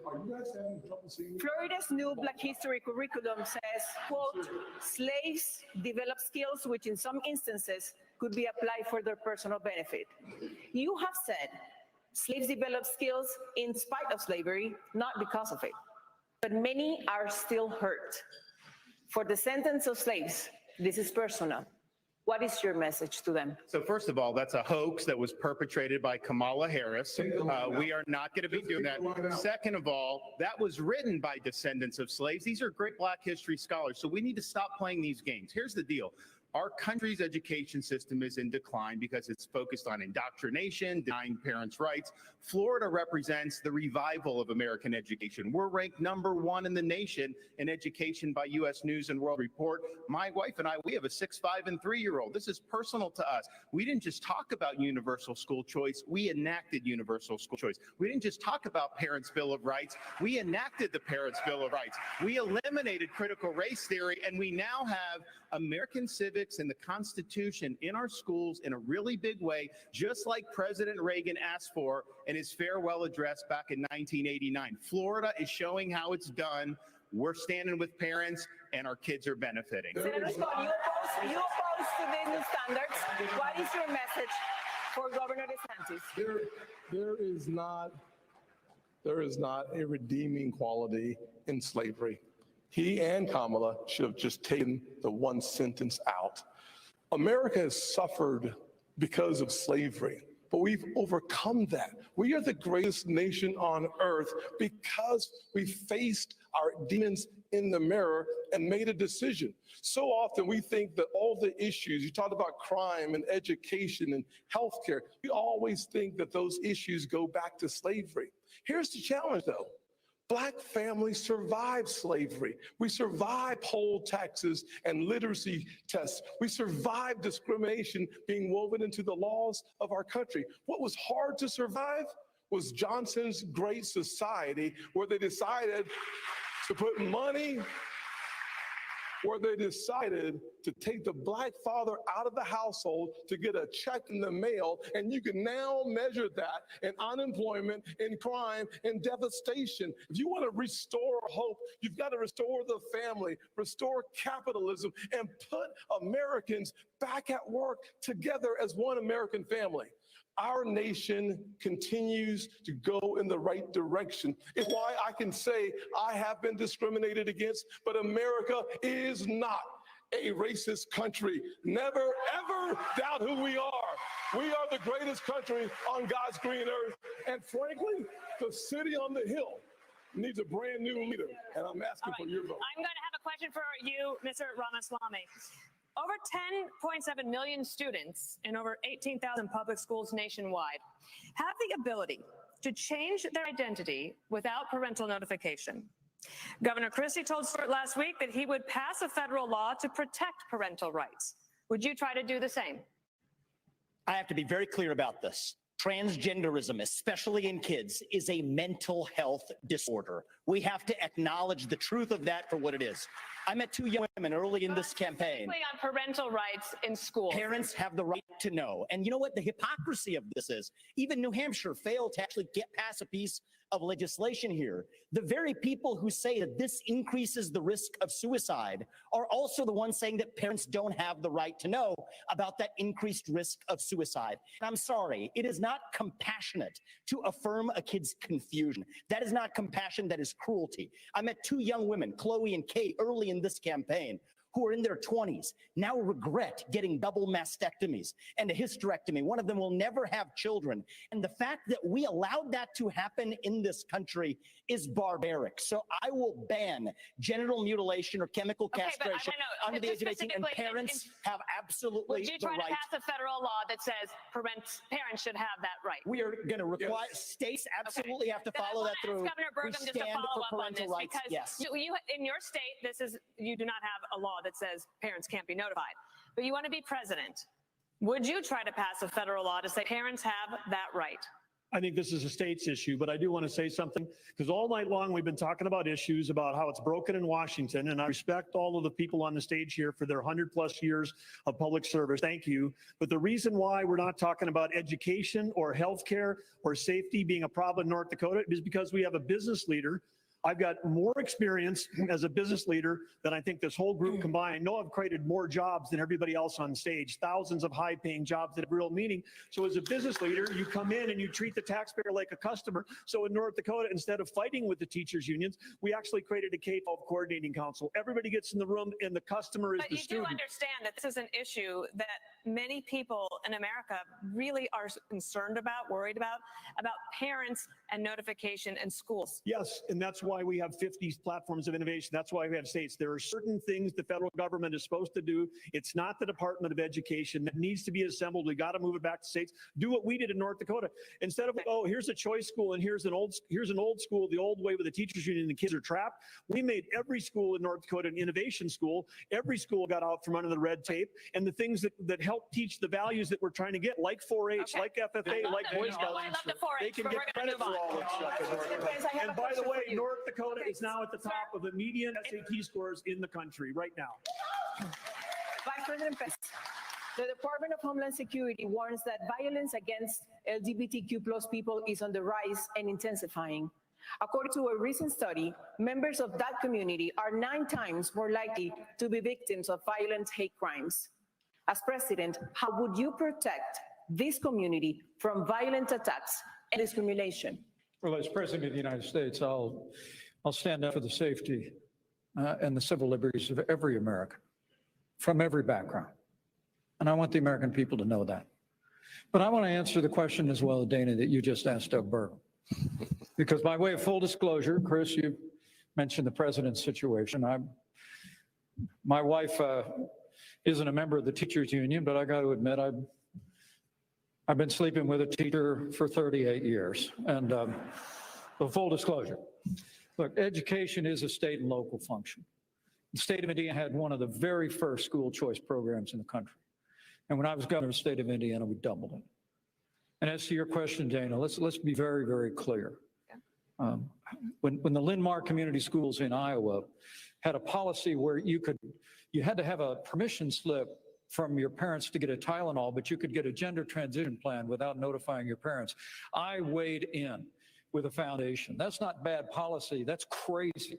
We're going to stand up for the rights of parents, and we're going to pass a federal ban on transgender chemical or surgical surgery anywhere in the country. We've got to protect our kids from this radical gender ideology agenda, and we've got to empower parents at the state level with the ability to choose where their kids go to school, whether it's public, private, parochial, or homeschool. You empower parents, and our schools will straighten up and reflect our values and focus on the basics faster than you could possibly imagine. Next subject. Can I just say one thing? China is investing. If you talk over everybody, you lose time. China is investing heavily in their tech companies. $280 billion every year on semiconductor research and development. That is 1 CHIPS Act per year. Governor DeSantis, you say companies like Google and Meta have too much power. Doesn't going after them give China an edge? No, I think you look at how our societies develop, they have huge amount of power over our society. They've cracked down on free speech. We're not saying you don't want them to do business, but you want it to be a free market. And right now they're monopolies. But this issue of China, I think, is really going to be fundamental. We have subcontracted out so much of our national needs to the CCP. We rely on them for a whole host of issues. We need to reshore and we need to decouple all those important industries. We need to get that back in the United States. They are our top geopolitical adversary by country mile. Xi Jinping's got huge ambitions, not only in the Asia Pacific, but as you mentioned earlier, in our region. But ultimately, we've got to beat him on the economy. And so that's what we'll do as president of the United States. Governor Christie, I wanted to follow up on this because 22% of American workers fear their jobs will be lost to a robot. And you said in the past that the free market is the way to go. Would you retrain workers who lose a job to artificial intelligence, and to do what? Well, look, what I think artificial intelligence offers us is an extraordinary opportunity to expand well beyond the productivity that we have now, and to have Americans be able to be involved in that revolution, Dana. You know, each time we have shown incredible innovation and progress in this country. What we've done with it is to expand all kinds of new, even unthought of opportunities for folks. Yes, we have to do retraining for folks who lose some of their jobs, and we should be doing that. And we should have more training available both at the county college level and the local level for people to be able to access it. So yes, I would be in favor of that. But this is a much bigger issue than that. We can't be afraid of innovation. America has been the great innovator of this world over the last 250 years, a technological innovator, a manufacturing innovator, and a freedom and governmental innovator. And that's why America has to continue to stand strong in the world, pro-innovation, pro-progress. And I will tell you this, as President of the United States, what I will do is to make sure that every innovator in this country gets the government the hell off its back and out of its pocket so that it can innovate and bring great new inventions to our country that will make everybody's lives better. Mr. Ramaswamy, TikTok is banned on government-issued devices because of its ties to the Chinese government. Yet you joined TikTok after dinner with boxer and influencer Jake Paul. Should the commander-in-chief be so easily persuaded by an influencer? So the answer is I have a radical idea for the Republican Party. We need to win elections. And part of how we win elections is reaching the next generation of young Americans where they are. So when I get into office, I've been very clear. Kids under the age of 16 should not be using addictive social media. We're only going to ever get to declaring independence from China, which I favor, if we actually win. So while the Democrats are running rampant, reaching the next generation 3-1, there's exactly one person in the Republican Party which talks a big game about reaching young people, and that's me. And let me level with all of you. I'm the new guy here, and so I know I have to earn your trust. What do you see? You see a young man who's in a bit of a hurry, maybe a little ambitious, bit of a know-it-all, it seems at times. I'm here to tell you, no, I don't know it all. I will listen. I will have the best people, the best and brightest in this country, whatever age they are, advising me. We will be probably many of the people on this stage included. That's how I built my companies. I want to be challenged. I want people who disagree with me. That's what makes America great, because we're not a perfect nation. We're founded on the pursuit of perfection. That is what makes America great. And that is why we will end it once we win this election. I have to jump. I have to jump in here. I'm sorry. There's one person on. This is infuriating because TikTok is one of the most dangerous social media apps that we could have. And what you've got, I honestly, every time I hear you, I feel a little bit dumber for what you say, because I can't believe you've got a TikTok situation. What they're doing is these 150 million people are on TikTok. That means they can get your contacts, they can get your financial information, they can get your emails, they can get text messages, they can get all of these things. This is China very important knows for our party. exactly what they're doing. This is very important for our party, and I'm going to say you've gone and you've helped China make medicines in China, not America. You're now wanting kids to go and get on this social media that's dangerous for all of us. You went and you're in business with the Chinese that gave Hunter Biden $5 million. We can't trust you. We can't trust you. We can't have TikTok in I think that we need to ban Mr. Ramaswamy, you have 15 seconds. I think, excuse me. You have 15 seconds, Mr. Ramaswamy. Thank you. I think we would be better served as a Republican Party if we're not sitting here hurling personal insults and actually have a legitimate debate about policy following Reagan's 11th Commandment in his honor. And the answer is that is what actually makes our country strong. And I believe these people, these are good people on the stage. They disagree. Let's have a legitimate disagreement. That's what I would say. Stuart, can we get back to the question? The No, we question cannot. was on Governor technology. DeSantis, There's I'm one going person straight on this stage Sir, has a we career in will have to technology. cut your mic, and I don't want to do that. I don't. So Governor DeSantis, let me go to you. Experts say President Putin has ordered assassinations across Europe, cheated on arms control treaties with the U.S., and seeks to work with China to force our decline. President Reagan believed that if you want to prevent a war, you better be prepared to fight one. Today, the Republican Party is at odds over aid to Ukraine. The price tag so far is $76 billion. But is it in our best interest to degrade Russia's military for less than 5% of what we pay annually on defense, especially when there are no U.S. soldiers in the fight? It's in our interest to end this war, and that's what I will do as president. We are not going to have a blank check. We will not have U.S. troops, and we're going to make the Europeans do what they need to do. But they've sent money to pay bureaucrats' pensions and salaries and funding small businesses halfway around the world. Meanwhile, our own country is being invaded.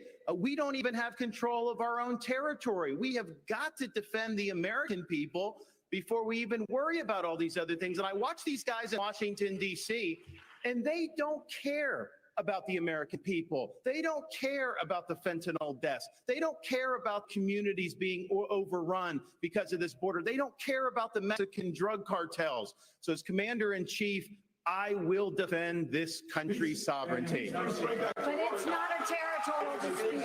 It's never been a territorial dispute. And 90% of the resources that we send over to Ukraine is guaranteed as a loan. It is not 90% of the money that we send over there is loan. Well, we can talk about this, but at the end of the day, 90% of the money that we send over there is actually in the form of a loan.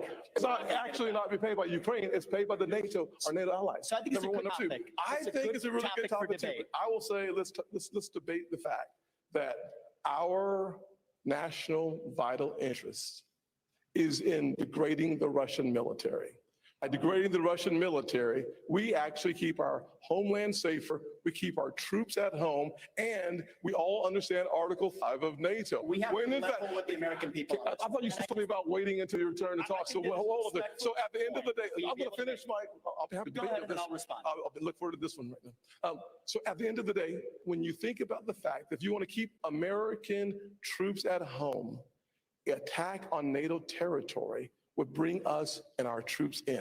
By degrading the Russian military, we reduce, if not eliminate, an attack on NATO territory. Finish that exchange. We have to level with the American people. We have to level with the American people on this issue. The reality is just because Putin is not Putin's an evil dictator does not mean that Ukraine is good. This is a country that has banned 11 opposition parties. A win that has for actually, Russia is a that win is not for true. China. We're driving a win Russia. for Russia Excuse is a me, win for China. Excuse me. But I forgot you like China. That's why you'll have your chance in just a moment. Yeah. The hurling personal insults isn't helping. China is the real enemy, and we're driving Russia further into China's arms. We need a reasonable peace plan to end this, especially this is a country whose president just last week was hailing you let a Nazi in Putin his own have ranks. Ukraine, that's a green light to China to take Taiwan. We need a Peace reasonable comes through strength. We need a reasonable plan to peace. Governor The Christie. Communist Party of China is the real enemy. Governor Christie. Governor Christie. President Biden's first 2 years have brought China, Russia, and Iran closer together. Are we focused too much on Ukraine and not enough on this threat from the new world order? No, they're all connected, Stuart. They're all connected. The Chinese are paying for the Russian war in Ukraine. The Iranians are supplying more sophisticated weapons, and so are the North Koreans now as well, with the encouragement of the Chinese. The naivete on this stage from some of these folks is extraordinary. Look, I understand people want to go and talk to Putin. Guess what? So did George W. Bush. So did Barack Obama. So did Donald Trump. And so did Joe Biden when he said a small invasion wouldn't be so bad. Every one of them has been wrong. And the fact of the matter is, we need to say right now, that the Chinese-Russian alliance is something we have to fight against, and we are not going to solve it by going over, cuddling up to Vladimir Putin. Look, Donald Trump said Vladimir Putin was brilliant and a great leader. This is the person who is murdering people in his own country, and now not having enough blood, he's now going to Ukraine to murder innocent civilians and kidnap 20,000 children. And let me tell you, if you think that's where it's going to stop, if we give him any of Ukraine, next will be Poland. This is a guy who said, wait one second, this is a guy in 1991 who said that was darkest moment in world history when the Soviet Union fell. Listen, everybody, he wants to put the old band back together, and only America can stop it. And when I'm president, we will. Governor Burgum, I want to get to Governor Burgum. He hasn't had a chance. I have a question I think you're going to really like, or at least you have experience in it. And we need to talk about America's farmers because there is a foreign policy connection here. The U.S. and China are in this fierce economic competition. It's hurting American businesses, and there is blowback against American farmers because China then targets them in retaliation. How would you, as president, protect American farmers and ranchers from that kind of retaliation from a foreign government like China? Well, first of all, we've got the best farmers and ranchers in the world right here in America. If they have a level playing field, they can outcompete anyone in the world. But this is part of the larger issue that we're talking about here, which is we're in a Cold War with China. The Biden administration won't admit that. But we're also in an economic war through what we're doing with agriculture and energy. And we're also in a war with them relative to cyber war. We get attacked every day in North Dakota, every state, every school district, our tribes, all being attacked every day by either China, Russia, Iran, or North Korea. And now we've got a Biden administration whose whole policy is appeasement. They're out there, creating the world, making it less safe. $6 billion they traded for 5 people. They've just now set a price on anyone's head who's a tourist from America, who's a student from America, for kidnapping. If you want more kidnapping, put a price on it.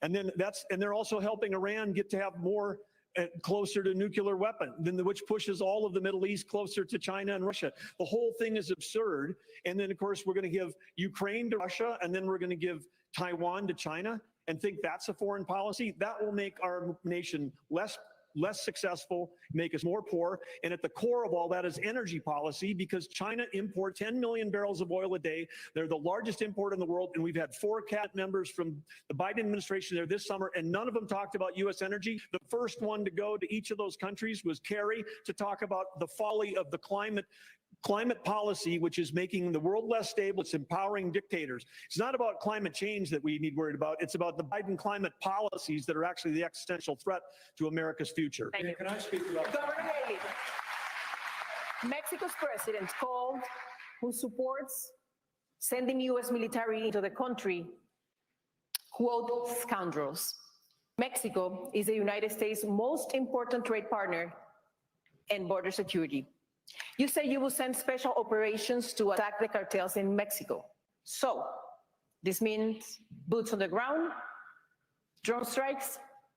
It means special operations. It's how we deal with our terrorists. And what you need to do is understand that Mexico's not being a good partner if we lost 75,000 Americans last year. Mexico's not being a good partner if they're letting the cartels get away with what they're getting away with. What we will do is we will make sure that we send in our special operations, and we will take out the cartels, we'll take out their operations, we'll take out anything that's doing it. But we're going to go after China because China is the one sending the fentanyl in the first place. And we will end all normal trade relations until China stops sending fentanyl. And then we'll do the special operations and we'll get it from both sides. This is where President Trump went wrong. He focused on trade with China. He didn't focus on the fact that they were buying up our farmland. He didn't focus on the fact that they were killing Americans. He didn't focus on the fact that they were stealing $600 billion in intellectual property. He didn't focus on the fact that they put a spy base off our shores in Cuba.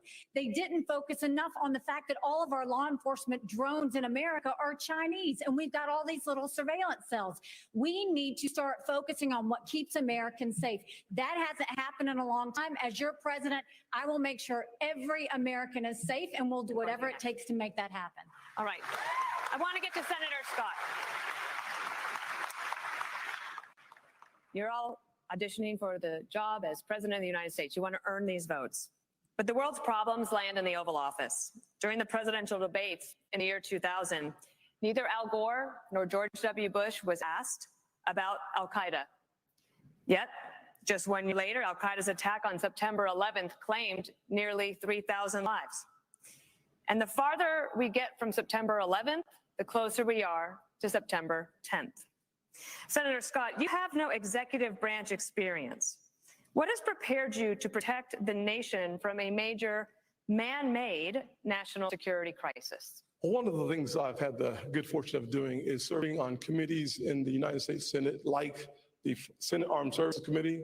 I'm on the Senate Foreign Relations Committee, also on the Finance Committee and the Banking Committee. Talk about addressing the issue of fentanyl. I've written the legislation, passed it through the Banking Committee and the Senate that would freeze the assets and sanction the accounts of the Mexican cartels. There are weapons that we have within the arsenal that I was able to get past 23-0 in the polarizing Senate as it is. I've also understood without question the fact that if you look at the details before 9/11, there was information and intelligence that was available that suggested an attack was coming. Having the right intelligence partners with us is key to making sure that we prevent the next 9/11 from ever happening. Having that experience for the last 10 years is really important in getting the job done. 30 seconds to you, Mr. Pence. Well, I think you asked a question about executive experience, and I think it's vitally important. And I stand before you today as a candidate for president because I think this country's in a lot of trouble. And you hear the fire on the stage tonight. You hear the fire in all of our voices. And it's because Joe Biden has weakened this country at home and abroad. This is a time for those of us that have the experience, the tested experience, and a commitment to the conservative agenda that Ronald Reagan brought forward in this party of a strong national defense, standing with our allies, standing up to our enemies, supporting limited government and traditional values, need to step forward. Understood. Because frankly, our party does face a time for choosing, as I said at the top of this debate, whether we're going to stand on the foundation of that conservative agenda that Ronald Reagan poured, or whether we're going to follow the siren song of populism unmoored to conservative principles. I'm the most experienced, most qualified, and most consistent conservative in this field, and I'm ready to lead America at home and abroad on day one. Time for choosing to go to a break. Ilya. We need to go to a commercial break. Reagan built a coalition that lasted decades. Can any of these candidates do the same? We'll take that up when the debate continues. And we'll be back right after this. I'll be here too.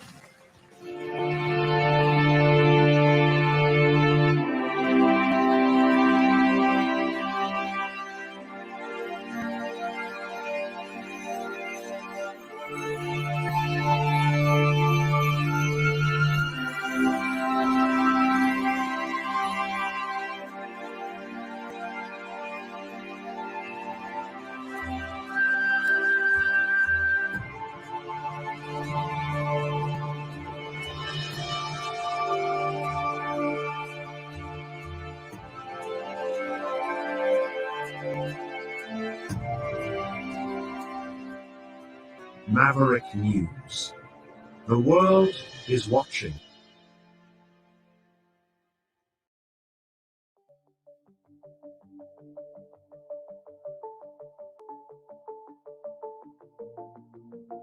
Greetings, brave Mavericks. Our quest for truth continues. We go beyond fake news. Together we expose propaganda. Together we pull others out of rabbit holes. We are maverick thinkers. We are all unique individuals, defenders of individual rights and freedoms, credible, trusted, grounded in reality. Maverick News, Maverick News. Defending free speech, free speech. Donate at freedomreporters.com. Do it now. Tomorrow may be too late.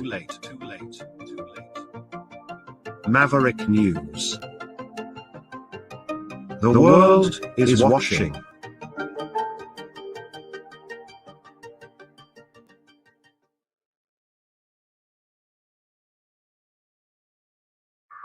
Hello, world. Are you awake?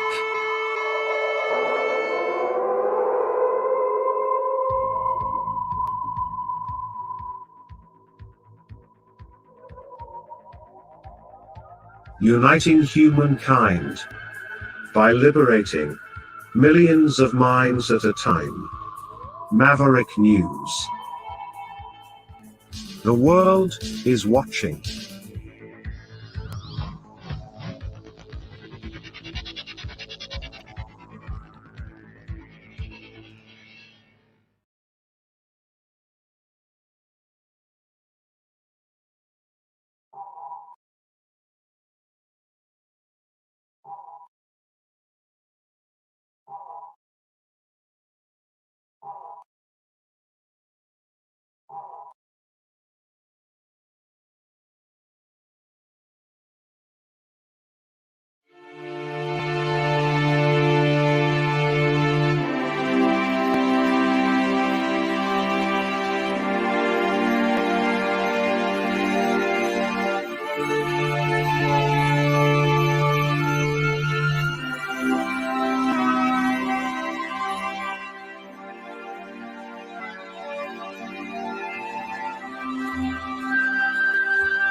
Maverick News. The world is watching.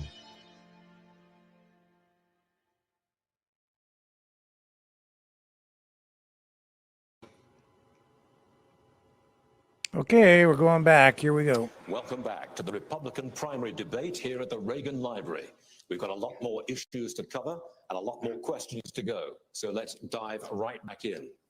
We're here in California, where gas is nearing $6 a gallon. Oil is close to $100 a barrel again. You say, drill, baby, drill. But the courts won't let you. Mr. Ramaswamy, how would you bring down prices without immediate drilling? Well, look, I think that we do have to run through the courts and get through that administrative state to make sure we're using the natural resources here at home. But here's the other thing that we can do that's easy. Forever, Mr. Ramaswamy. And it addresses the national debt as well as brings down prices. Put people back to work. We are using taxpayer money to pay people more to stay at home than to go to work. That is wrong. That contributes to our supply chain crisis. It contributes to inflation. That's the easiest way to unlock this economy. And here's the other thing. We have to put the Federal Reserve back in its place.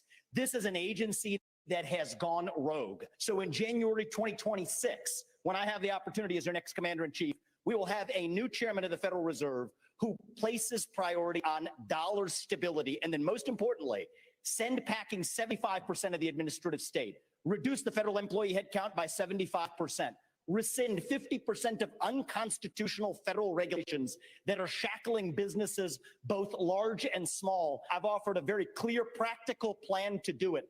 That's how we unleash the economy. That's how we revive the integrity of a three-branch constitutional republic rather than this technocracy and aristocracy in the administrative state. Response, please. I think one of the signature accomplishments of our administration was just a few short years. We achieved energy independence. We became a net exporter of energy for the first time in 75 years. But on day one, Joe Biden declared a war on energy, which was no surprise because when Joe Biden ran for president, he said he was going to end fossil fuels. And they've been working overtime to do that ever since.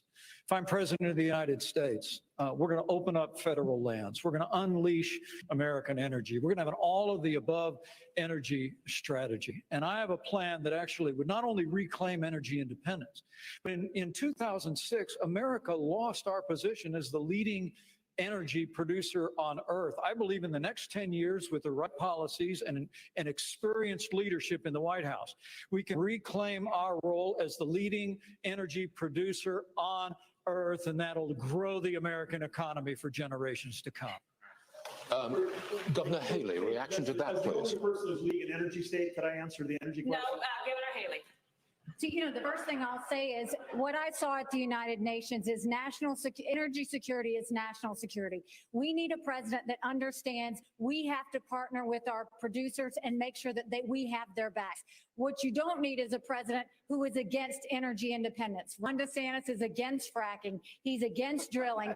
He's been against, you did it. He always talks about what happens on day one. You better watch out because what happens on day two is when you're in trouble. Day two in Florida, you banned fracking, you banned offshore drilling, you did it on federal lands, and you took green subsidies that you didn't have to take. Governor DeSantis, you were mentioned. You have the right to respond. 30 seconds. Yeah.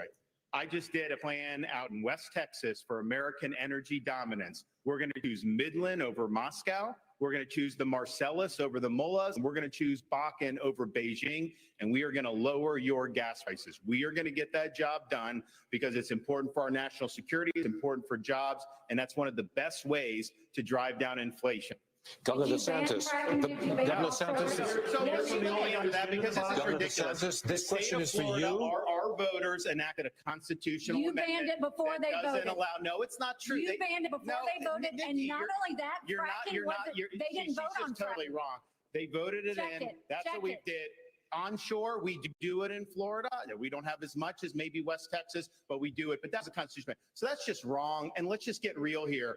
My plan will get the job done. We are going to be energy dominant, and that's what's going to happen. And the voters didn't even vote on fracking. You banned We are fracking. moving on with this question for Governor DeSantis. Governor, excuse me, we cannot talk over each other. We must respect each other's time. My apologies for that. I'm ready, Stu. Governor DeSantis, this is your question. The Biden administration is hell-bent on student loan forgiveness, but you say colleges should be on the hook when graduates cannot pay their debt. How does that address the cost of college? The cost of college itself? Because the colleges are going to have to make a decision.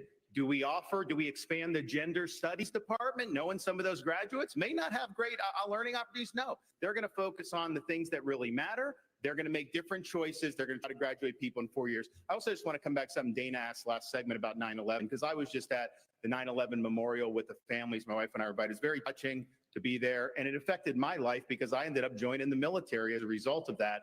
I've been a blue-collar kid, minimum wage in Dunedin, Florida. I ended up getting through Yale and Harvard Law School and somehow came out more conservative than when I went in, and that is not easy to do. Had a lot of opportunities to make money, but I wanted to serve, and I'll never forget coming back on the plane from Iraq, landing in Coronado, California, North Island, and feeling that breeze off the Pacific Ocean and say, you know what? I am lucky to have been born an American. And I think being able to serve, I'll be the first president elected since 1988 who's actually served overseas in a war.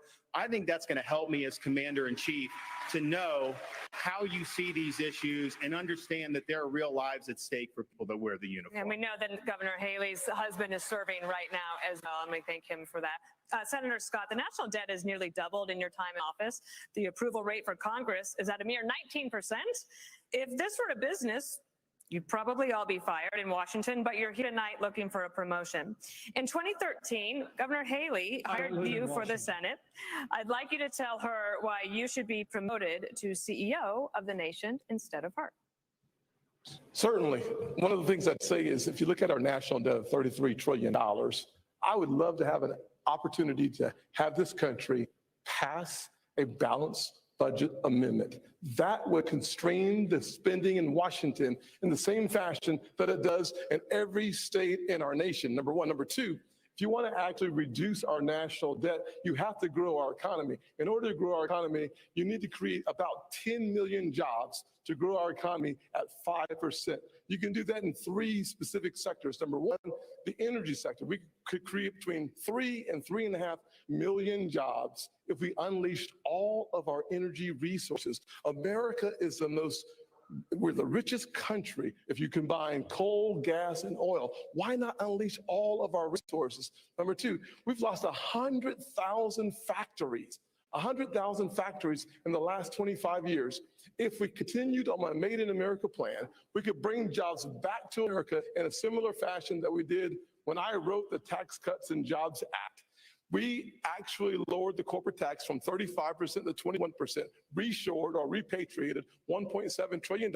We brought the unemployment rates for African Americans, Hispanics, and Asians to the lowest level in the history of the country, Right, so and a Governor 70-year low for women. Governor Haley, would you think you would deserve the first of all, promotion I over him? think, look, I appreciate Tim. We've known each other a long time, but he's been there 12 years and he hasn't done any of that. He hasn't, they've only given 4 budgets on time in 40 years. He was part of that. He increased the national debt. He voted for the spending. You voted He has for, made sure that the you borders are actually open and asked they for a haven't done gas tax anything. Look at increase everything in South Carolina. 12 years. Where have you been? Where I have voted you no been, on all, Tim? I voted on 12 most of years. the things. We've I waited have voted and most. nothing has happened. Here's what you've 12 done. years. Here's the thing that I 12 just find interesting. Ron, let me finish All it first. these guys have said Here's the things, fact. and I appreciate a lot of the things they're saying. Nikki I'm Haley. the only one up here who's gotten in the big fights and has delivered big victories for the people of Florida, and that's what it's all about. You can always talk, but when it gets hot in there, when they're shooting arrows at you, are you going to be stand up for parents' rights, keep the state free? Are you going to be able to do all those things? And in the state of Florida, because of our success, the Democratic Party lies in ruins. We have won the big fights. We have turned our state into a Republican state. People respond to leadership. I've done it while others have talked about it. CEO, we actually have a CEO of the White House, which is what I think we need. If I may just briefly interject here, we need a zero-based budgeting.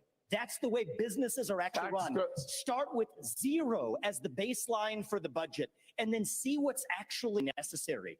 There isn't a blue state or a red state in this union that does it. The federal government doesn't do it. But successful companies, including the ones that I've built as a CEO, will do it. And I think we need a CEO in the White House to get that done. Governor Burgum runs a state that way. Yes, Tech go ahead. questions, you didn't ask the only guy that's been in tech. You have energy questions, you don't ask anything. But I'm just going to say right now, when you say nobody else has done it, the energy plans that have all been announced in the last month by these other folks on stage, we're already doing it in North Dakota.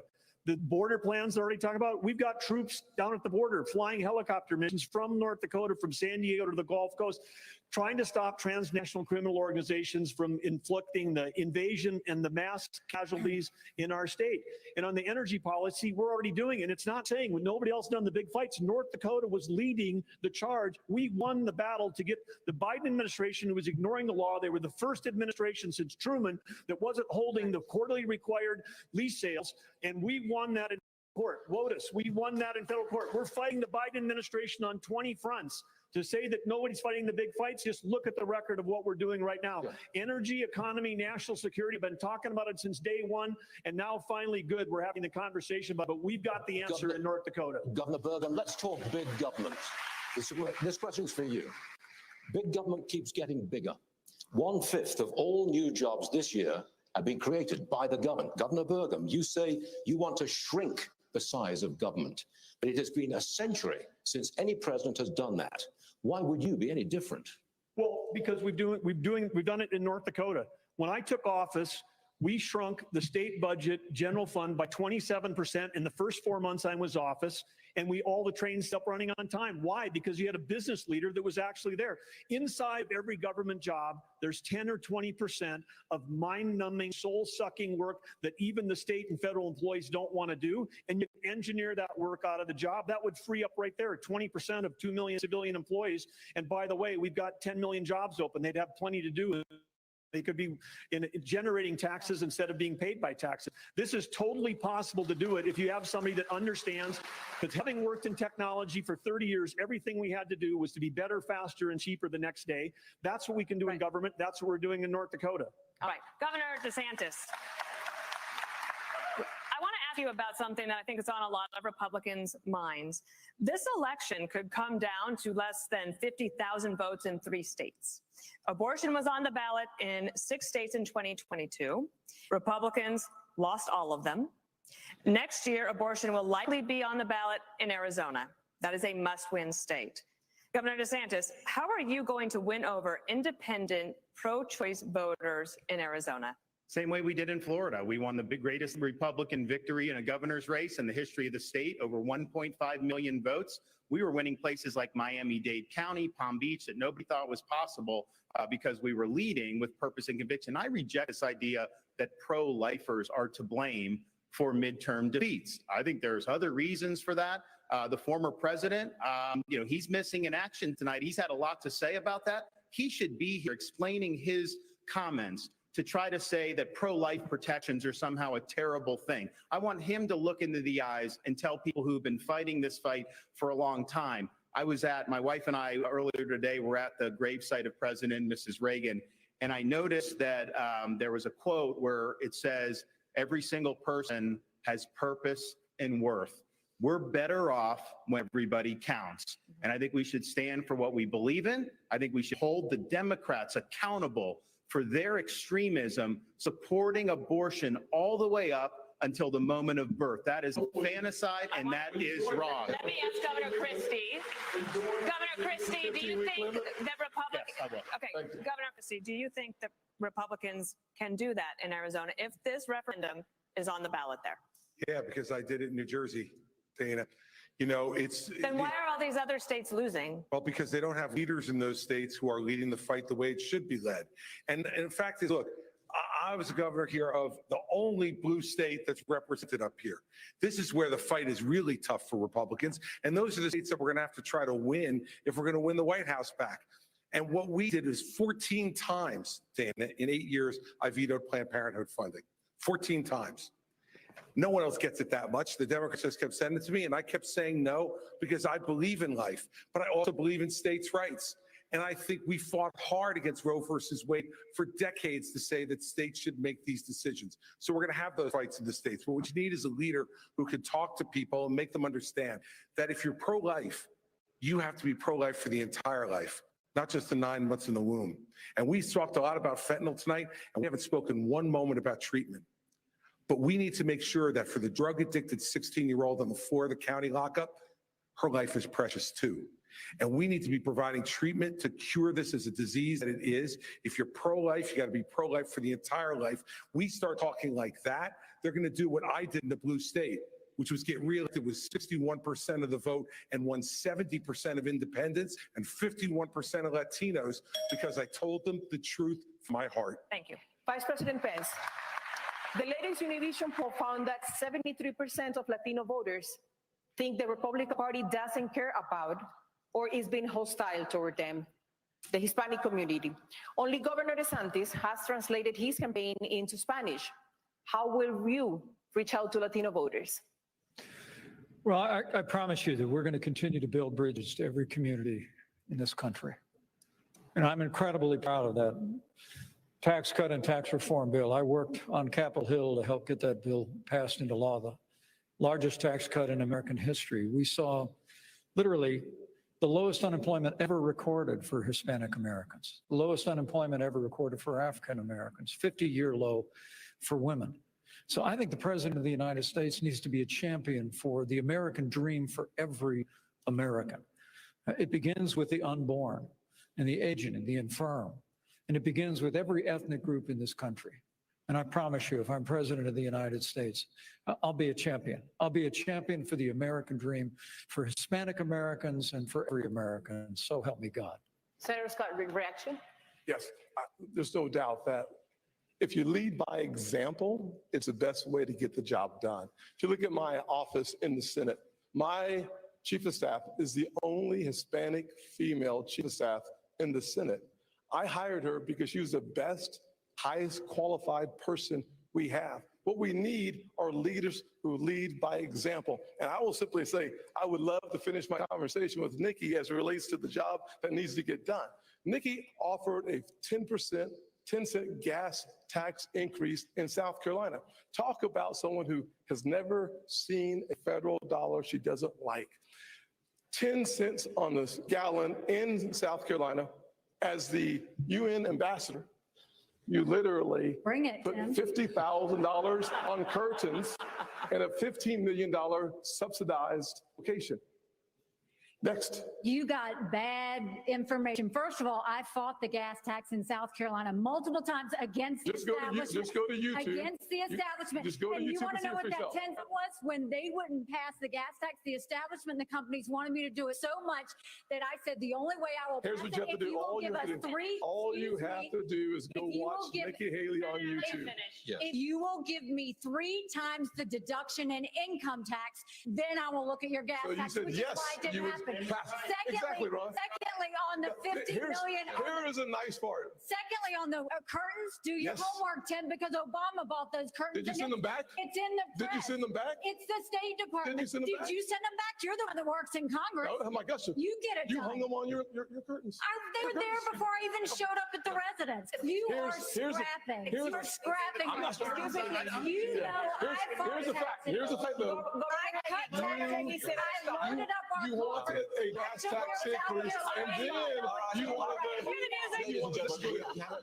do not intend to go ahead like this. In fact, we're about to take a commercial break. We'll have more of the second Republican debate live from the Reagan Presidential Library in just a few moments.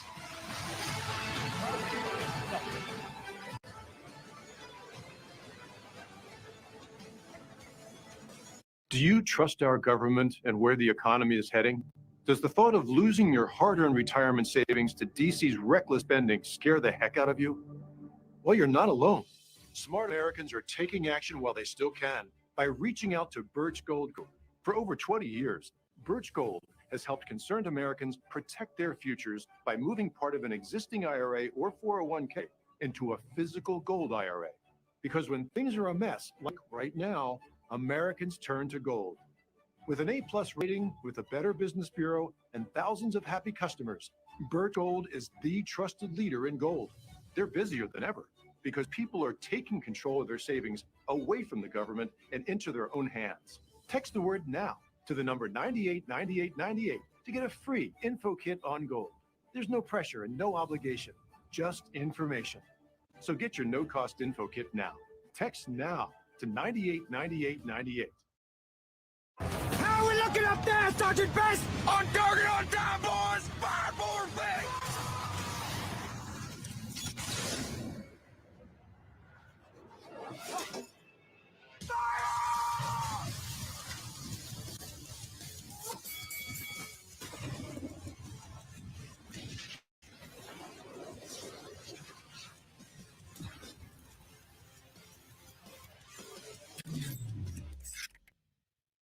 I became a professor at the University of Pennsylvania. You make me miss being a professor at Penn. I was a professor at the University of Pennsylvania. I was a professor at the University of Pennsylvania. I became a professor at the University of Pennsylvania. I was a professor at Penn. I was a full professor at the University of Pennsylvania. Professor at the University of Pennsylvania. I was the Ben Franklin Professor of Practice at the University of Pennsylvania.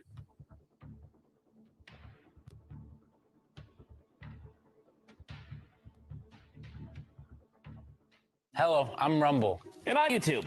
YouTube, why are you dressed like that? Well, I've been seeing a lot of violations in the community lately, so I'm enforcing that. You mean like people not following your policies? Strike one!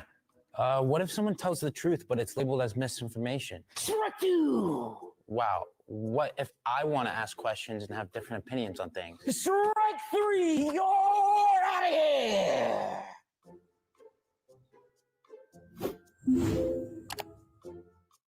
When things go sideways, will you be prepared? Hey, it's Cade Courtley, former Navy SEAL platoon commander. I want to introduce you to the Patriot Power Generator 2000X. Use the endless free power of the sun to power lights, your TV, medical equipment, even run your fridge. And that's without gas, fumes, or noise. Go to 4patriots.com. You'll get a solar panel included free. This is about peace of mind. Get your solar generator and free panel at 4patriots.com.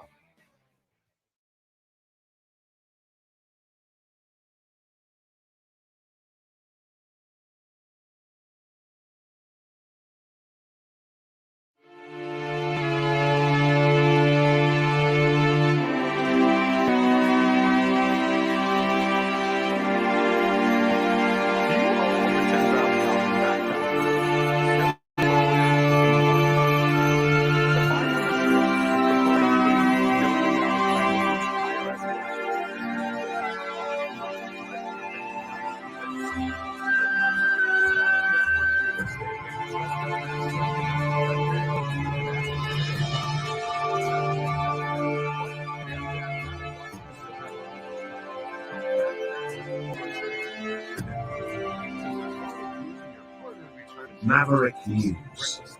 The world is watching. Americans are taking action by texting the word NOW to 989898 for a free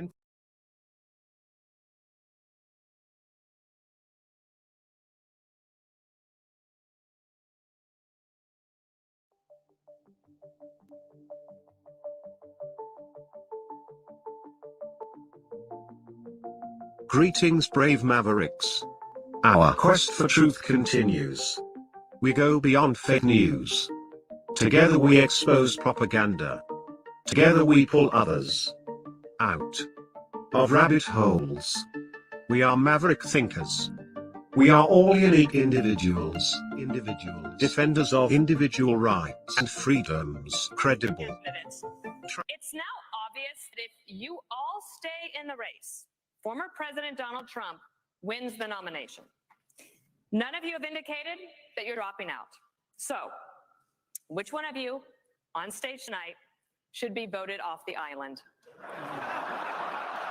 Please use your marker to write your choice on the notepad in front of you. 15 seconds starting now. Of the people on the stage, who should be? I'm absolutely serious. With all due respect, I mean, we're here, like, you know, we're happy to debate, but I think that that's disrespectful to my fellow competitors. Nobody wants to participate. Let's do some questions. Let's talk about the future of the country. Let me ask you this. If I may. Let me ask you something. Yeah. Then if you won't answer that question, let me ask you this one. Yeah. What is your mathematical path? Yes. Governor DeSantis, in order to try to beat President Trump, who has a commanding and enduring lead in this race? So polls don't elect presidents, voters elect presidents. Right. And we're going to take the case of the people in these early states. We're going to do it in a state-by-state direction. And why? Because as Reagan said in his day, this is our time for choosing. We are not getting a mulligan on the 2024 election. Republicans have lost 3 straight elections in a row. We were supposed to have a red wave with inflation at 9%. It crashed and burned. Not in Florida, it didn't. We delivered it in Florida. And so we've got to choose right. We've got to win. We need somebody that's going to be able to serve 2 terms. So in January of 2023, they'll be able to address the nation saying, we turned the economy around, we secured the border, and we fended off the threat from communist China. As your president, I will get that job done. Governor Christie, I believe I did see you write something. Governor Christie, I believe, excuse me, Governor Christie, I believe I did see you write something on the card. No, but I'll certainly tell you. Okay. Yeah. Look, I think I've been the only one on this stage who's been clear about this. I vote Donald Trump off the island right now.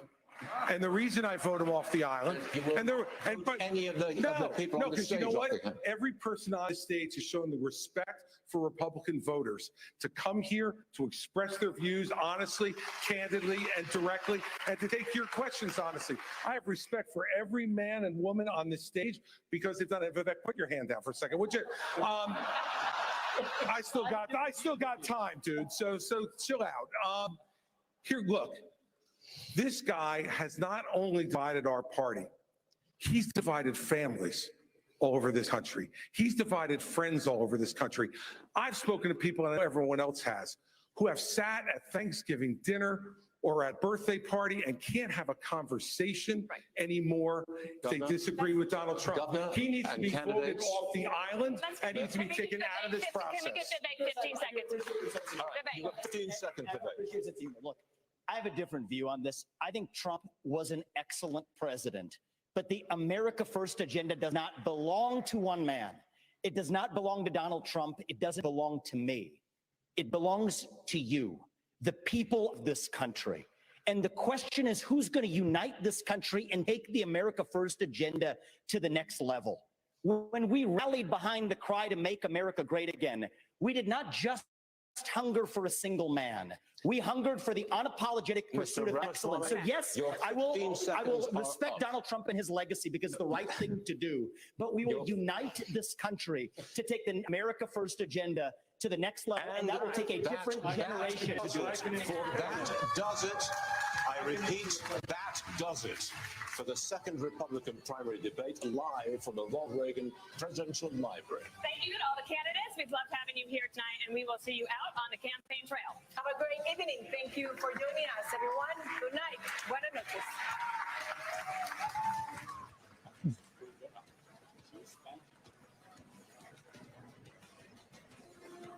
Hi, welcome to Hannity. Okay.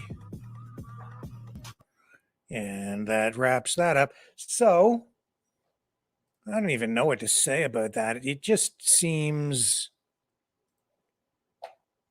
nothing about that got me excited. Not anything. It was just bland. I have something else to share with you in a moment that you are going to want to stick around for. It was just sent to me, and it's about Jagmeet Singh. It's about this controversy surrounding terrorists in Canada, the India-Canada relations, Trudeau, of course. It involves a video that I've seen before, but it's being repurposed for this report that we're going to show you. And it's combined with an investigative piece from a couple of years ago that was done by one of the broadcasters, one of the news outlets in India. It's important. So stick around for that. The this debate, though, I mean, again, the subject matter that they focused on, the issues, the border, they kind of hit on all the things, right? The economy, gas prices, international, the foreign affairs. It was interesting to hear them actually use the phrase "New World Order" at one point. It seems like the mainstream is kind of shifting. The Overton window that people often refer to. I'd say that's a reference to sort of what is acceptable to the public in terms of what a political party or what political discussion is, what kind of subjects are acceptable for political discussion or consideration to the public. It seems like it's shifting a bit. So phrases like the New World Order, now you're encompassing issues that previously would have been sort of considered to be conspiratorial or maybe fringe, now coming into the mainstream more. So that was interesting. The comments by Vivek Ramaswamy on Ukraine, China, I'm not sure if he gained any ground with that. It was with Chris Christie on the issue of Ukraine. It was disturbing, in my view, to hear him speak about Ukraine in the way that he did. He's obviously a neocon. He's obviously pro-war. And I don't think we want to go there. DeSantis saying that he would end the war.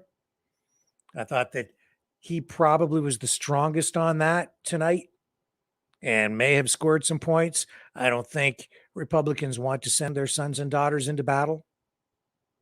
Pence, I don't think he scored points at all tonight. He was also ran. You barely noticed the guy up there. The top performers, Ramaswamy, DeSantis. Nikki Haley held her own. She did fairly well on a couple of issues. She sort of emerged as a real player politically. Seems very confident. She has her answers ready. Smart. But I don't think any knockout blows leveled here tonight at all. And Trump, not even there, and they still talked about him at the end. What's your path to victory? If you all stay in the race, Trump wins. Who do you want to drop out? And then I think DeSantis scored there too, because he was the first off the mark to say, I don't want to participate in that. That's in bad taste. So, yeah, a two-way race as far as I'm concerned. DeSantis and Ramaswamy. The rest of them, they're way back. Way back. And Trump's still way out in front. Not even there tonight. Probably wise for him not to get on the stage. I think he's probably playing it right. He's cagey, that guy. Anyway, stay with me. I think we'll kind of leave it there on the debate front, but I have this story to share with you when we come back. So don't go away. This is pretty important stuff, and it ties into everything that we've been covering over the past, since Friday, regarding, the whole Nazi thing and the Khalistani thing, and just where we're at as a country with this government that we have. And it's a message specifically from India, where this Indian Broadcasting News Organization, directly to the Canadian people tonight. So you're going to want to hear this. Don't go away.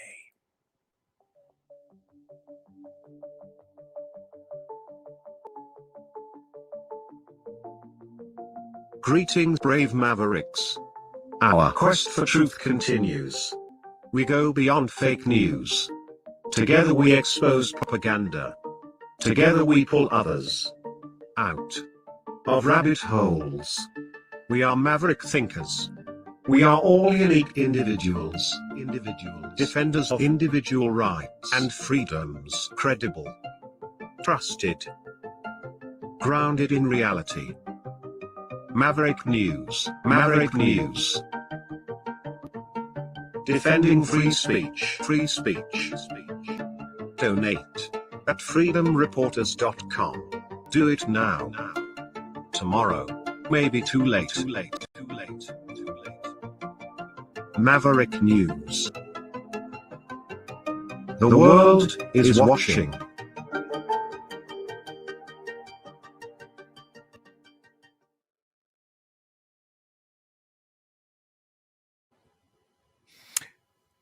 So this report is from Republic Broadcast India. They did a sting operation in 2018. Jagmeet Singh, leader of the New Democratic Party of Canada federally, who is propping up Trudeau government, because the Trudeau government, the Liberals have a minority government. They can't really survive or get anything done without support from one of the other parties or a combination of the other sitting members of parliament from the opposition. Well, the NDP, they have an agreement with Trudeau to prop him up so they can jam his agenda through, and in exchange, the NDP gets a lot of the things that they want. And Jagmeet Singh, part of this investigative piece done by this news organization in India, and a lot of the investigation was done way back as far as, I think, 2018. But tonight, that report, that work is being resurrected and shared with Canadians in a freshened up broadcast of this information because of the murder of a Khalistani separatist in British Columbia who was wanted by the Indian government on charges of terrorism.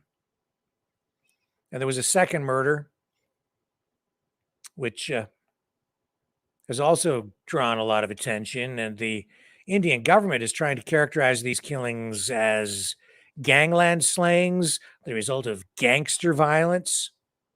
The Trudeau government saying that the murder out in British Columbia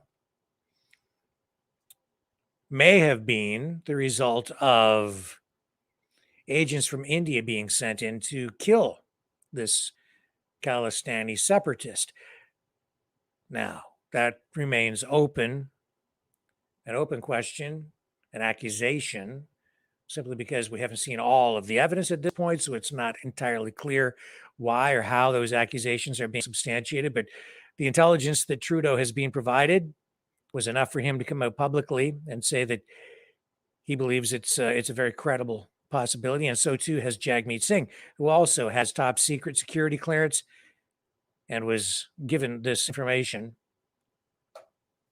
But Jagmeet Singh accused of, well, activity that runs afoul of the laws of India itself as well. And there is a video that has been circulating for some time, which I've seen. I saw this is a video within a video within a video, but the section of this video that depicts or shows Jagmeet Singh coming into contact with Khalistani terrorists or terrorists as described by the Indian government. It's been out there before. And anybody who's sort of half paying attention to politics in Canada is well aware of this information. I've mentioned it on the program before in passing, but of course it was from a time really before we got this news platform going again here online, the Maverick News operation, which we regurgitated, or not regurgitated, but resuscitated when the Freedom Convoy began. So anyway, let's take a look at this video. You'll understand more what I'm talking about when you listen to what these guys have to say, because they kind of sum it up with this warning for the Canadian people. And if the Canadians want proof, here it is. The Republic Network's 2018 sting on Khalistani elements, in which we recorded Khalistani terrorists confessing to what they do, is in global focus. Viewers, in October 2018, Republic broadcast a sting operation done by Shawan Sen on Khalistani terrorist Shamsher Singh, where he revealed his anti-India agenda, his terror propaganda, his sources of support, and his terror plans. Now, in an undated video that is going viral, Trudeau's close ally, Jagmeet Singh, is seen sharing the platform with Khalistani terrorist Shamsher Singh. Remember, viewers, Jagmeet Singh is the person on whose support Trudeau exists. And this direct link, therefore, between the Trudeau government in Canada and the Khalistani terror groups has been established. This is a link that is not aimed at embarrassing Canada. We are putting out details of this link so the Canadians realize what their country is becoming under Trudeau. Nothing but a terrorist hell. Let's debate. Trudeau government in Canada is surviving with the support of NDP leader Jagmeet Singh. And here's proof of Trudeau government's direct link with Khalistani elements. Seen in this undated video is Trudeau aide Jagmeet Singh sharing space with pro-Khalistani Shamsher Singh, the man who was stung by Republic in 2018, where he openly admitted his secessionist and terror agenda. Completely for secessionist movement. We want India to break up. We want the Naxals to have freedom, Dravidistan to be free. We want the Maoists to be free, because our enemy is the same. Our enemy is Delhi. Our enemy is the Brahmins in Delhi. It's Brahmanism as an ideology. It's the enemy of all the peoples of India, except for the Brahmins, of course, because they enjoy the benefit of that. It's complete. It's a unification of our goals. All of our goals are aligned. We want Delhi to fall. We want the armed struggle is the only way. Investing in armed struggle and destabilizing in India with, how they've been operating for the last 30 years, assassinating Indian government officials, attacking military bases, attacking police officers and, soldiers, and, the Khalistanis have a hit list somewhere of all these, people running around like Saini and Alam and like all these black cats and these police officers that escaped so many commissions. The biggest actions of the movements, we've killed 2,700 police officers. We've of various rank. We've killed the Prime Minister, the Chief Minister, generals of the army. These are all targeted killings. So even now, like what's been happening for the last 2.5 years with the KLF and targeting RSS leaders in India, it's the same thing. So the level of violence hasn't increased or decreased. Other leaders of Punjab's RSS, the Hindu Takat, they've been shot in the streets of Punjab by motorcycle assailants. It's happening now. This is the reality. You believe they were part of the movement? Yeah, Khalistan Liberation Forces openly accepted that these guys were killed by Khalistan Liberation Force. A 2-week-long undercover operation revealed the real faces of the so-called Khalistani movement, starting with those who were openly calling for destabilizing India. One such powerful stuff. If you're a separatist in many countries, you're considered a terrorist. Canada has been dealing with separatist forces for a long time. The Bloc Québécois is basically a party based on separatist goals. We have other parties out in Western Canada that are hoping at some point to break away from Canada. So you can kind of see why a government might see political groups like that as something of a threat, and might even go so far as to deem them to be terrorist organizations if they resort to any kind of violence because they are unable to achieve their political objectives at the ballot box. We should all keep that in mind. This story, explosive again. The timing couldn't be worse for Trudeau. It's just another punch in the face for a political leader who really has not been opening his eyes to every opportunity to redeem himself, and has just missed opportunity after opportunity for political and personal salvation. Instead of coming out to talk to truckers, he called in paramilitary police who beat peaceful protesters in the street. That's what happened in Ottawa. And it goes on from there. The vaccines, the unacceptable fringe minority, a fringe minority, he says, with unacceptable views. The list goes on. The insults. And now the Nazi scandal in Parliament, and being exposed as a defender of separatist terrorists wanted by India. Now, if you think that those people accused of being terrorists are not actually terrorists, then I suppose it's up to you how you want to deal with that and maybe accommodate them as newcomers to Canada and give them citizenship, which they then use as a shield against any kind of extradition or, well, maybe not extradition, but they certainly live under the protection of Canadian sovereignty and the rule of law here nationally, insulating them from attempts by India to bring them before a court back in India. But things may be changing as reports like that come out with full-on admissions of many of the violent things that they have done, up to and including some killings.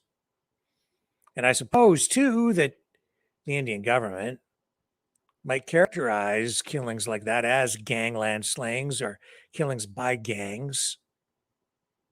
But gangs can get involved in politics too. So when they're saying, "Oh no, those killings in Canada, those are gangland slayings," we as a government had nothing to do with that. You have to keep in mind that governments often work with organized crime.